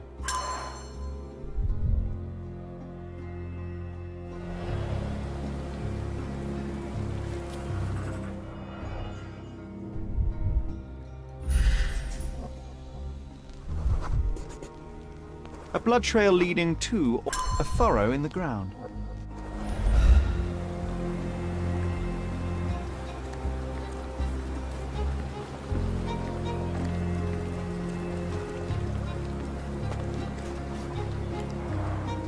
Oh, carnelian agate beads, a traditional African adornment.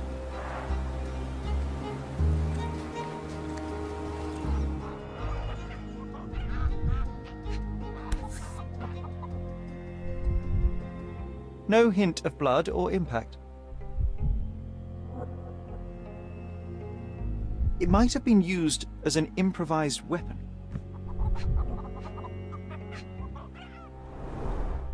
The blood sprayed off the blade after the strike.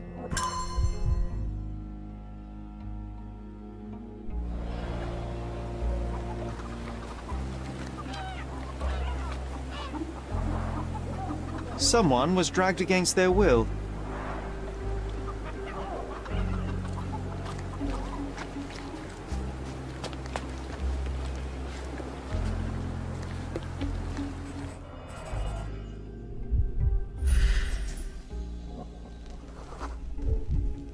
A heavy boot with a worn-out sole.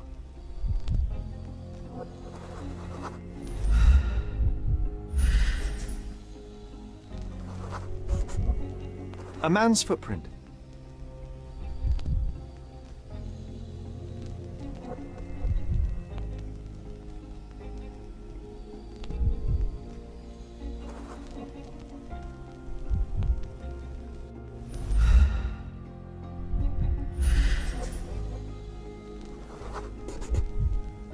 Police boots. Always happy to trample evidence.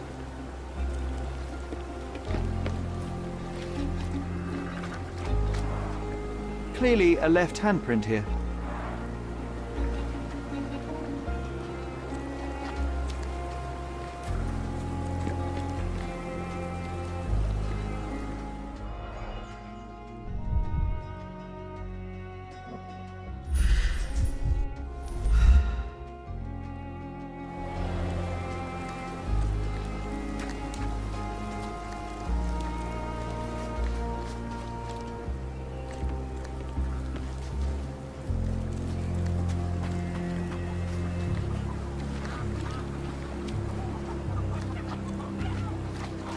The refugees have been detained and will not leave until all the circumstances are clarified.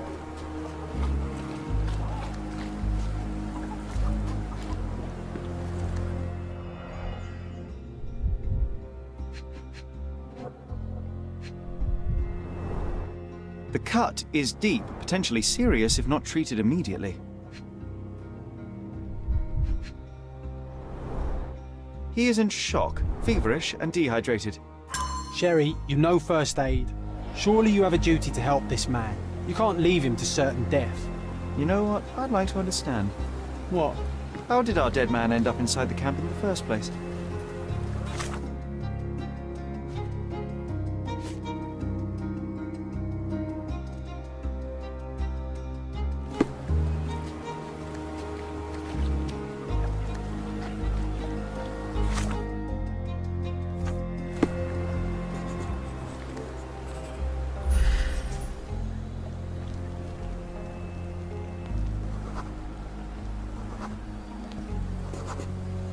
Just washed.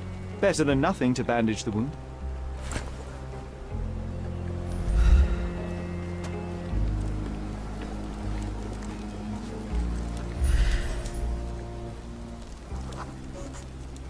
I'll use it to create a solution.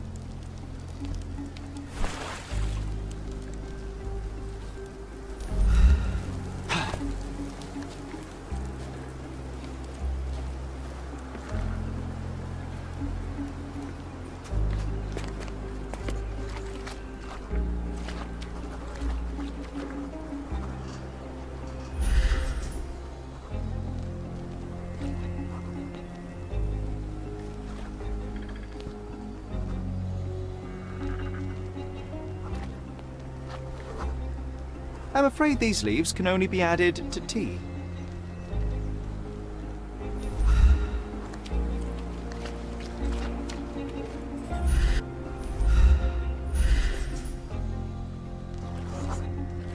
I can use this to stop the infection from spreading.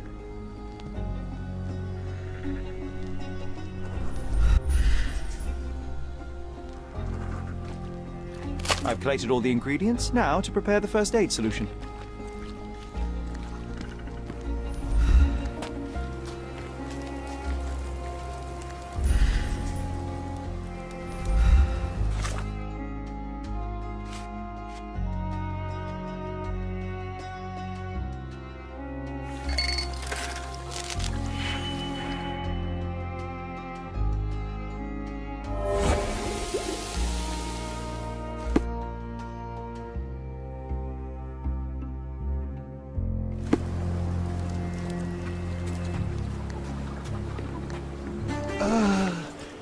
Thank you. This should make you feel better, my friend. Now, remain lying down and drink as much water as you can. Well done, Sherry. At least he won't die from the infection.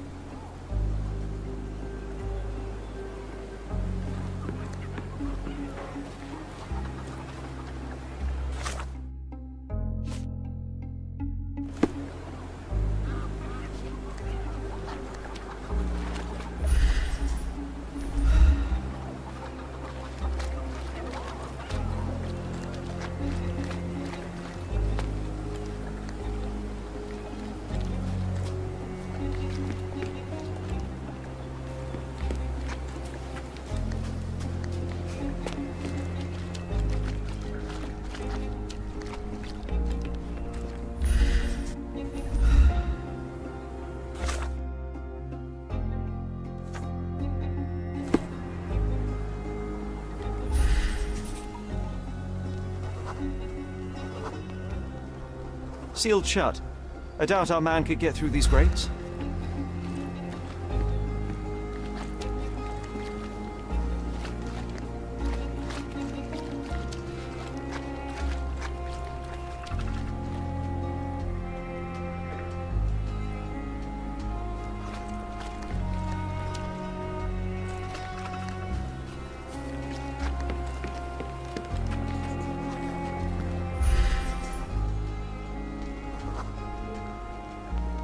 No, it's too short for these walls or cliffs.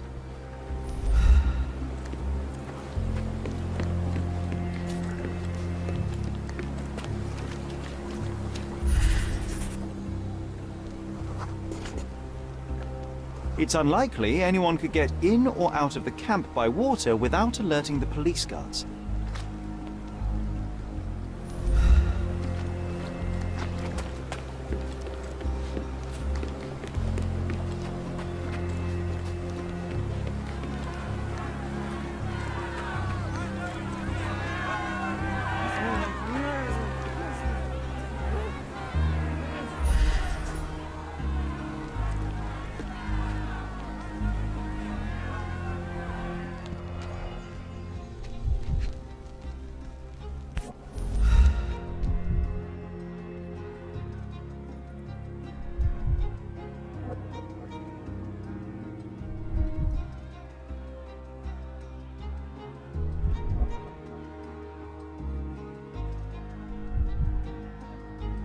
A single Malpal butt. Roadman's cigarettes. A brand highly regarded by law enforcement officers. So there wasn't any sophisticated infiltration plan. The good old police just let the man into the camp. Now we have everything we need to get the full picture of what happened at the camp.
So, we have a thug who came to take a refugee woman with him. She resisted, but he dragged her by force.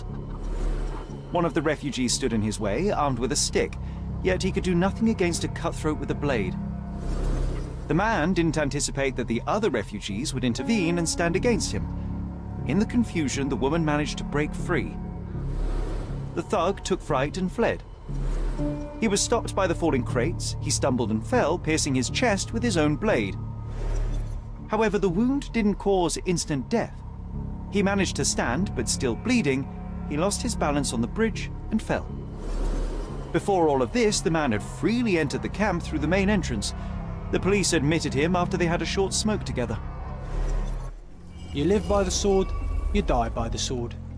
In our man's case, it's the same sword.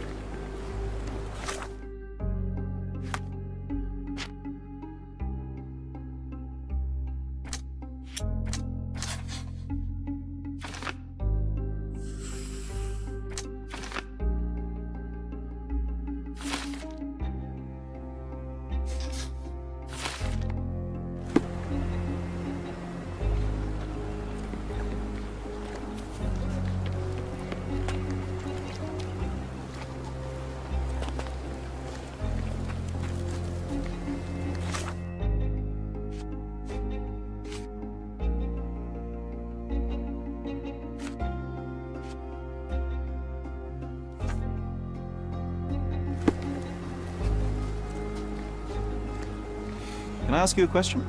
Nothing I can tell you, sir, but others might know more.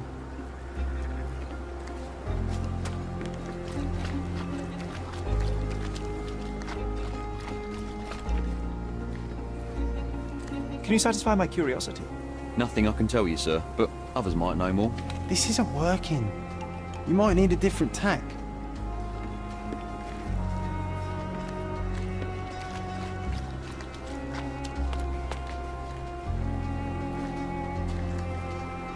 Can you satisfy my curiosity? Nothing I can tell you, sir, but others might know more. Do you know anything about this? Nothing I can tell you, sir, but others might know more. Everyone's looking at us, Sherry. You sure you know what you're doing?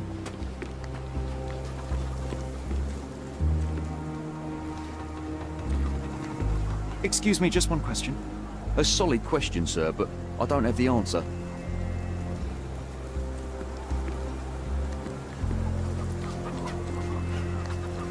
Back off.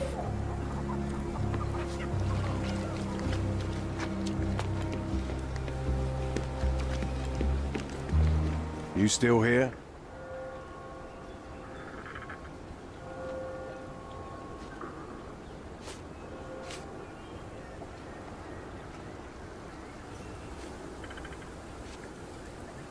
The guards at the sewers were speaking about taking refugees out of the camp. Do you know anything about this, Inspector? Less than you do, obviously. And this doesn't bother you as an officer of the law?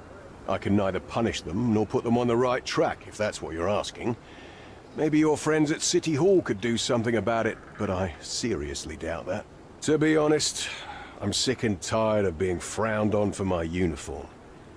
If those fine gentlemen you've eavesdropped on are in some shady business, that's on their heads.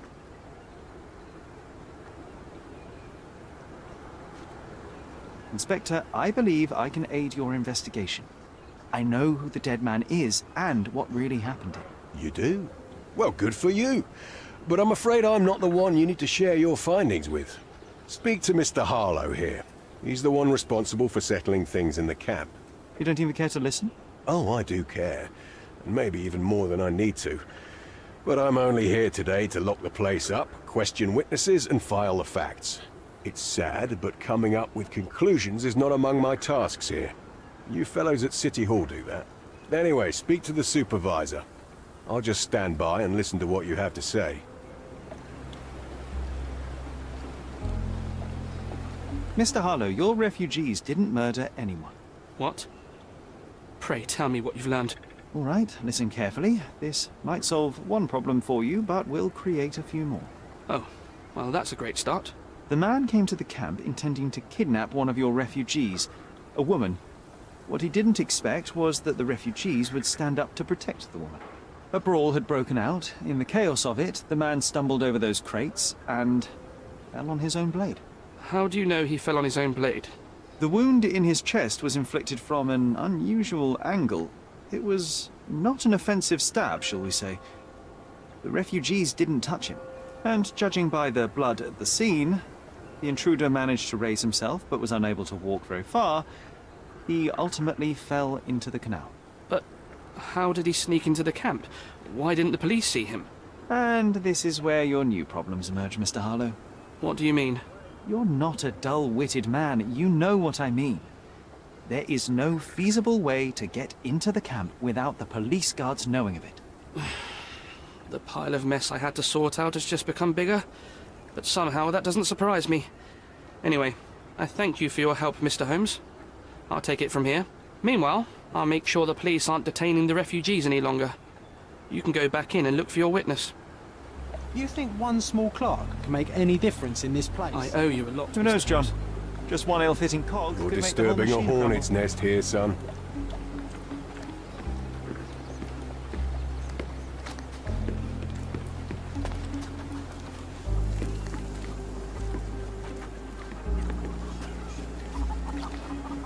You're the one who tended to our man's wounds.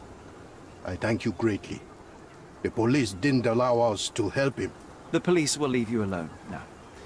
I've proven to them that the man who came into the camp died due to his own foolishness. Thank you for standing up for us. But nobody would help us without a reason. You're here because you want something. Yes, I do. I need to speak with the girl drawn here. The dead man came for her too. He wanted to take the girl away, but we won't allow her to be hurt again. What do you want from Nayla? Nayla. She was hurt some time ago. I'm here to find the people who did this and bring them to justice. And to find them, I need Nayla's help. Will you let me speak to her? Justice. There's no justice on this land. But you helped us, so maybe your words are not empty.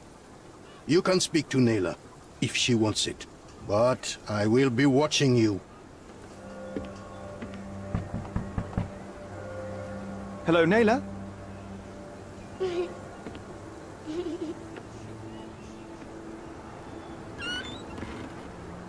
My name is Sherlock. I know someone hurt you. I am here to help. I'm trying to find the people involved and bring them to justice. Please. There is a photograph, and I'm sorry, it is terrible, but I simply must ask. Where did this happen? What can you tell me about these people? Christ, Sherlock. Nayla, I'm sorry. I'm not very good at this. You come here for me, but you are rude and cruel and condescending. A cross. The man had this cross. Now go away. Leave us be. I do not need another white man's help.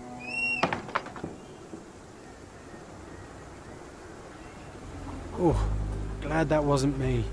Not my best work, John. By a long shot. Nayla doesn't want us meddling. I'm starting to wonder what this all achieves.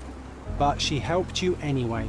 Now we know that maniac's face and the cross he wore, we can still catch him.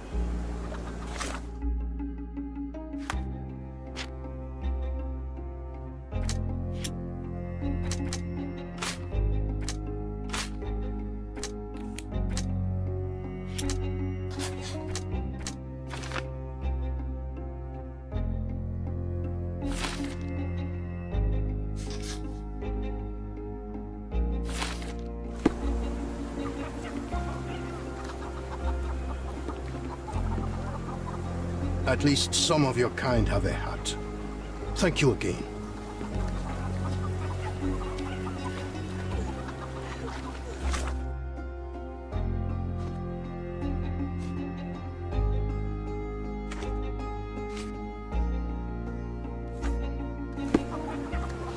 At least some of your kind have a heart.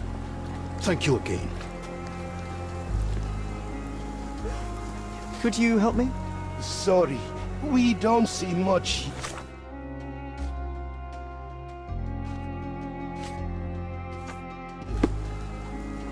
May I ask for your assistance? They often take us from the camps to work. Most don't mind, though. It's the only way we get a glimpse of freedom.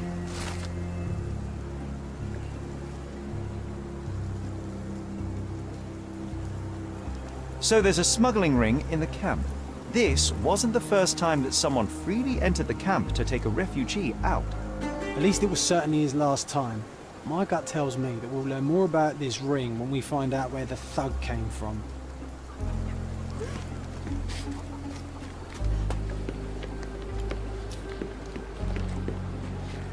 You still here?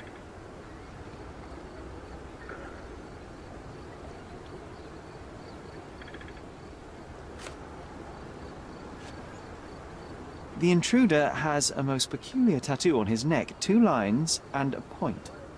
Do you know anything about it? You really want to know, kid? Why? You want to play a policeman or something? I'm sure you have it in your records, so it won't hurt if I have it in mine. In my records, it's just a tattoo, as it should be in yours. Ah, to hell with you. Suit yourself as to what you're going to do with it. Off the record, though, such tattoos are often connected to a man named Mr. Niccolo Bernadotti. Bernadotti, you say?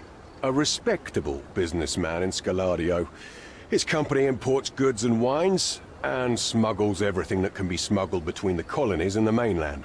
His people can be identified by an obscure tattoo, just like the one over there our friend has. But these are all merely rumors, you see.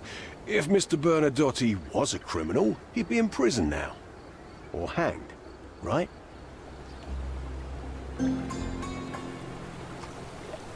I owe you a lot, Mr. Holmes.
Have you found anything helpful?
What a lovely man this Bernadotti is, eh, Sherry? Can't wait until we get to meet him.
It seems they're not expecting guests. I won't wait for an invitation, John.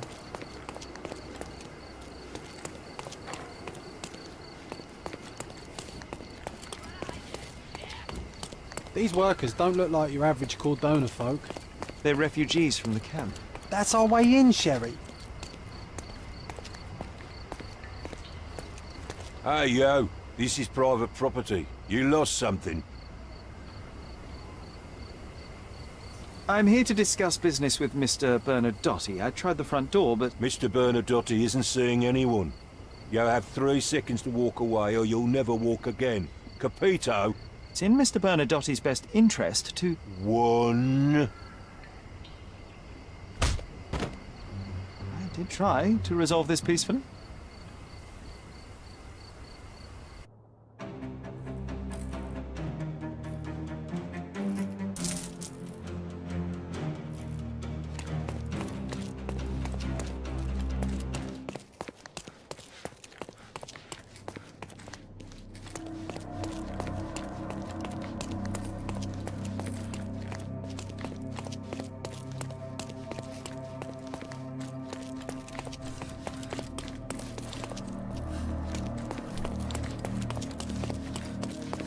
Sherry, look!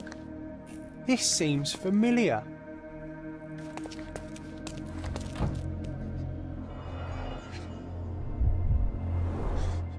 Let's see what's hidden there.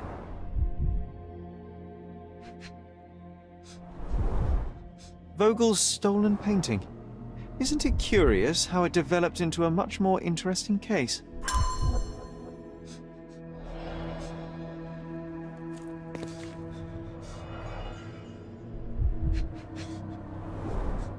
Masks, traditional for the Chokwe people of Central Africa.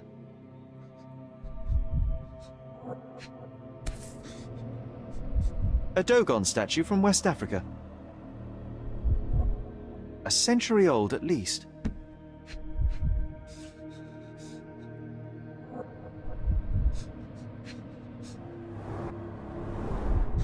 VH Grindley Flow Blue tableware. This is what lies behind the facade of Bernadotti Company Limited.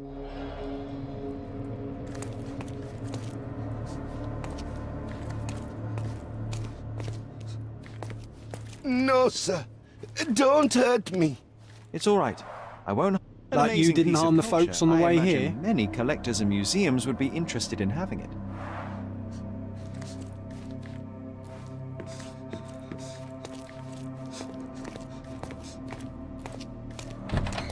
Don't come any closer. One step and I'll shred you to pieces. Go ahead. Make my day. Righto. Yes. Yep. Well, excuse me, sir. I think I hear... I've got to... It's better I leave. Whoa. Oh, wow. That was as if somebody put my words in your mouth.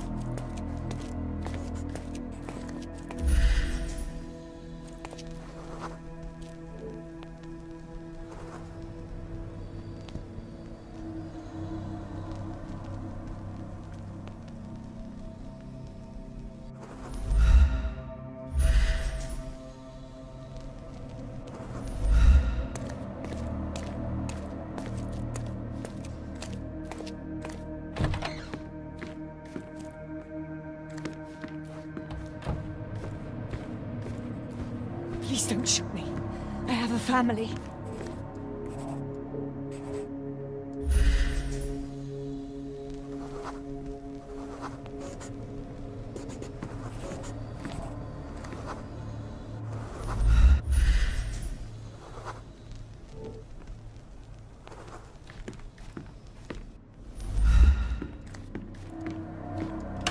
So, you've cut through all the guards just to talk to me.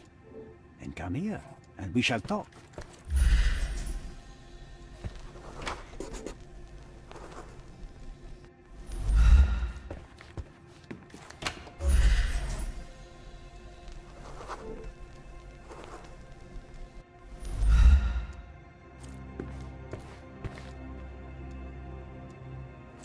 Whenever you're ready.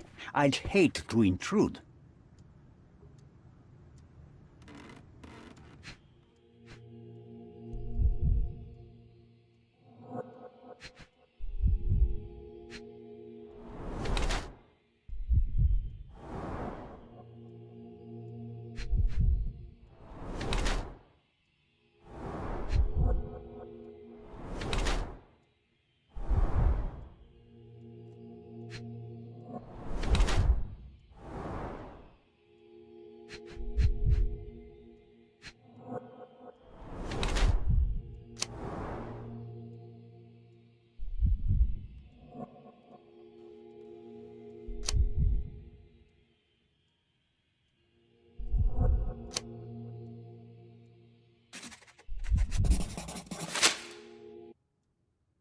Bad news. The thug you sent to the refugee camp only succeeded in stabbing himself. His next and final journey will be to the morgue. Hold your horses. Who the hell are you? Sherlock Holmes. And you are Niccolo Bernadotti, a smuggler, kidnapper, and notorious cutthroat, among other things. Few men would dare waltz into my office and address me like that. You are either overconfident or unintelligent. This is private property. Give me one reason why I should not shoot you on the spot. I am sure my friends at the station would call it self-defense. Mr. Bernadotti, do you know the name Boniface Mercurio? I do not. Mercurio was a local artist. Recently, a man broke into his apartment, ransacked the place, and killed him. The thief was looking for something. You are testing my patience, boy. In a moment, the connection will reveal itself. As I said, your man was found dead in the refugee camp. He was there to kidnap a woman, but the other refugees intervened to try and save her. The ensuing scuffle resulted in the man's accidental suicide. He sported the same tattoo as your men in this building. In fact, it also bears a resemblance to the one on your neck. Care to explain what business your man had with this woman? You have no idea what you are talking about. I can assure you this was no kidnapping. The refugees in the camp are on edge. What happened there is a tragic accident, one I am not responsible for. For what reason was your man there if not to abduct her? Why would I answer? You are yet to justify your presence in the slightest. I was hired, privately, to investigate the recent theft of a painting from an art gallery. My investigation led me to a man from your organization, and thus, to you, Mr. Bernadotti. That is quite a stretch. Why would I need to steal a painting when I could buy anyone I wanted? Interestingly enough, I spotted the stolen painting in your storeroom. I buy and sell a lot of things, Mr. Holmes. Unfortunately, if this is true, it is not the first time I have been sold stolen merchandise. I presume you were hired by the owner of the gallery. Tell them to contact me, and we'll sort out the situation. So, this painting is why you broke into my office. So many words, so little action. When you barged into my office, Mr. Holmes, I got the impression you wanted to talk business. Now I see you had come just to talk. Tell me exactly what you want, or get out. It was necessary groundwork for what comes next. I have enough evidence to conclude that the gallery thief, the artist's killer, and the dead man in the camp are all the same person. Your time is almost up, Mr. Holmes. Before you draw your gun, there is one final detail I am yet to mention. The young woman your man was tasked to collect from the refugee camp had been defiled at a perverse masquerade party. That violation was captured in a photograph by Boniface Mercurio and used as a reference for his painting. The photo shows the attacker's face. Finally. That's why you're here, Mr. Holmes. You have the photograph. It is what your man was after when he broke into Mercurio's apartment, and it is what you're after too, isn't it, Mr. Bernadotti? You have the photograph with you? How much do you want for it? I am not naive enough to carry it with me, and I am compelled to ask why you want it. Who is the man visible in the photograph? An associate? Not yet, Mr. Holmes. Though with this picture, that may change. The man in the photo is a British envoy on Cordona. What exactly do you want from him? My business dealings are often arduous in their bureaucracy. A man in his position, willing to look the other way, could ease my work significantly. In return, I will make sure no one looks his way either. A favor for a favor. Also known as blackmail, the modus operandi of any true professional. It was not originally my idea. Mercurio set things in motion, extorting the envoy for the most trivial of ends. Money. In response, the envoy hired my man to retrieve the painting and the photograph. eliminating Mercurio's leverage. I only learned the whole story after the artist was killed in his home. And rather than extricate yourself, instead you took over Mercurio's venture. It fell into my lap. As a businessman, I simply seized the opportunity. Now, how much do you want for the image?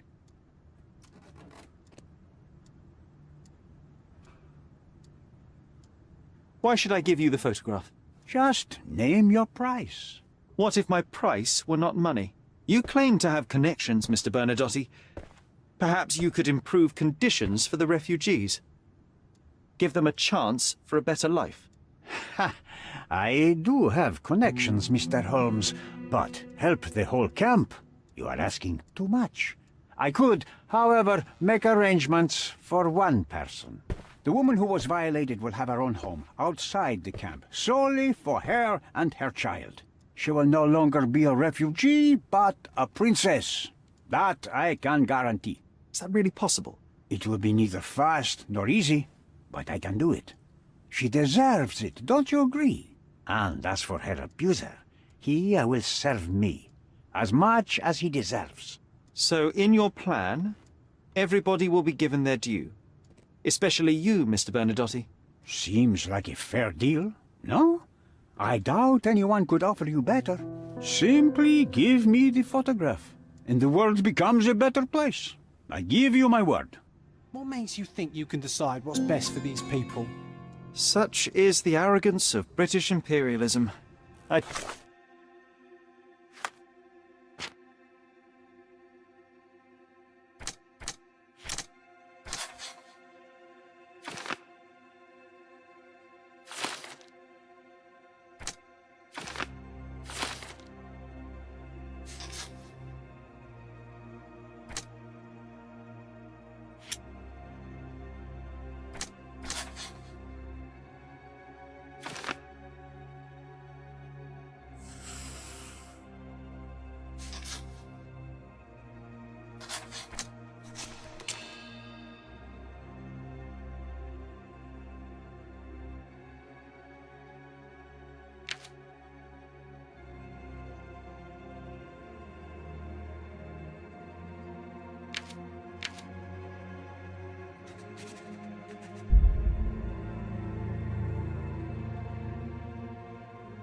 Take your point. If I give you the photograph, how do I know you will not come after me? Mr. Holmes, you are not a threat. The local authorities owe me favors. For all your confidence, you cannot actually harm me. Besides, I like you, and your approach to business. We are not dissimilar. Pragmatists to a fault. Indeed. I cannot ignore the just outcomes in what you have proposed. All right, take the photograph. You are a hard man to read, Mr. Holmes. I couldn't tell if you actually had it. Fear not. This decision will bear its fruits soon enough. One more thing, Mr. Holmes. Now that I have the photo, you may as well take Mr. Mercurio's painting back to the gallery. Please. Send my apologies.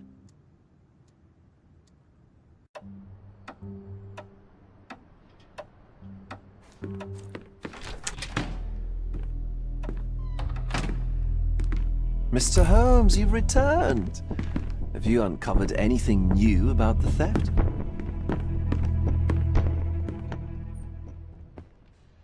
I've brought news, but not all of it will please you. Fill me in, Mr. Holmes. I won't shoot the messenger.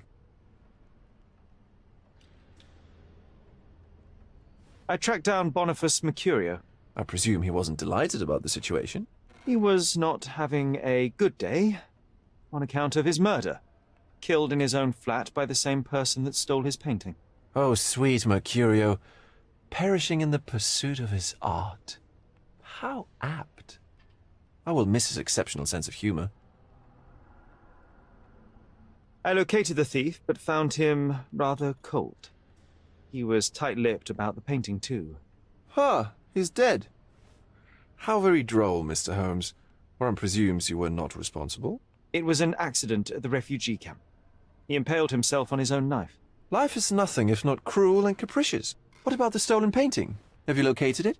Yes, it's here. Splendid! I'm most grateful, Mr. Holmes. It must have been a difficult task. Will you share your adventures with me? I cannot, Mr. Vogel. The story is much like your undergallery. Not for everyone's eyes and ears. So sometimes you do hide the truth. What has happened to your crusade? I'm not on a crusade. I simply do not owe you the story. It was not an attack, Mr. Holmes.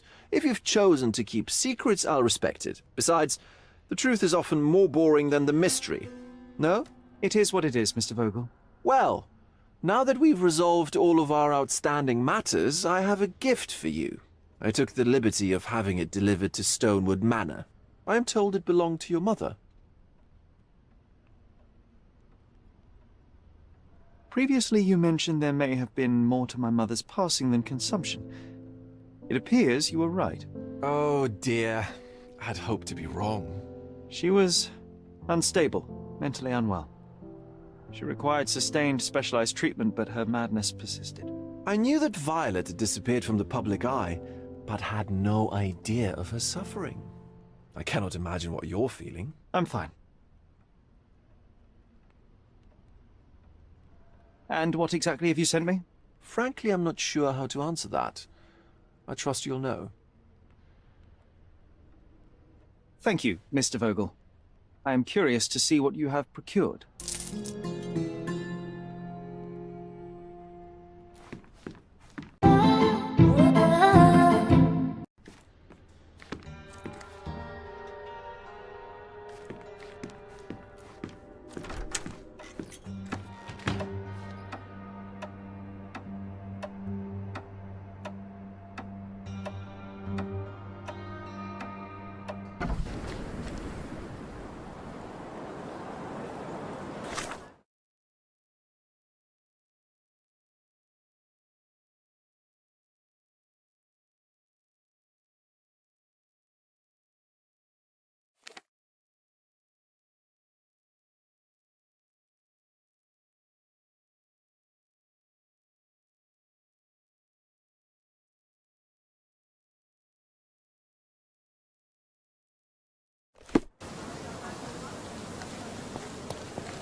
Mr. Sherlock Holmes, I presume? Correct. With whom do I have the pleasure? Emilio Esther, happy to make your acquaintance. I am here on behalf of Mycroft, your brother. He's on his way to Cordona. In the meantime, he requests your assistance with a sensitive matter. My orders are to provide you with the details. I'm afraid I don't have time for this now. I hope that you will reconsider. If you do, I'll be here.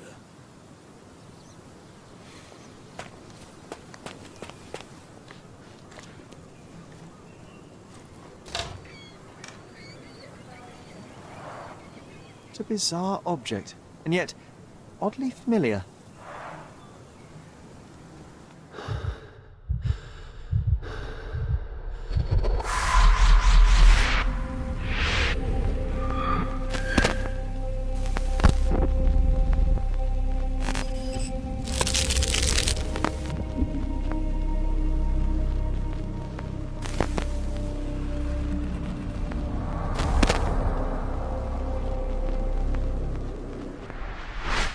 Did you just remember something?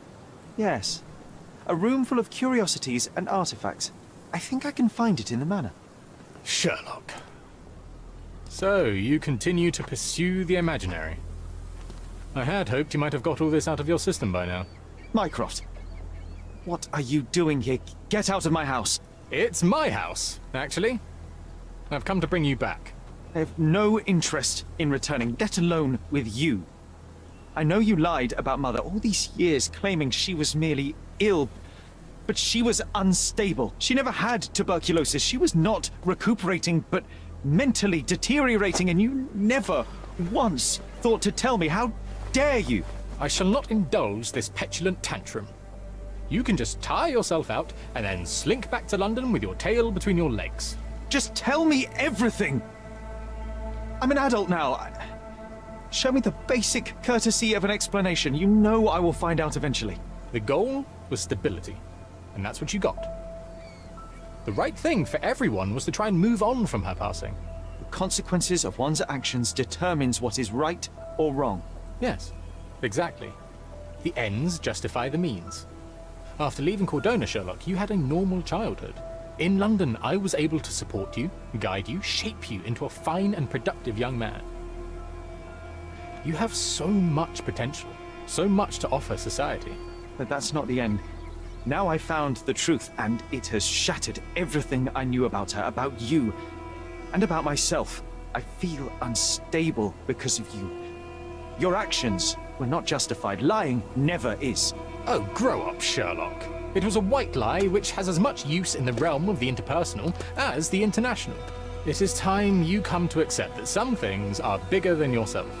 Oh, you are full of it. You like to pretend you care about the big picture, but it's just an ego trip. You like knowing more than others. You like greasing palms and rubbing shoulders with the rich and powerful. You like having eyes and ears everywhere. The fact it helps the nation is incidental, because all you care about is yourself. It's true. I have agents everywhere, including Cordona. If you weren't so damn stubborn, you'd realize that means I'm only here for you.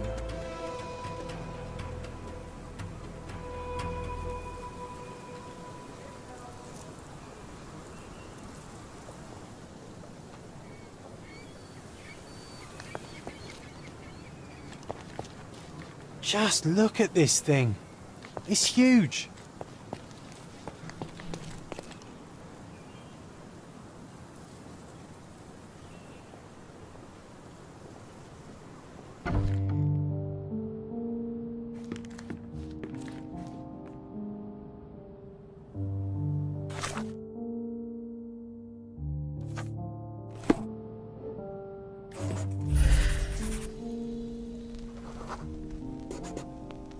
I remember returning home with a pair of perfect sticks. We wanted to turn them into training swords. Oh, that's right. We stood there, frozen, staring at something huge in the main hall.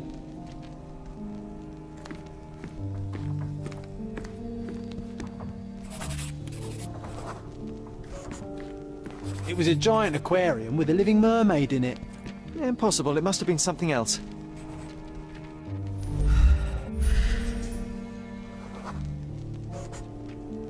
Oh, of course, that mortifying hoax presently taking up space in our front yard.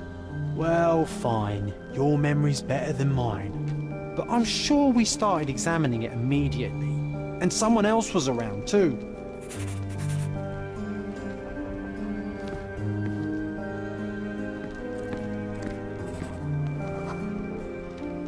It was my mother. She asked what I thought of the artifact. You were really concentrating and holding something in your hand.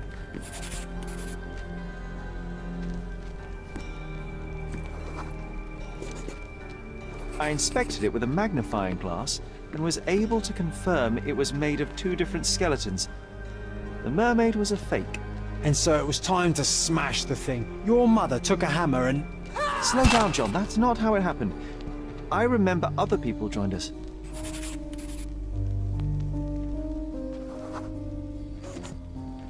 The workers took the artifact and placed it into the Cabinet of Curiosities. It became part of Mother's collection of fakes. She always said that the truth lies in the details. This mermaid helped me to learn that.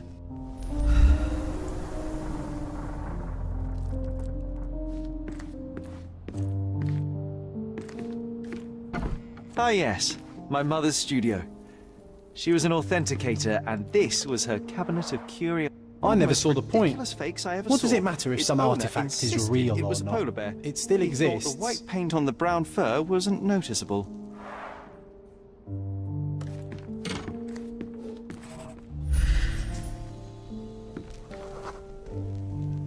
I remember this cozy blanket. It was perfect for... Wigwam! Oh, that was a joy to build them. Imagining ourselves as wayfarers on the other side of the world.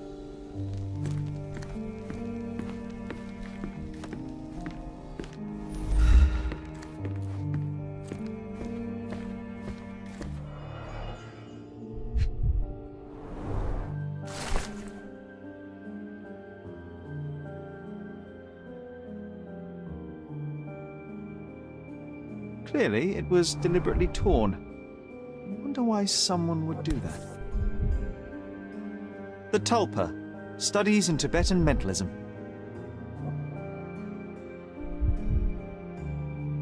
An impressive number of bookmarks. Someone was rather obsessed with this subject.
And this one was brought from a German museum. They claimed it belonged to Vikings.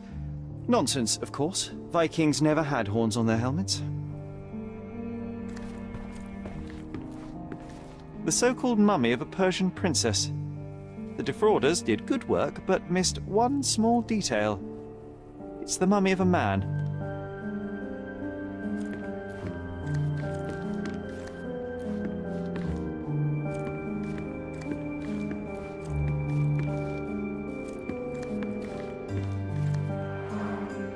Look, it's Roger. This jolly old man's well preserved. Even looks refreshed. I doubt he drew much interest at the auction. That's for the best. I'd be upset if he fell into the wrong hands.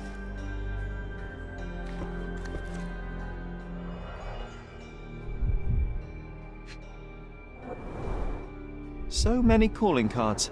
Mycroft liked to keep useful people at hand.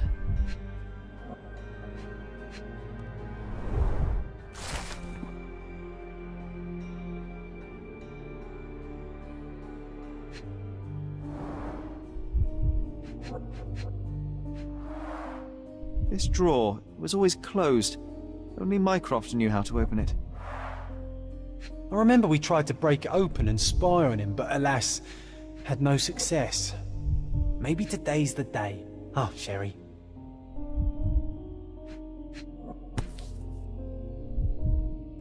Officer Luciano J. Placido.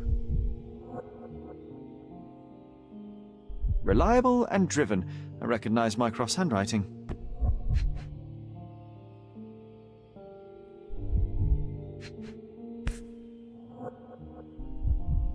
Carefully opened. Dated 24th of April, 1869.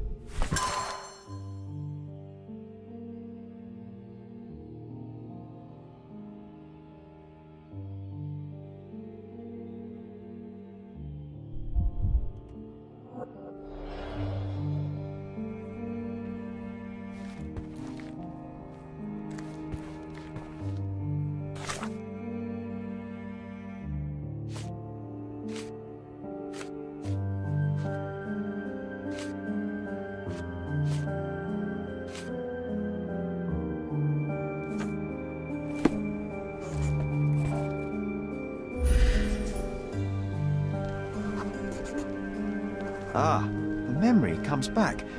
We snuck about watching him. He closed the drawer and went to the hall. We were like two shadows crawling behind him.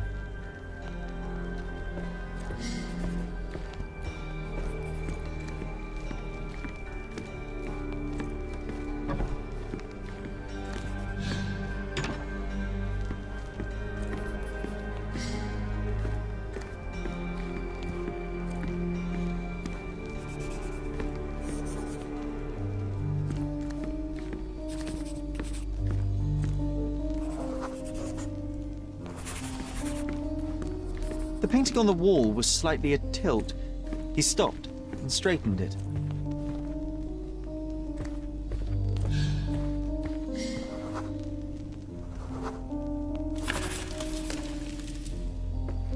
Then he threw some logs into the fire and sat in his armchair to read.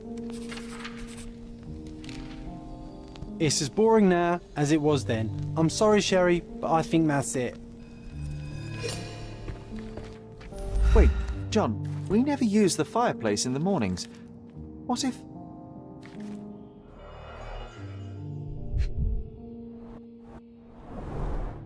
A bit of juniper in the fireplace created a soothing atmosphere.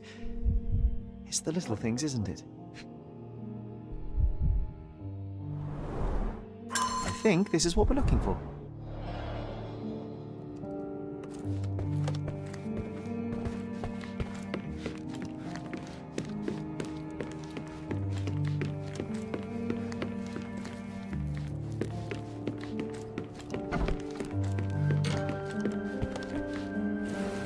We made it. So what's there?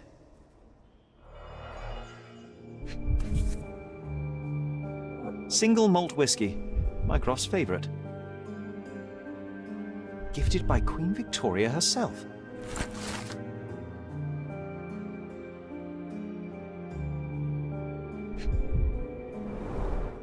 Dossiers on the most influential people on Cordona.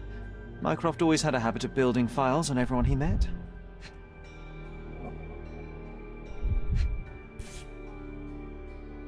Otto Richter.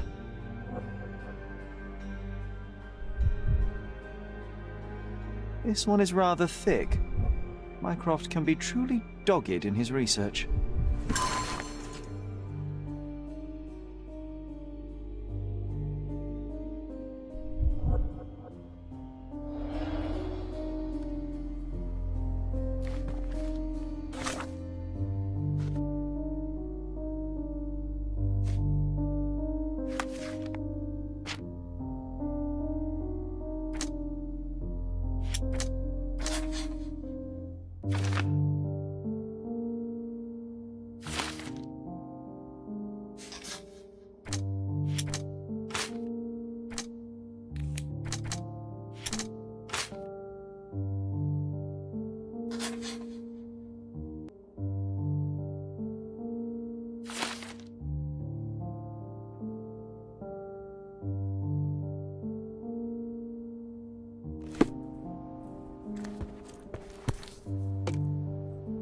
(1852), Bingley, West Yorkshire. This photo caused a lot of fuss. My mother spent some time to prove it was a fake.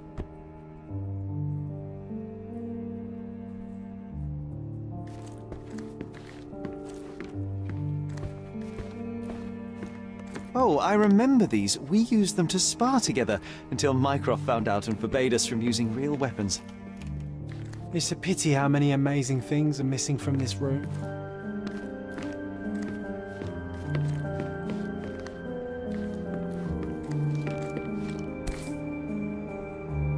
Watkinson and Holman, Chapter 1, by Wallace Dioram.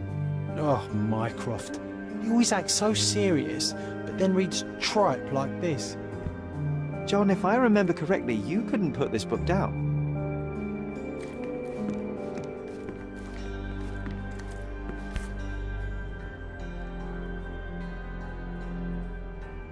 Another fake Holy Grail. Its owner claimed to be the heir of King Arthur. Scarcely believable. He also insisted a deadly rabbit was hunting him.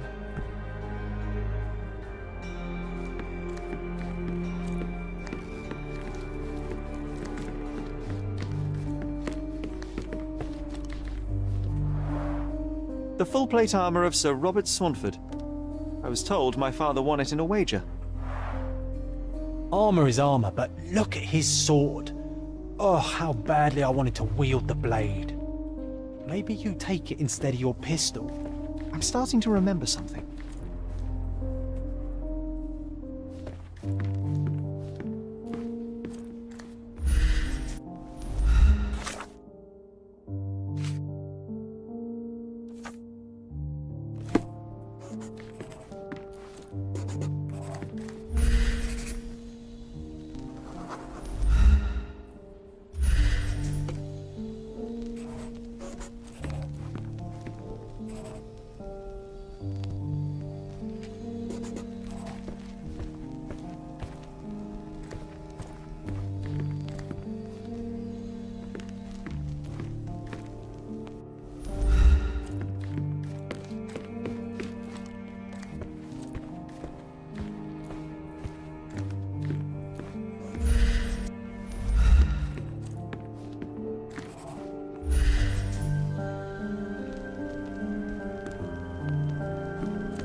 I used this ladder to look at the top shelf, right?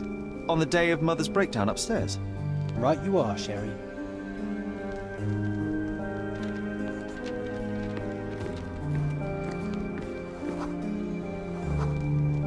We heard a noise. I can't recall of exactly what. And we didn't have a great view from behind the statue.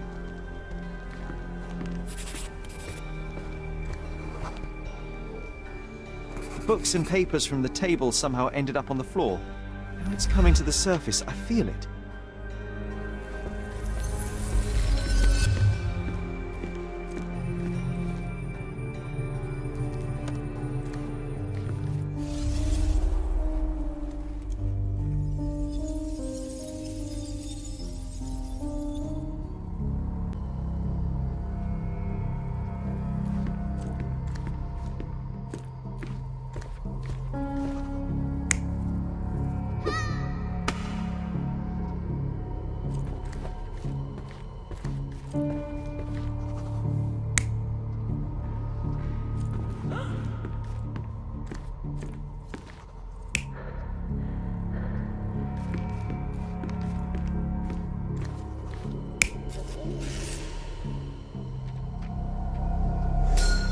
Come on, Sherry.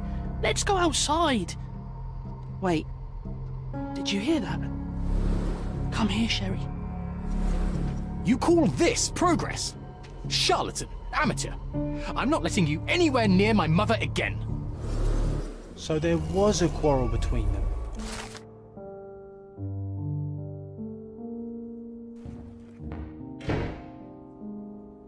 I heard a noise in the hall. Let's check it out.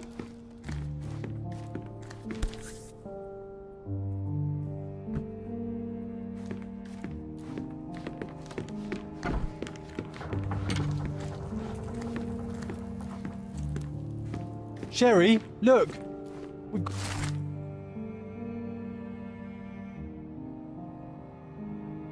An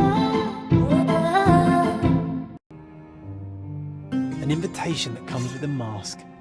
We can't miss this, Sherry.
Welcome, sir.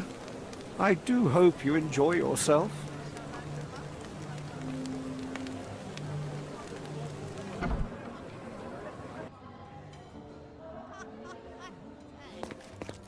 Enjoy the evening, sir. There is still plenty of time before the grand finale. All right.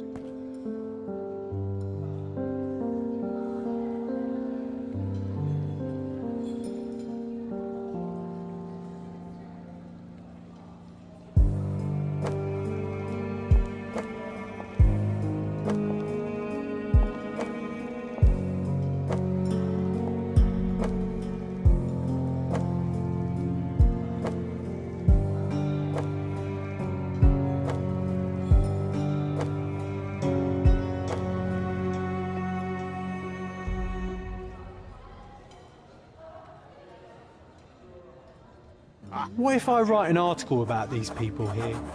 Can you help me gather information about Cordona's elite? My goodness, Sherlock, they made a blood fountain. No, John, it's definitely not blood, just wine. Cahors at a guess? Well-known and recent plays to keep up to date with the current trends.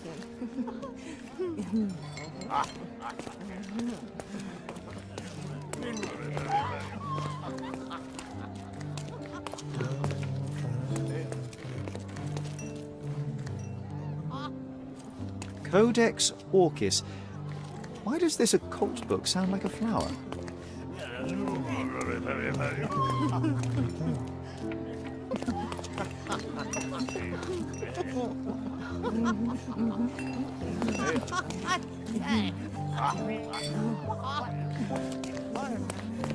Do you know what was here before Manchiosa's family bought it?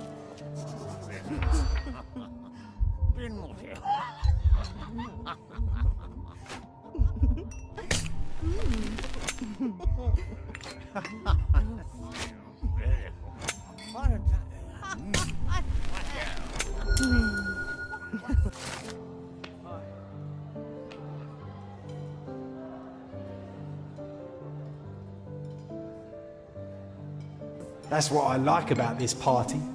Bring me more dirt, Sherry. One more piece, and I can cut it. And you still coming, need Sherry. a crack, despite Just being ethereal. Give me another second.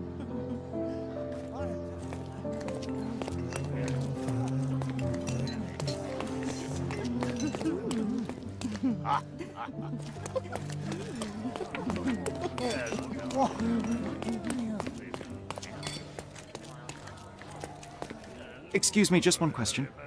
Don't take it personally, sir. But I know nothing about this.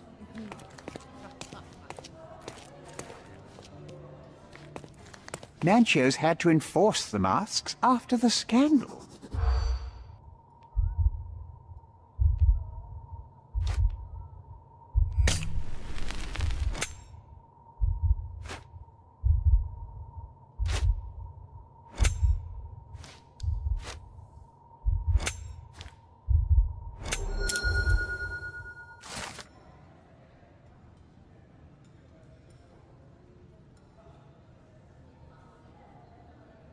I'll pin them down with this scoop. Thank you, Sherlock.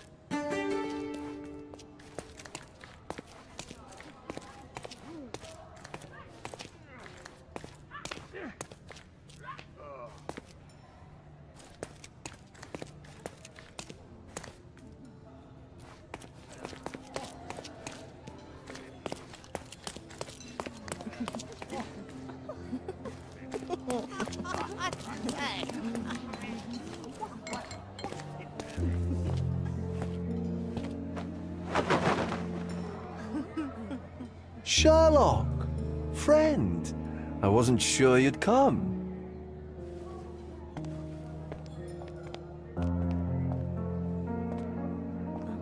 Werner, I see you are not yourself. The more time you spend here in Cordona, the more I feel it my duty to bring you into our world and show you all we have to offer. And what is on offer today? Pleasure, indulgence, relief, and relaxation. You've earned some time for yourself, have you not? Those who know me would say I'm incapable of it. Nonsense. I refuse to believe there is anyone permitted to know Sherlock Holmes. Huh. You may be right. Then free yourself from inhibition and expectation. The night is young, and so are the guests. You should try to enjoy both. It's not healthy for handsome men to spend every night alone, and certainly not in a house filled with such melancholic memories. I must admit, my travels have proven more taxing than expected. I'm less confident in my life and myself. A time of relaxation seems a distant dream. So can I tempt you with a physical aid to your moral consolations? There's wine, of course. Something to smoke. Or perhaps an artificial paradise? Yes, something more spiritual. A potentiator to sharpen the mind. A 7% solution of, well, that'd be telling, but you must try it. My mind is my most valuable asset, and a finely tuned instrument I will not risk impeding its function. My ultimate duty is to provide the world with truth, and I do that perfectly well as is. Duty? You've never cared about that before. Of course I do. Exposing a lie, revealing a fact, that is a moral responsibility. That's not morality. Morals are what happens afterwards when truth collides with consequence. Do you ever follow up on cases you solved? Do you ever see what happened next, visit the victims, ensure justice is served in the courts? And how do you choose where to direct your attention? Are there not deserving causes to which your brilliance could be applied but isn't? You ascribe me more power than I possess. I have a narrow skill set and work within that mandate. What occurs afterward is irrelevant. With every action or inaction, you place a finger on the scales of morality. Many in the city would see you as abdicating a responsibility. I haven't. Not me, of course. Morality is subjective, just like truth. There is little to be gained from indulging in it, and far better things to indulge in. Now I must insist on easing any burdens I've placed upon your shoulders.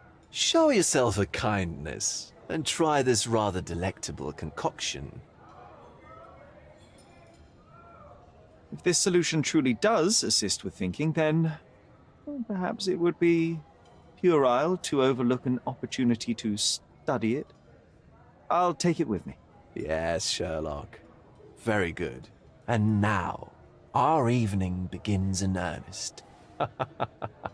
I just remembered. I'm sorry, Sherlock. My mind's delightfully impaired. Please take this key. It opens the altar room, past the library. Pardon? Altar room? What now, Werner? Go quickly and find our Fabio. Only you can make him talk. I'll join you in a minute.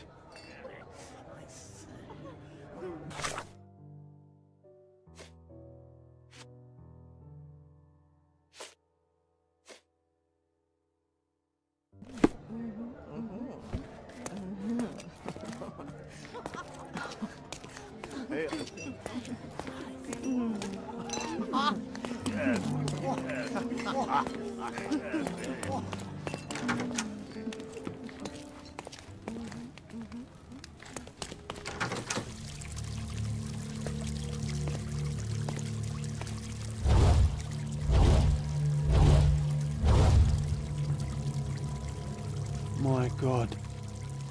Was he here this whole time?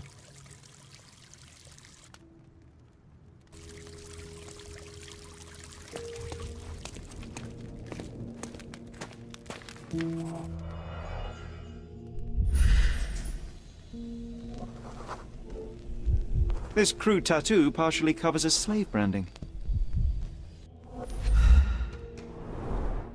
A blunt force trauma may have suffered an internal hemorrhage.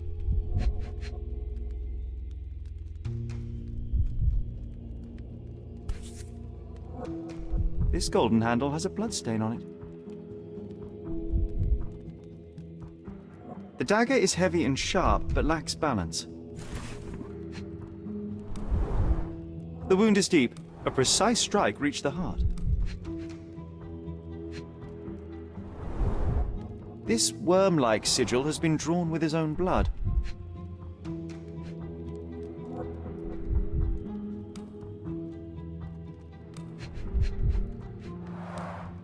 The victim has clenched the fabric so firmly in his fist that it's nigh impossible to remove it.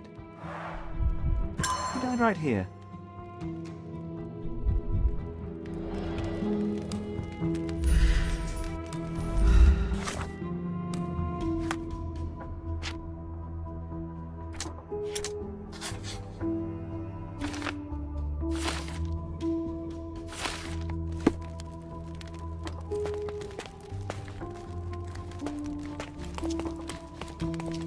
This elaborate box must be for the ritual dagger.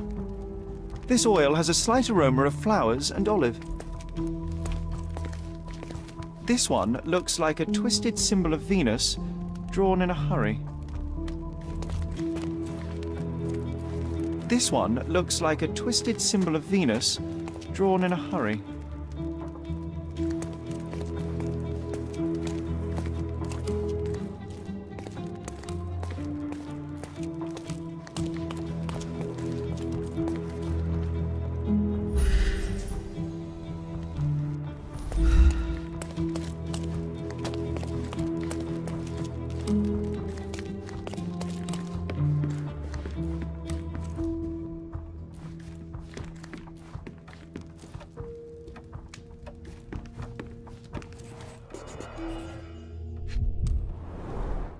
Enough cigars to burn down the entire mansion.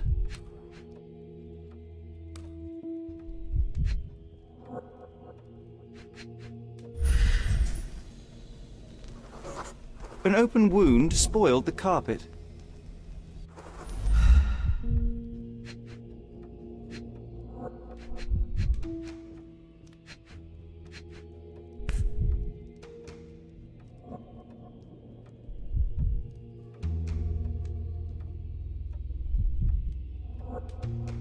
Blood. A sturdy bottle met a not-so-sturdy human. It didn't break only because it was unopened.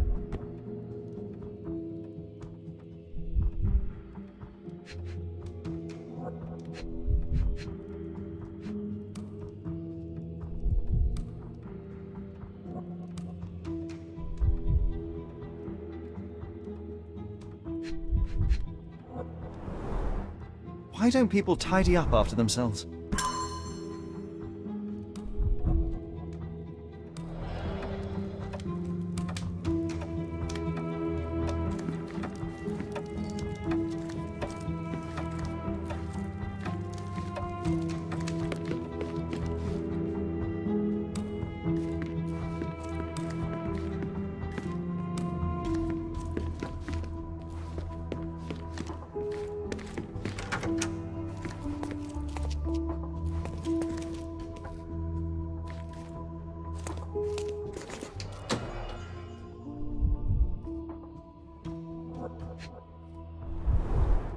The pitcher is empty, but with puddles around it.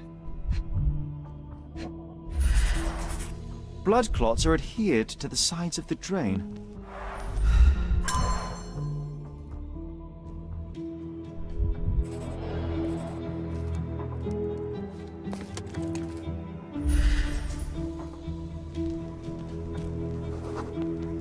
Identical to the robes the guests are wearing.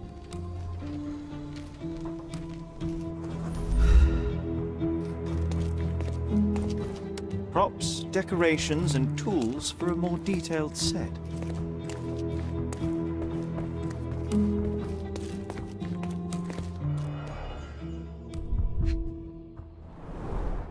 This is a different ritual.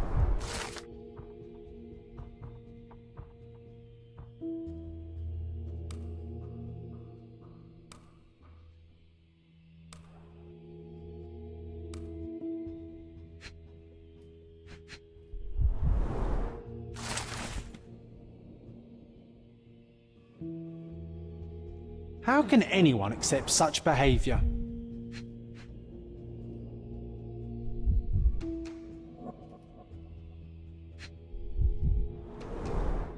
A useful tool for a disguise arsenal.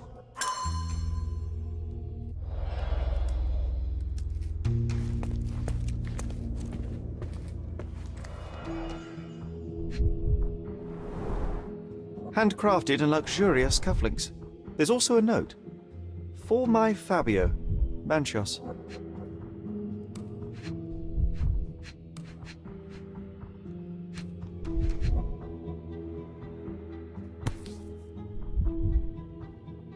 The key is similar to the one that Vogel gave me. The capital F on the key fob might refer to Fabio.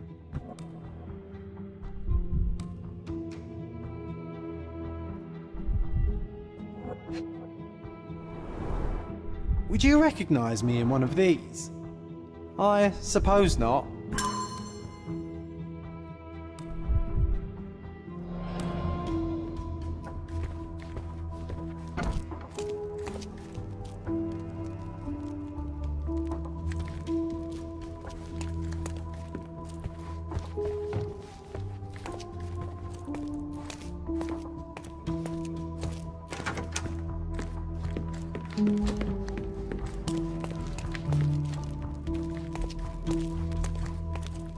Werner, care to explain what is going on here?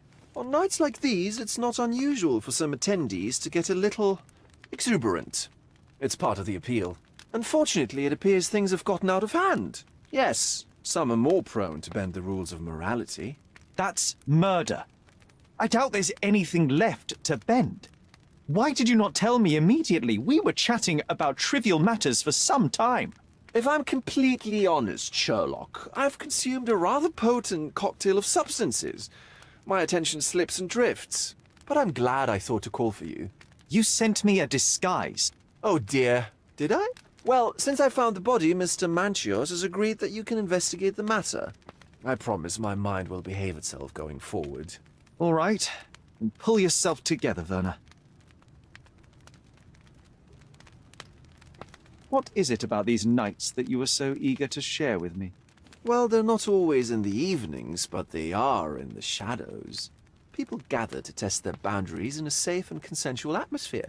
Often with more stains than your typical crime scene. But that is the point. Who are we to judge? I suppose that's fair. What about today, then? Was anything different? Well, I was invited as a special guest. It was supposed to be a time of both divine and carnal pleasures. A scratch for every unconventional itch. I imagine you're reeling from your shattered expectations. On the contrary, there is still spectacle, stimulation, and release, merely in a different form. I like to let life entertain me. Or death. Mr. Manchios is the owner of the manor, yes? And the host of Cordona's most memorable parties. He promises even the ugliest guest a partner for the night. And for the ones with more unconventional tastes, Mr. Manchios provides other services. What a caring person. You cannot begin to imagine.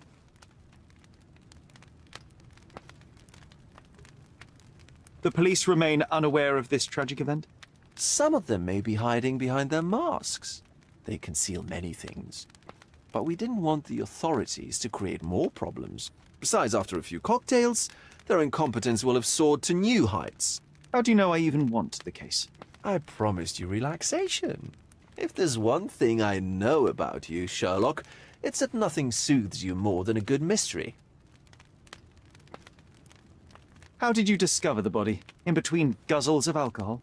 I was set to perform in a fecundity rite with Fabio and came to inquire further. It was a staged ritual where he was to play the principle of life. And the rehearsal was unsuccessful? Huh. Who knows? I found him alone on the altar, his blood dripping to the floor. And then? Then I called Mr. Manchios. He was panicking, so I told him about you. We left the room and locked the door. Then we were... Filling time? Waiting for you was stressful. We indulged in some simple comforts. Overindulged, perhaps. Were you well acquainted with Fabio, the victim? Everyone knew Fabio, or wanted to. His beauty was the talk of the island. Too handsome to go unnoticed. He was magnetic. Fat wallets fought for the privilege of having him. He offered the pleasures of performance, and more.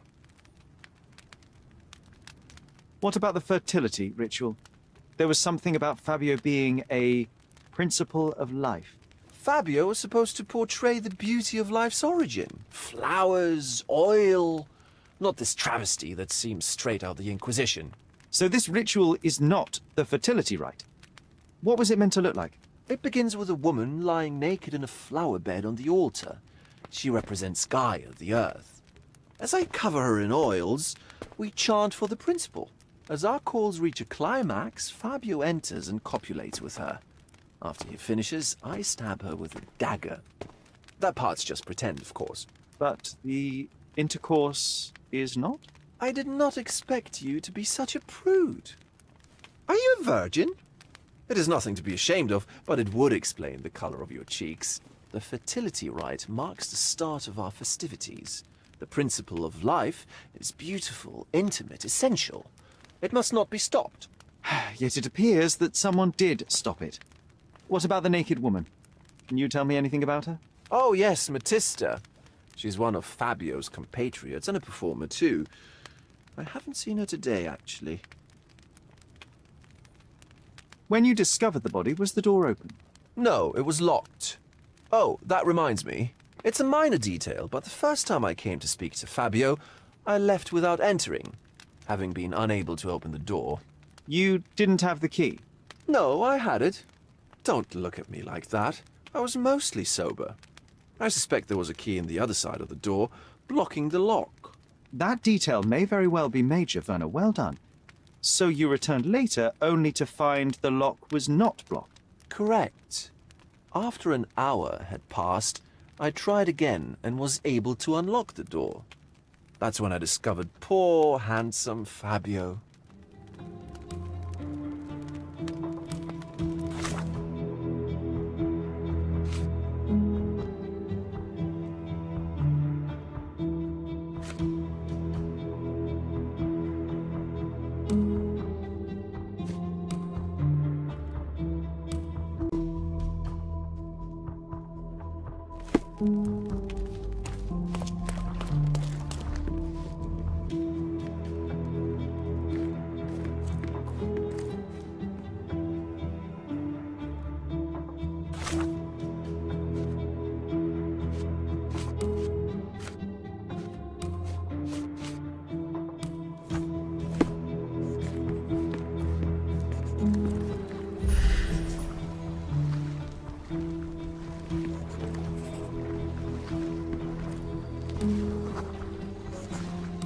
A person leaned against the doorframe. They left a smudged trail of blood.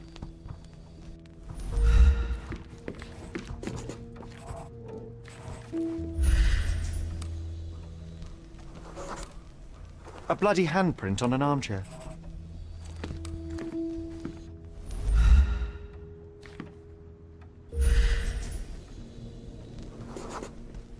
The wounded person was here for some time.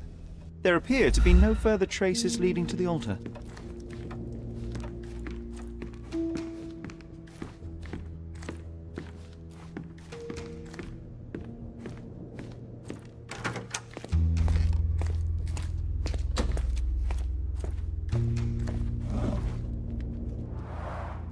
Similar to the guests' robes, apart from the bloodstains.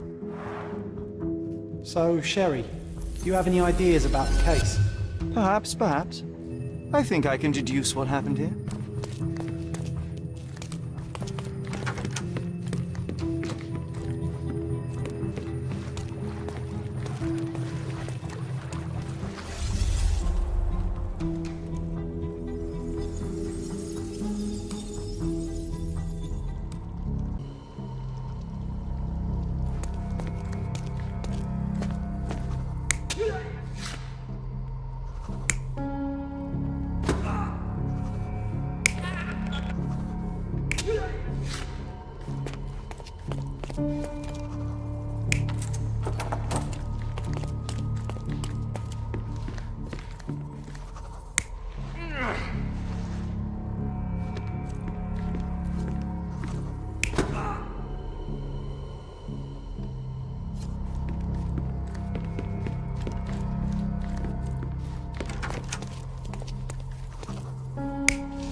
bottle was used as a weapon during a scuffle in the smoking lounge.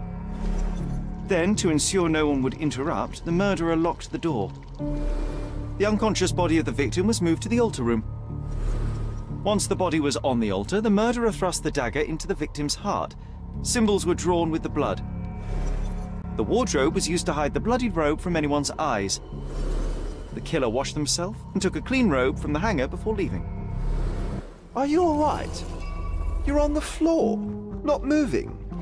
I think I know what happened here.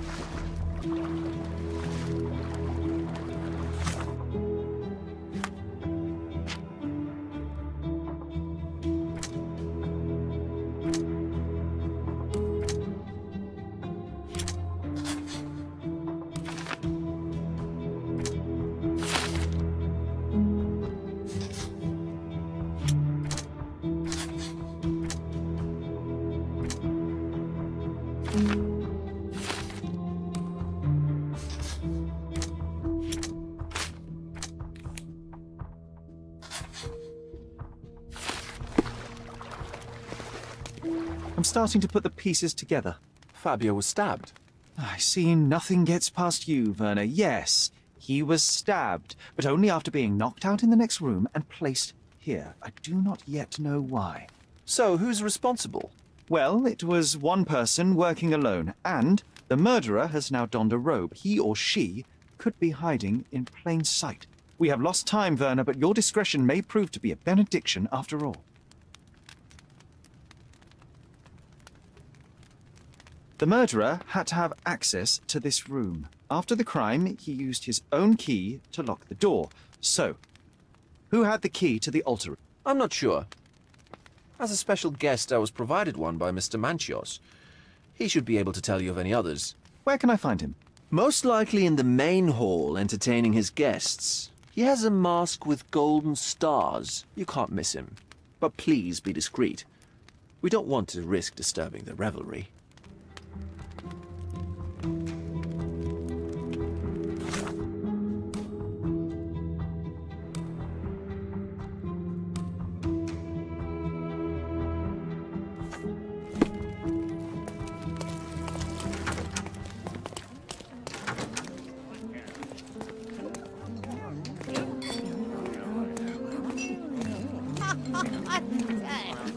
Kurt Manchios, I presume. I'm Sherlock Holmes. Oh, you must be the one Werner told me about. What a sweet voice you have. It must belong to a handsome young man. Can I call you Sherlock? As you wish, Mr. Manchios. Mr. Vogel asked me to help you. The body in the altar room requires answers, and quickly. I suspect the murderer to still be here. What? Lower your voice. I don't want anyone to hear us. I need to find all those who had the key to the altar room. As far as I know, Mr. Vogel, Fabio, and you had access to it. Is that correct? That is correct, yes. Also, Matista and Santos. Santos? Who is that? Santos Pinchetti, my major domo. In his opinion, at least. I'd like to speak to Mr. Pinchetti and Matista. Do you have somewhere I might have a private conversation with them? Of course, of course. Let me think. Matista is entertaining the guests somewhere, and Santos... Oh, yes. He will be busy with the servants. Or the cook. What's that noise? What's going on? Praise, filth. You're under arrest.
committed a crime, and now I have to free you, kiss your hand, and apologize for the inconvenience. Your Grace. I did tell you that Mr. Vogel and I were innocent. I emphasized it in my statement. Your statement? Thanks to some bigwigs who work for the so-called good of the country by releasing fleas like you. Thank God we had Vogel in his letter. Once I get to that goldfish, I'll... Bigwig? Oh, my wretched brother Mycroft and his long nose. Wait, did you say Mycroft? Mycroft Holmes? Are you the youngest son of Violet Holmes, rest her soul? You knew my mother? Not personally, no. Not exactly. I was working on the paperwork for that case. Would you happen to remember anything of the events? Well, I didn't make the inquiry, but I remember seeing some notes. Why?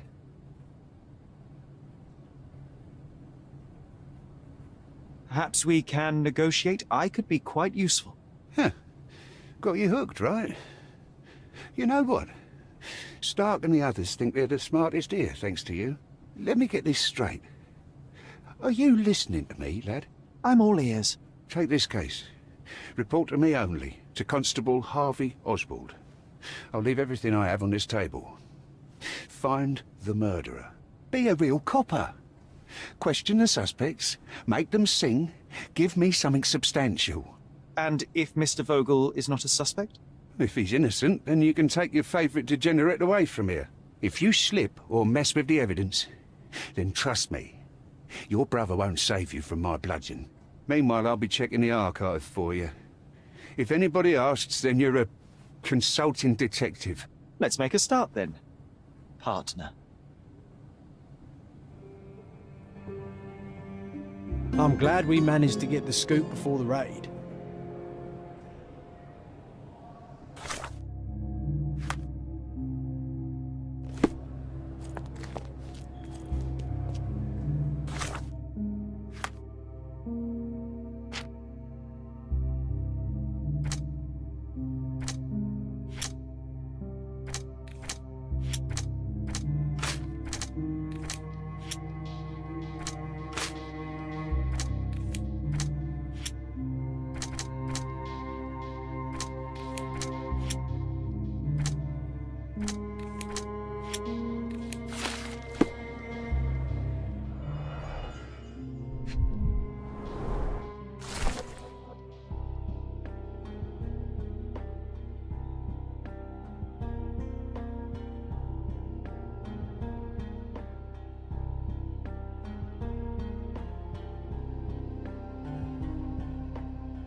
Back on track to solve the case.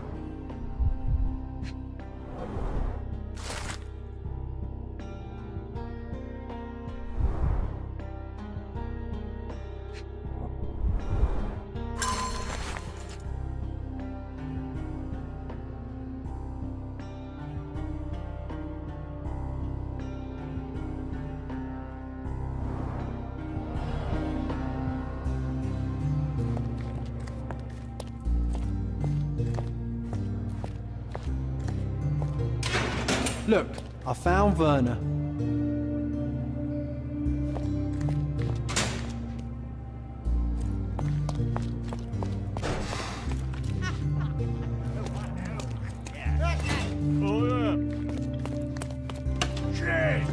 Did you hear Basilio Coppello? Good day. Your ticket, please, if you want me to help you.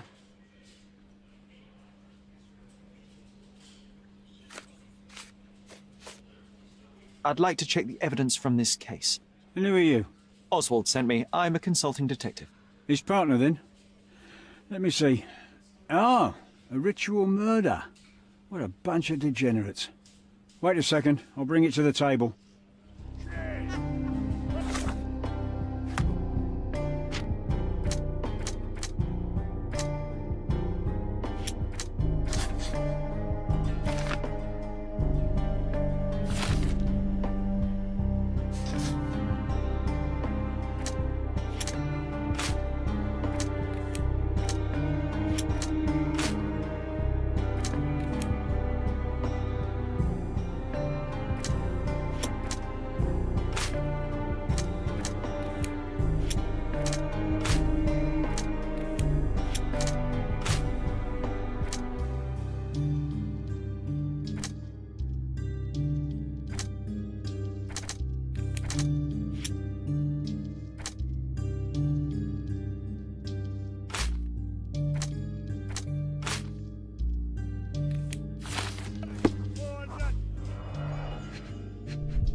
All the keys of the mansion on one golden ring.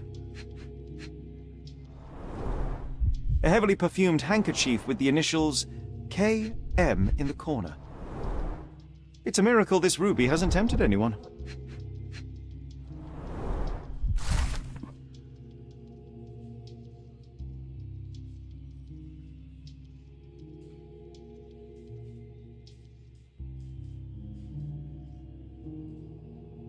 Not the time for privacy. Werner's personal sketchbook. An emergency kit for boredom.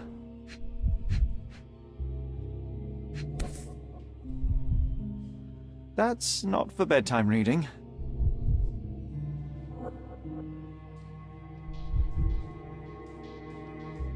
This ex libris belongs to Manchios Library.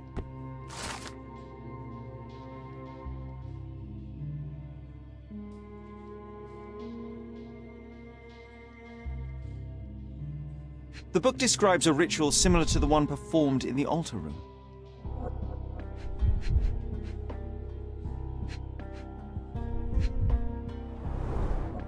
Her key to the altar room. A handcrafted charm that contains hair and nail clippings. Thank you, officer.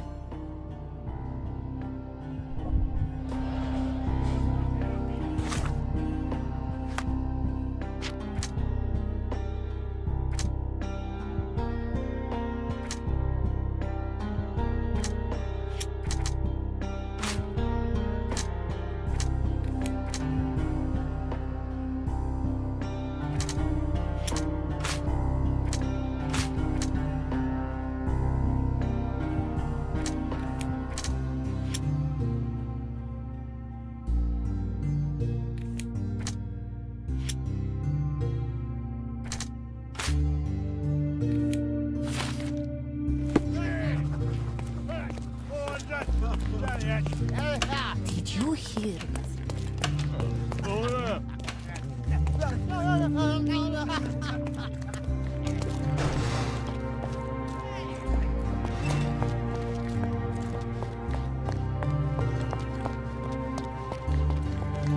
Werner, are you all right? Oh, yes. Everything's fine. In fact, it's something of a family reunion. My brother spent quite some time in this place himself. You should not be here. I told the police everything I knew, but they refused to let you go. They require proof to free you. Ha! What did you expect? The mighty Sherlock Holmes swans in, tells the officers what to think, and the world obeys? Of course not. Anyway, I struck a deal with the constable, and I've got a free hand in the investigation. I find proof to solve the case for him. He obtains files about my mother's death for me. Well done.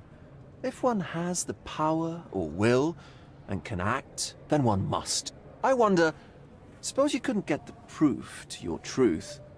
Would you tell a lie to the guard that enabled my freedom, knowing my innocence? Would that not be just?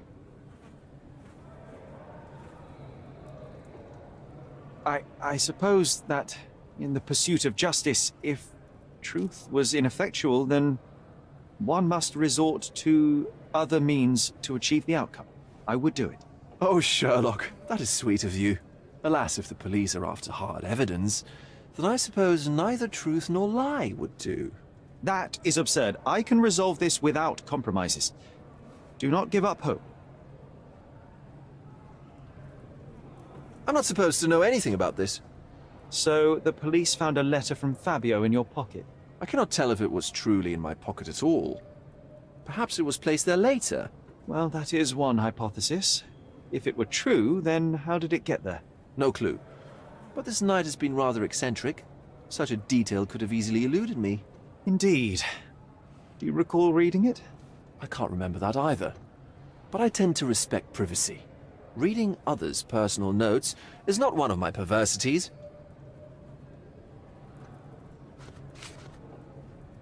I can't follow you here. I'm not supposed to know anything about this. I have learned who told the police about the crime. It was Santos Pinchetti. Do I know him? The major domo of the manor. He cleans up after you? Well, then he does his job perfectly. All but invisible. I couldn't tell you the first thing about him.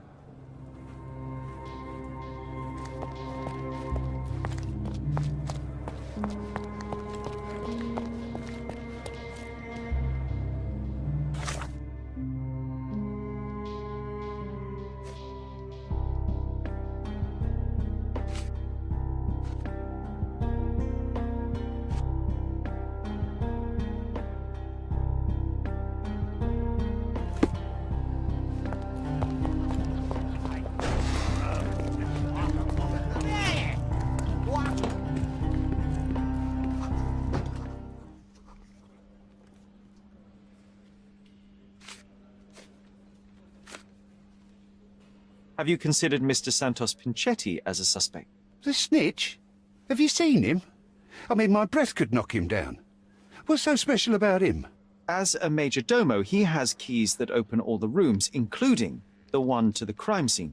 He could have testified only to circumvent suspicion, don't you think? We need to question him. Right. I'll send our men to fetch him. Stay here. They brought him in, Mr. Holmes. Here's the key to interrogation room number 7. Mr. Pinchetti didn't even resist, our men said. Thank you.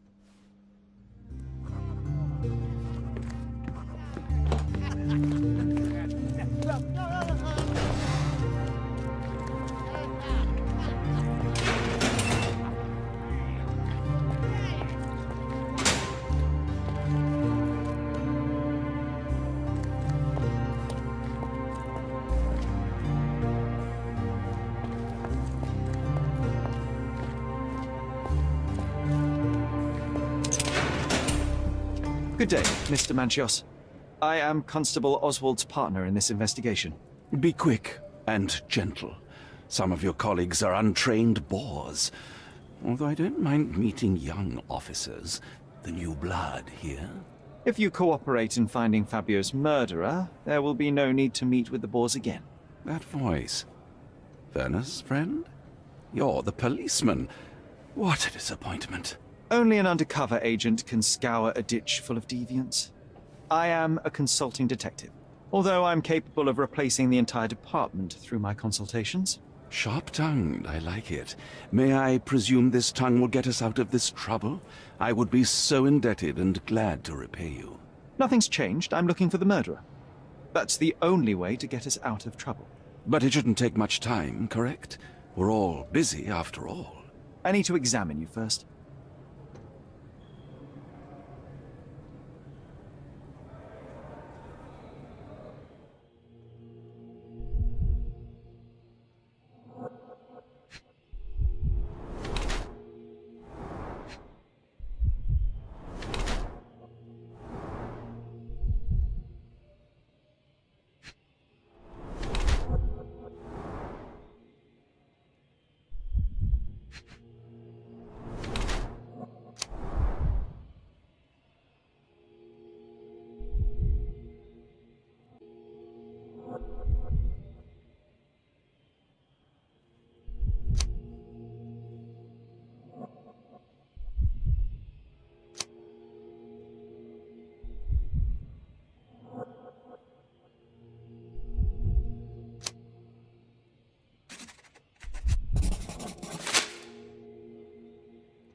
You are a little over the top with your use of makeup, Mr. Manchios.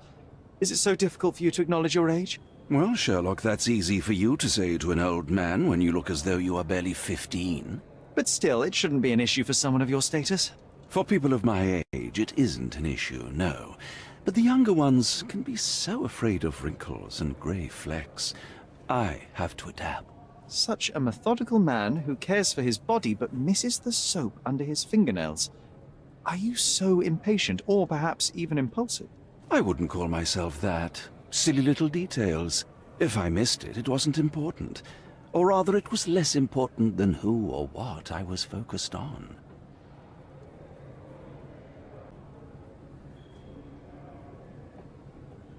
Mr. Vogel told me a little about your parties, but I would like to know more directly from you.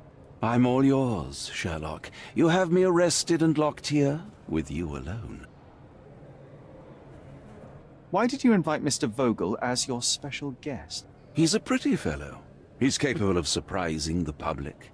He has a talent for saying words that no one else would wish to either say or hear. I suppose I can't argue with that. He is a free addition to the eccentricity of the party, which is fine by me, as long as it enhances my party. I'd like to know who you usually invite to your parties. Free minds who are able to leave reality for an evening, who can taste forbidden fruit without prejudice. There is nothing that quite spices up life like these parties, assuming one is old enough and has worked many years for the good of one's country. Oh, all true labourers, I see. What was Fabio like?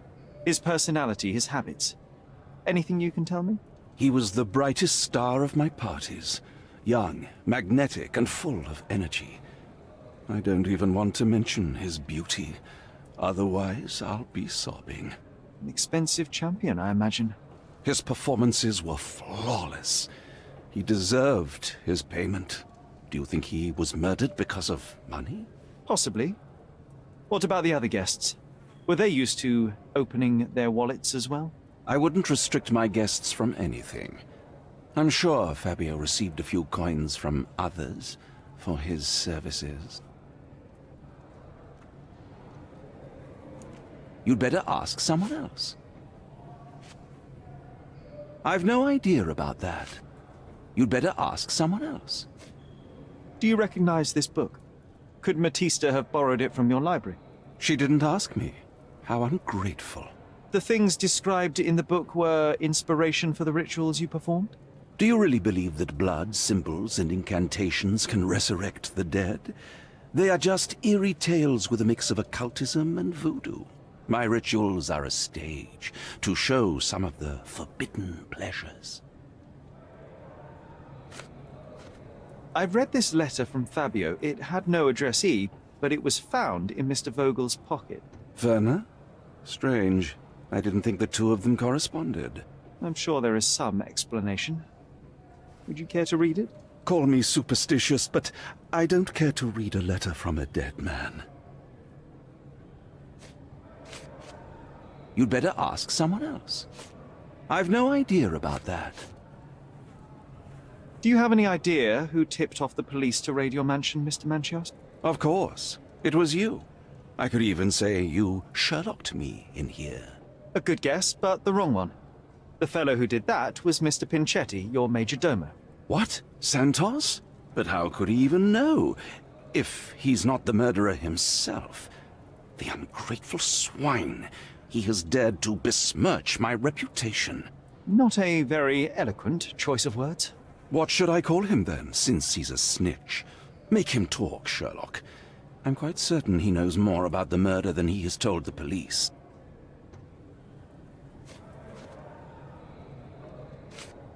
That's not something I know much about. You'd better ask someone else. That's not something I know much about. That's not something I know much about. You'd better ask someone else. That's not something I know much about. You bought an expensive pair of cufflinks for Fabio. Were they his price? Or were they a tip for an exclusive show? It was pure business. Fabio escorted me a few times. I was merely showing my gratitude. This pair cost a small fortune. You must be extremely grateful then. Tell me more. You've thrust a knife in an exposed nerve, Sherlock. Yes, he was my protégé and my beacon also. With my experience and his beauty, we could have achieved anything. I had faith in him. I would have made him.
I'm Sherlock Holmes. I'm helping Constable Oswald. You are Matista, Fabio's friend. This body, yes, it's Matista. But it's a mere shell that will die someday. Just like Fabio. Please accept my condolences for your friend. Thank you. I'm just here to ask questions and find Fabio's murderer. It will not bring Fabio back.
You have both old and new scars.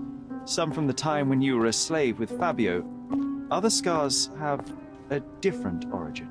The guests pay good money to torment you? I am skilled in giving pleasure, but I don't participate in such practices. I thought your body was... For sale? It's true. Many unwanted things were done to my body. And the pain helped me to discover... Occult deities? Yes, the tattoo speaks loudly of it. Yes. Your gods abandoned me, and the ones I favor now are more protective of me. How did you escape? Something happened. One night the master fell down the stairs. I made him fall, and he died. We ran away that day. We managed to get on a ship and traveled here, to Cordona. Fabio and I started a new life here. It was very hard at first, but it became better with time. Until today. The bruises on your neck are not self-inflicted. Someone else made them. Some guests can't contain themselves. They even bite, sometimes.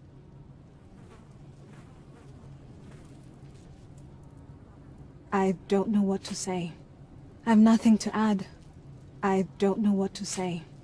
I don't know what to say. This book, The Power of Love, Blood and Mandrake, what do you hope to achieve? To learn more about the invisible strengths that govern us. Occultism is real. The master who fell that night when Fabio and I escaped, I made him fall. I cast a spell on him and it worked. Or was it a coincidence? The universe is rarely so lazy. If you say so.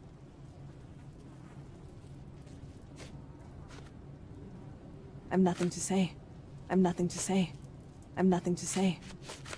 This is the letter the police found in Mr. Vogel's pocket. Fabio wrote it. Do you know anything about it? I don't. Although I can feel Fabio's energy. It's there, but it refuses to let me analyze it. Do you practice occult rituals? For protection? For fortune? To wash away the ugliness of the world? Sometimes to survive. I have the gift, and I'm learning to use it better. Did you use your gift on Fabio? I only used white magic. Love charms lately. Fabio became so distant. I just wanted him to be with me, but I suppose I'm not as skilled as I thought.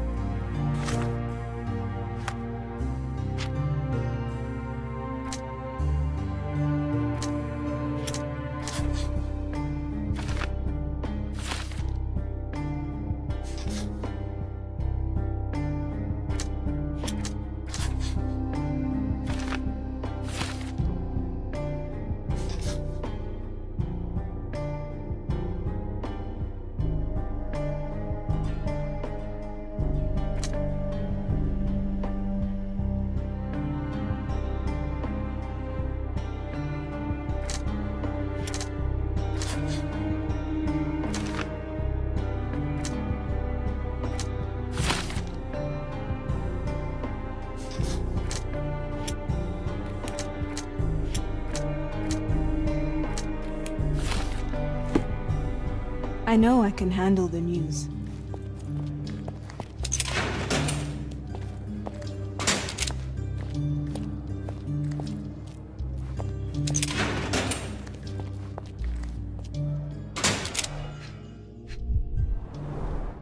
I recognize the key from the altar room among these.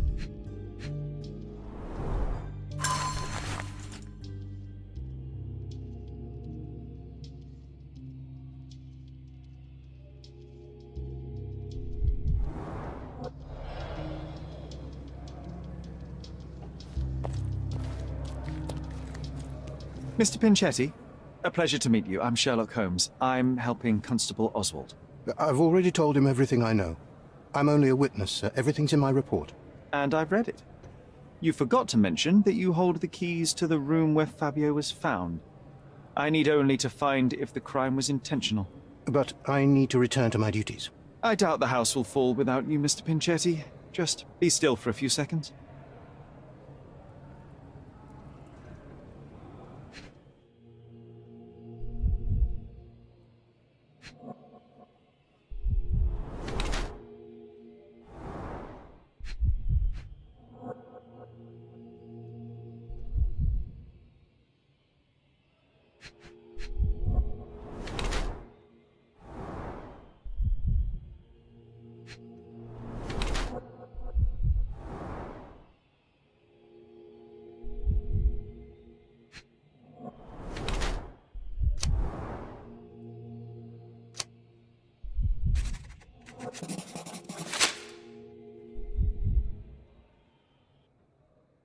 You are the major domo of a rich mansion, and you seem barely able to afford decent clothing. You hide under heavy makeup a skin disease that might be treated with more onerous but less harmful means. Do you have money troubles? I do not have a lot of means. The pay is below what you might expect. But you could easily change your job if your employer does not meet your elementary needs. One can change his employer, that is true. And the blood on your shoe, where does that come from? I don't actually know. Perhaps from a guest? Did you know Fabio? Not personally. He was a frequent guest, and cleaning the mess after his performances was tedious. Mr. Manchios always had a role for him, and mainly the leading one. The parties were always, Fabio-centric? And Batista? Was she as popular as her partner? Don't tell her I said this, but I do not think so. Mr. Manchios hired her only because Fabio refused to work without her. Mr. Manchios used to see her as a worker.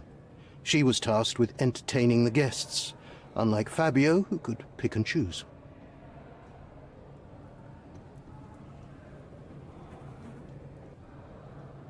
I can't help you. I can't help you.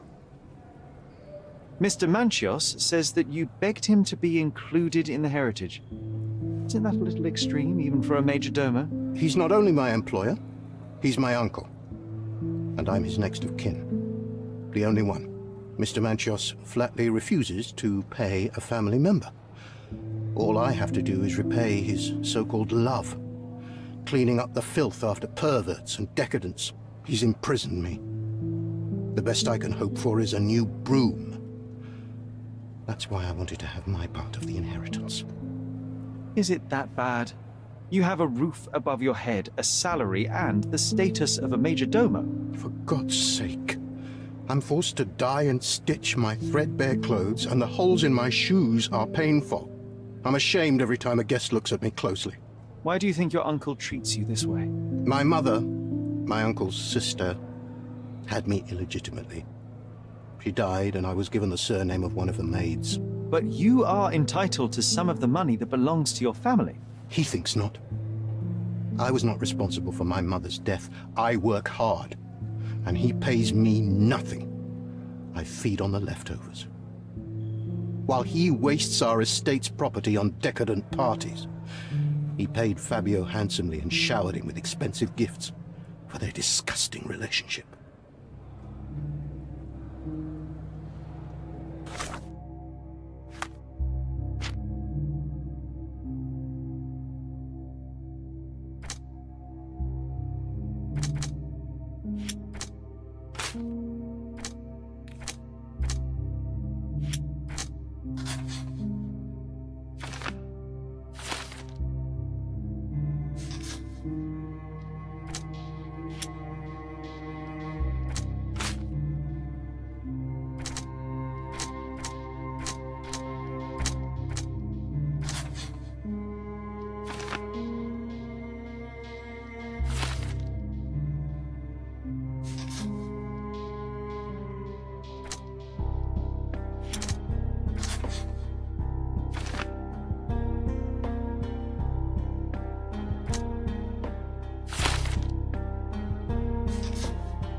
Please let me out.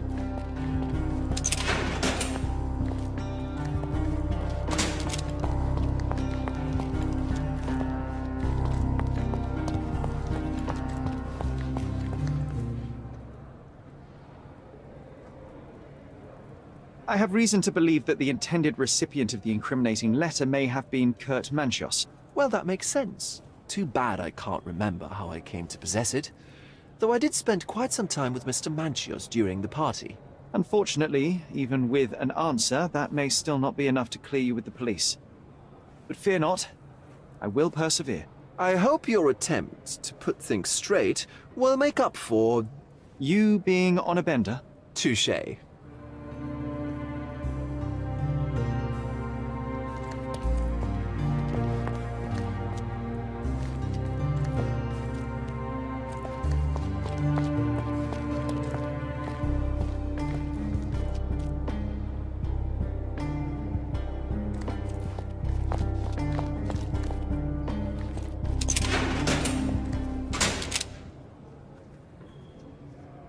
There is undeniable evidence that you were the original recipient of this letter. What are you talking about? Is it addressed to me? Your protégé wanted a fresh start, it seems. This is sufficient to charge you. Me? Hurt my star? Are you insane that you would accuse me of such a thing? He did not consider himself as yours. Since you deny everything, let's move on. Do you have any idea as to how the letter could have ended up in Mr. Vogel's pocket? You were the detective. Perhaps he took it from Fabio. Werner was a little high.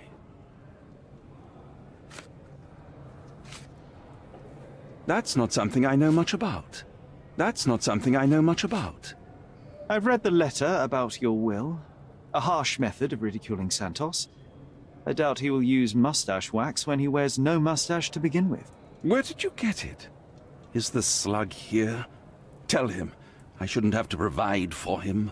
He's a grown man who shouldn't sit on his uncle's neck. He conceives himself as my only heir. And who is he to you? He's a leech on my aging body. He has only added problems to my life since the death of his mother. I fail to see why you made him your major domo. He needed to know his place, so I taught him.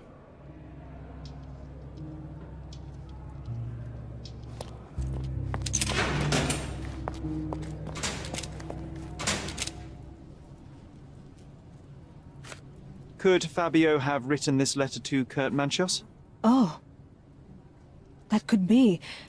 I never thought Mr. Manchos could make Fabio that angry, though. What do you mean? Well, Fabio wanted to disassociate from Mr. Manchos. Clients who are in love are both a blessing and a curse. But Fabio was here tonight. Money. In our line of work, we can't afford to turn down clients who pay as well as Kurt Manchos. Was Fabio afraid of Mr. Manchos? Not at all. The old toad wouldn't dare to do more than sweet talk and touching. Talk can be forgotten, and touching washed away.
The murder of Fabio did not have a ritual purpose, Mr. Manchos. It was staged by a man who wished to distract the investigation.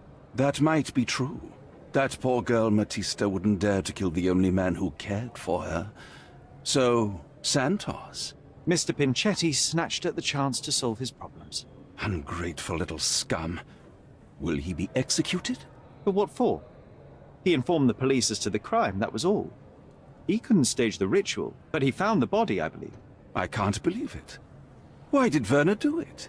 Mr. Vogel, he had no reason, and he won't be a scapegoat as you plan. You put Fabio's letter in his pocket when he was intoxicated, didn't you? You can't be serious. We can very often deduce someone's life by their shoes or their fingernails. You are a meticulous person, but this murder was fairly traumatic and filthy. After you stabbed Fabio, you were covered in blood. You panicked and neglected to rinse the soap from under your fingernails. The devil is in the details, Mr. Manchios. Nonsense. I missed it simply because of the busy schedule of the party. Of course, a staged murder was certainly not planned. You're at the twilight of your life. You have no partner, you have no children. You had feelings, however, for one man. That was Fabio. You loved him. That is, you wished to own him with money and gifts. But he was also a free mind, was he not? He turned his back on you. Quite unjust. Love, so cruel and painful, and Fabio, with his words and deeds, made you feel the more wretched. So you killed him. You must surely perceive that my sensitive nature wouldn't allow me to hurt anyone. You staged the murder as a satanic ritual. It was easy for you, since you were the one who wrote the scenarios for the parties. It was your way of avoiding suspicion. A respectable man in his 60s, early 60s, who hosts the cream of Cordona's society, cannot possibly be a murderer. But the guests who behave like animals in his mansion, of course, one of them could have killed Fabio. I did oversee a few of the rituals, but I did not stage Fabio's death.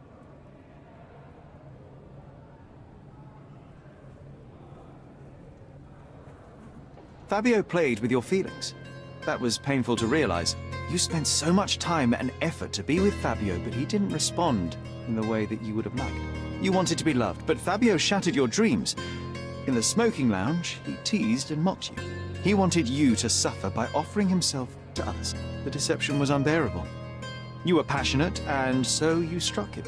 Once you understood your mistake, it was too late. You were afraid, so you staged the ritual. With such a story, you might be sentenced to a few years. It might clean your conscience, and soon the case will be forgotten. No. No.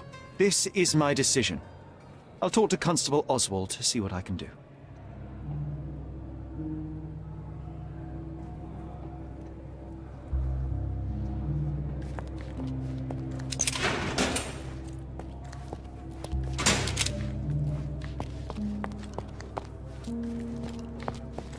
The air here is rather refreshing. I'd even recommend that some of my friends visit the place.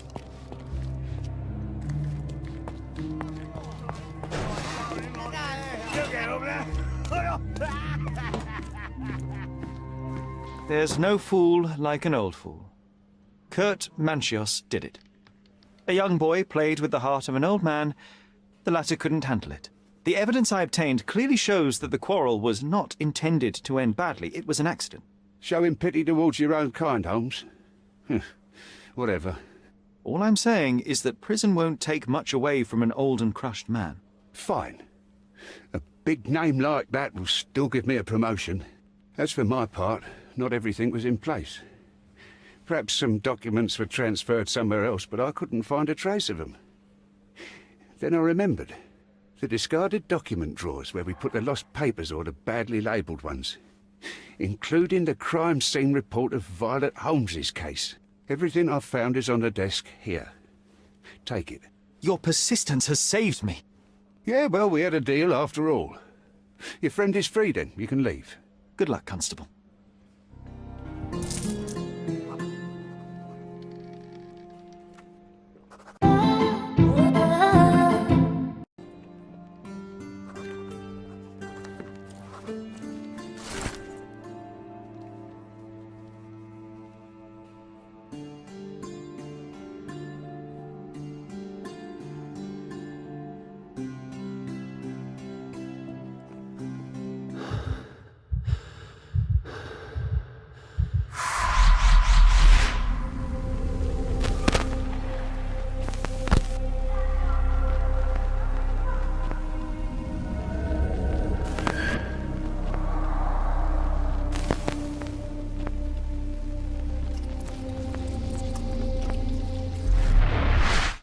garden. There's a garden behind our manor. How could I forget? That's where it all happened, where it all went wrong. Sherry, it looks like you've almost found what you wanted.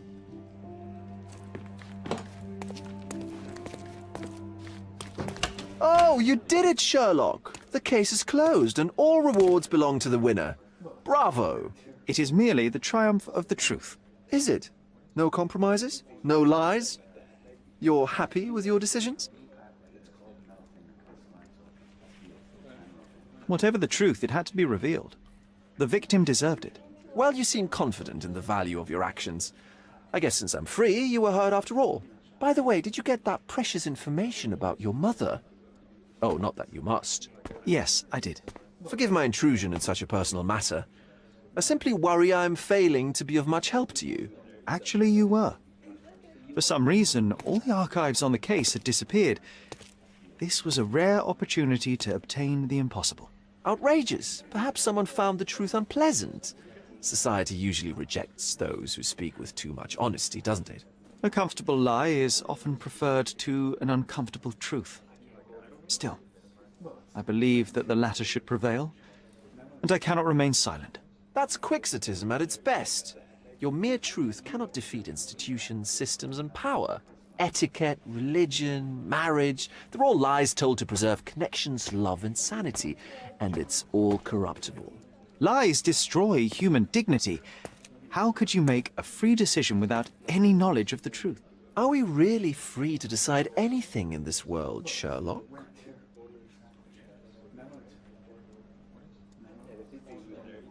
Oh yes. It's a struggle, but yes, we can make our own decisions. That's what I fight for. And what an endless fight it is. Will you ever give yourself a break, Sherlock? You're a walking contradiction, Sherlock. You refuse to lie to others, but constantly lie to yourself. How long until the train comes off the track? I cannot look away, but perhaps I should take a few steps back. You're an accident waiting to happen, dear. Until then, I shall bid you adieu. Did you hear Basilio Capello is in jail? A dead body was found.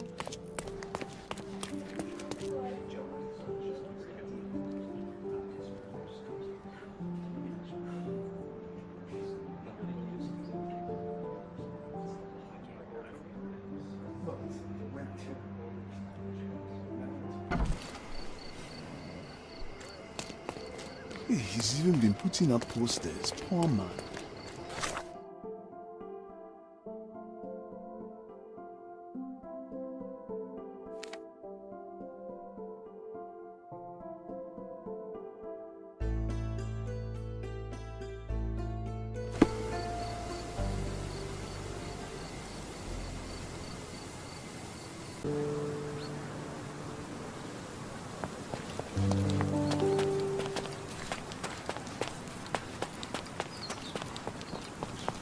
The manor all to ourselves.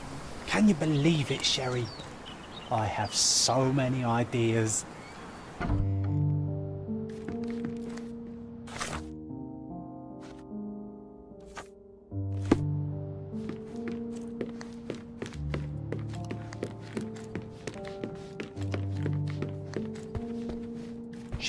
Sherry, please listen to me. Sherry. John, I always listen to you. You don't have to do this. You don't have to go through. I don't know what is beyond this door, but I can feel it. Buzzing, angry like a fly at the window. I know. I can sense it too. You locked away this memory for a reason. There is only pain here. Pain? And truth. You do not need to suffer either. There is so much more we can do on Cordona, so many others we can help. There is no coming back from this.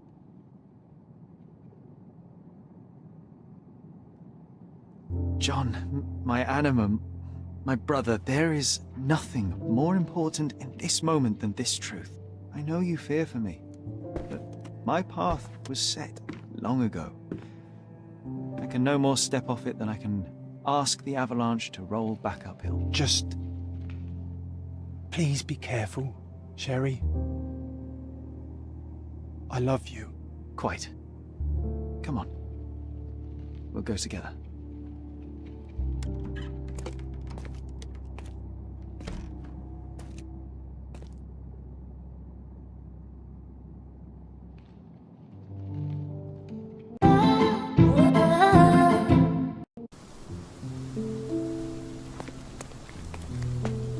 I remember we had such a big garden. Maybe you forgot it for your own good.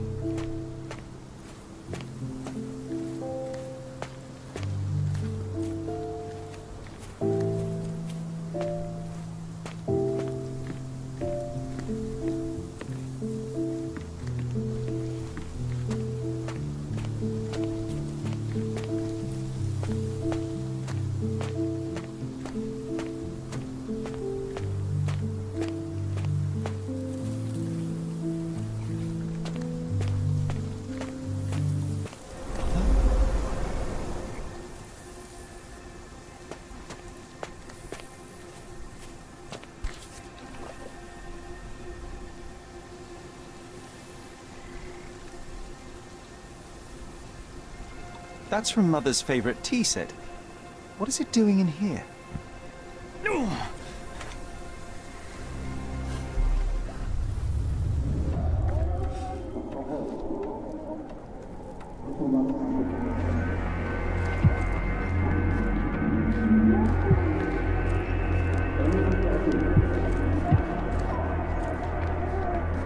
Come here, Sherry.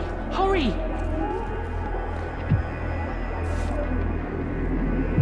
These must help calm her down.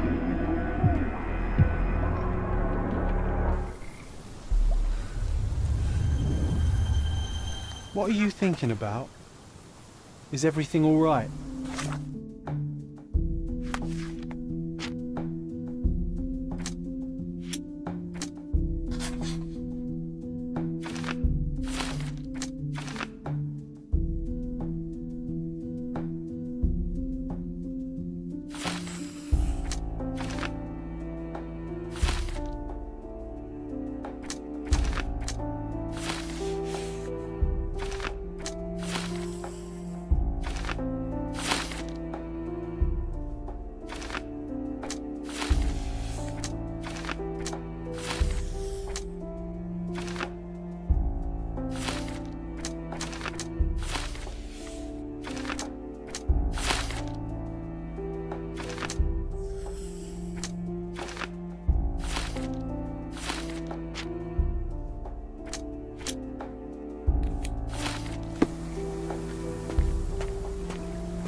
Don't go, Mother, wait!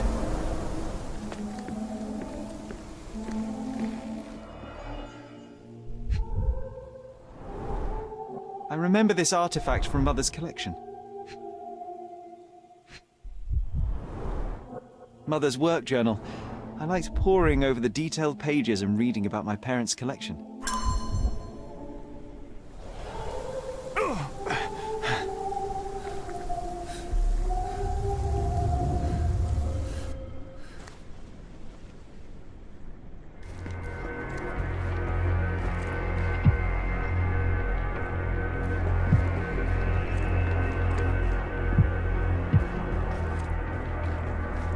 Here it is. We'll just borrow it for a while. Did you hear that? Someone's coming. Let's take a peek.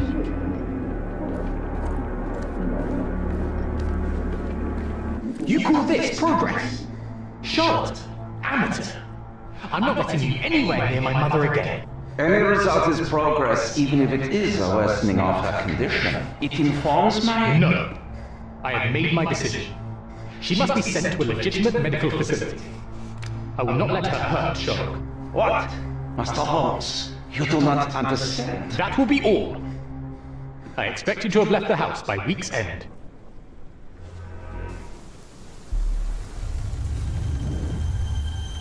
Sherry, say something. Can you hear me? You're scaring me. I'm waiting for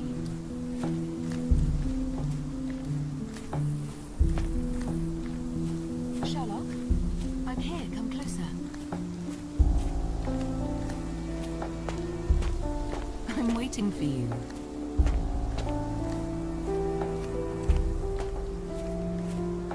Sherlock? I'm Coming, here. Mother. Come closer. This was for my mother, wasn't it? I remember how we came to the garden for a breath of fresh air.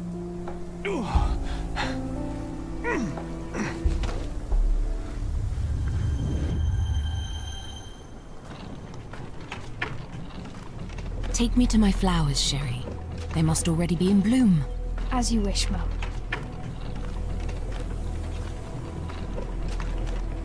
I bet you missed the fresh air, didn't you? Terribly. The sun is far brighter than I remember. But I like it. We can walk each day from now on, if you want. That would be wonderful.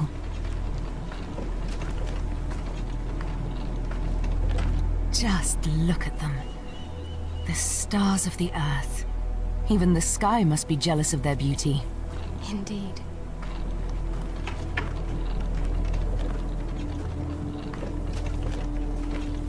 Mother, would you like to go around the water?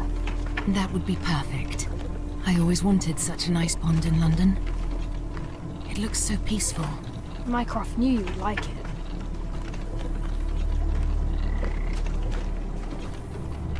We should put some fish in it, don't you think?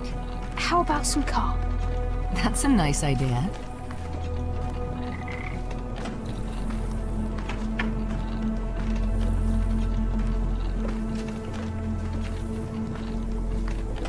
Let's visit your father's tree. It grows so fast, just like you. We could even build a tree house in it. Yes, Sherry.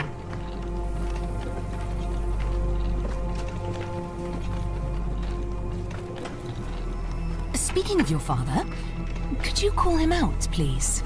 Mom! I'm sorry. He passed away. He's gone. No, he's not. I'm telling the truth.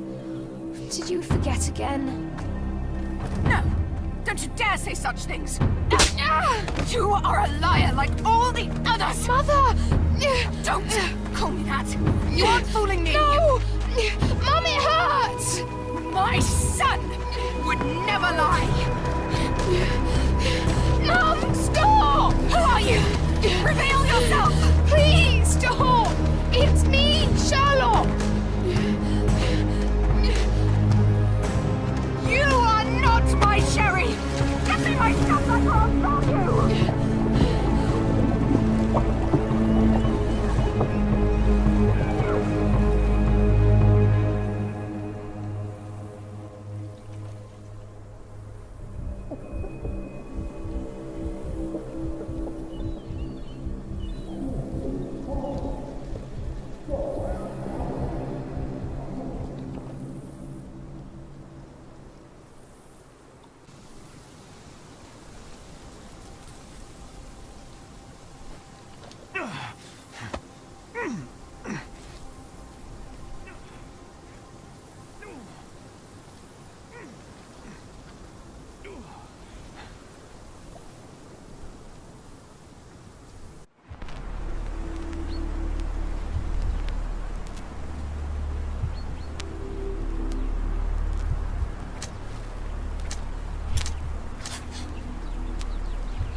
Sherlock. Sherlock. Can you hear me? Come on, wake up.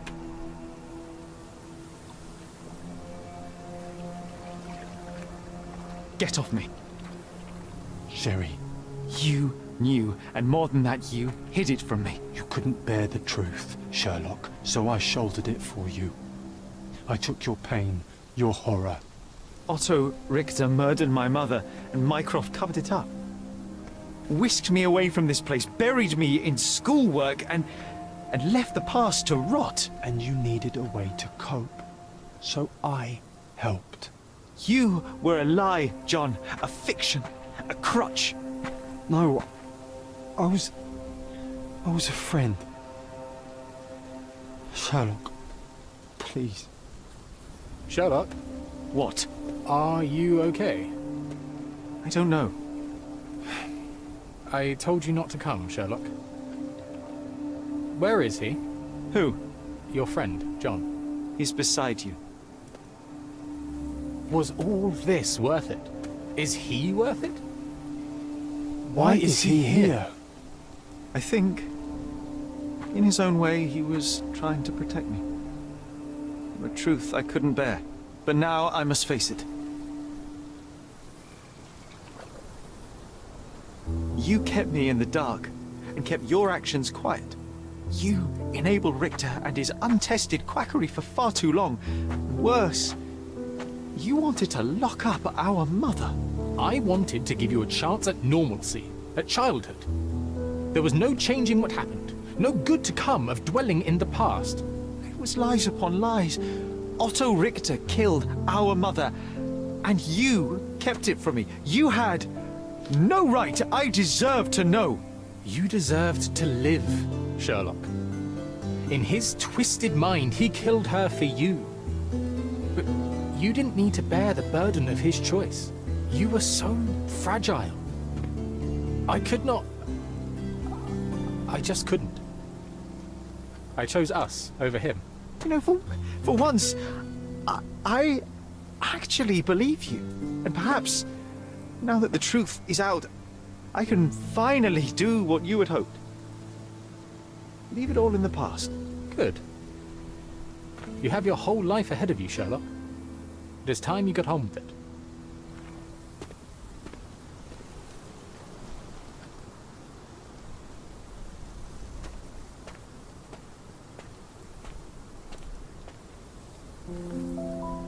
I was worried there for a minute, Sherry. Really worried. I didn't want to hurt you.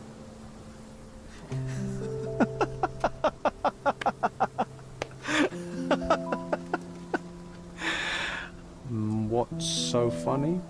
I am talking to myself, John. I think I was hurt regardless. But we made a good team, eh? Explored every inch of this place together. Helped a lot of people. Terrorized a few too, I suppose. I think I may go so far as to say, Sherry, that I have not lived wholly in vain. So that's it. It's over. You've opened every door, Sherry. Faced the past you locked away. You don't need me anymore. I know. I will miss you all the same. I don't want you to go.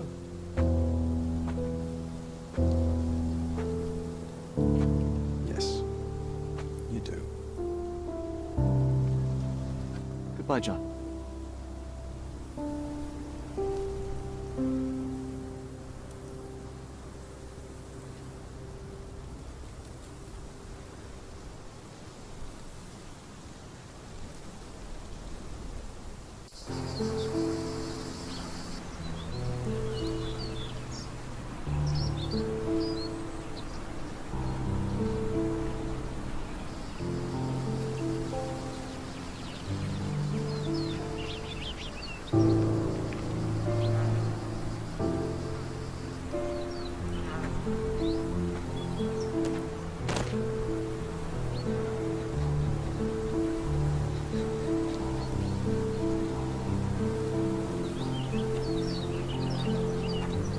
Why are you here? Closure, I suppose. And to help a friend. You and I are not friends. In a race between the thawing of the ice caps and our friendship, I would buy a boat. Ha! Is that right? I can see it now. I know what you did. What did I do? You needled me. From the moment we met, you were searching for weakness. You pushed me to pursue the truth about my mother. You questioned everything I did, everything I believed, to break me. To blur truth and fiction, reality, morality. A saboteur in silk. Was it vengeance, Werner? Or do you prefer Klaus? Excuse me? You are Klaus Richter, Otto's younger brother. Do you hold me responsible for his end? Ha! There was no love lost between me and my brother. I am sure you can relate. Otto was merely the gravity that pulled me into your orbit. Or you into mine. Once I met you, I could not keep away. Why? What reason do you have for all this? To help you. You're lying. To show you that you were wrong. More lies. I know you now, Werner. Try again. To see what had happened. Or is that yet another untruth? Does it matter? Take your pick. Who cares? You're my masterpiece. I turned Sisyphus into Ozymandias. You could not see the futility of your quest until I helped you to let go of the rock. And now, nothing beside remains. I remain. Despite you, and to spite you. It is a matter of will and power now. Will you overcome this, or shall you decay? Oh, on that note, I brought you something. I want nothing more from you. When one wants for nothing, Sherlock, the best thing to get them is something personal. So, here you are. Now, please excuse me, but the gallery calls. I'm already conceiving my next project.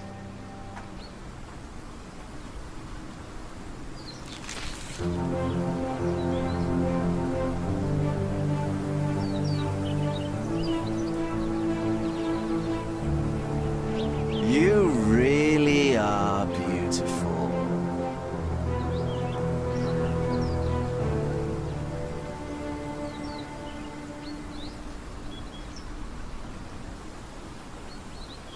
After everything, Cordona felt hollow, cloying. I returned to London and joined Mycroft in his work for the Crown, but soon that too soured. He cannot abide me being right, or perhaps I cannot abide him being wrong. I left after 2 months. I enrolled at Cambridge University, though it proved similarly unsatisfying. The lectures were of limited interest. I am more obsessed with my work in a hospital laboratory, pursuing medical research and devising novel testing methods. At least there I can be confident in the truth. I think about you in the evenings. I helped a woman with a trivial matter, and now others arrive at my door for assistance with their mysteries.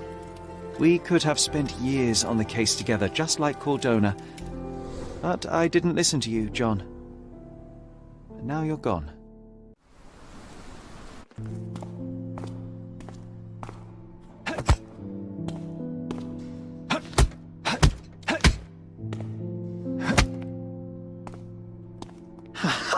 I found it!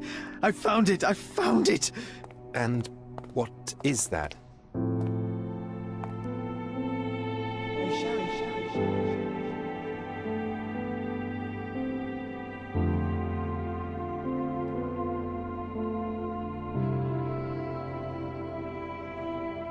How far, bruises may be produced after death. How are you? You have been in Afghanistan, I perceive.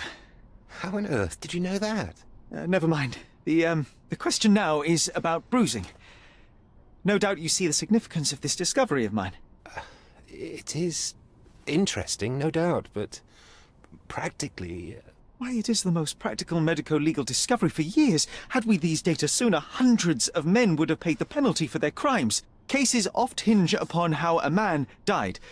Now, we can know which wounds he suffered alive, which occurred post-mortem, and what instrument was responsible. And ergo, one will soon be able to calculate with utmost precision when and where death occurred, sparing the innocent and damning the guilty. Well, then you are to be congratulated. Indeed. But, you came here on business. Correct again. I am looking for someone with whom to take diggings, and heard you were complaining that you could get no one to go halves with you. I have my eye on a suite in Baker Street, which would suit us down to the ground. You don't mind the smell of strong tobacco, I hope? I smoke ships myself. That's good enough. I get in the dumps at times, and don't open my mouth for days on end. Just let me alone, and I'll soon be right. What have you to confess now? It's best for two fellows to know what bruises each other carries before they begin to live together. My last companion and I... Well, I object to rows because my nerves are shaken. And I get up at all sorts of ungodly hours. And I am extremely lazy. I have another set of vices when I'm well. But those are the principal ones at present. Do you include violin playing in your category for rout? It depends on the player. A well-played violin is a treat for the gods. A badly played one. Oh, no, that's all right. I think we may consider the thing as settled. Oh, forgive my manners. My attention wavers. Sherlock Holmes. Dr. John Watson. John.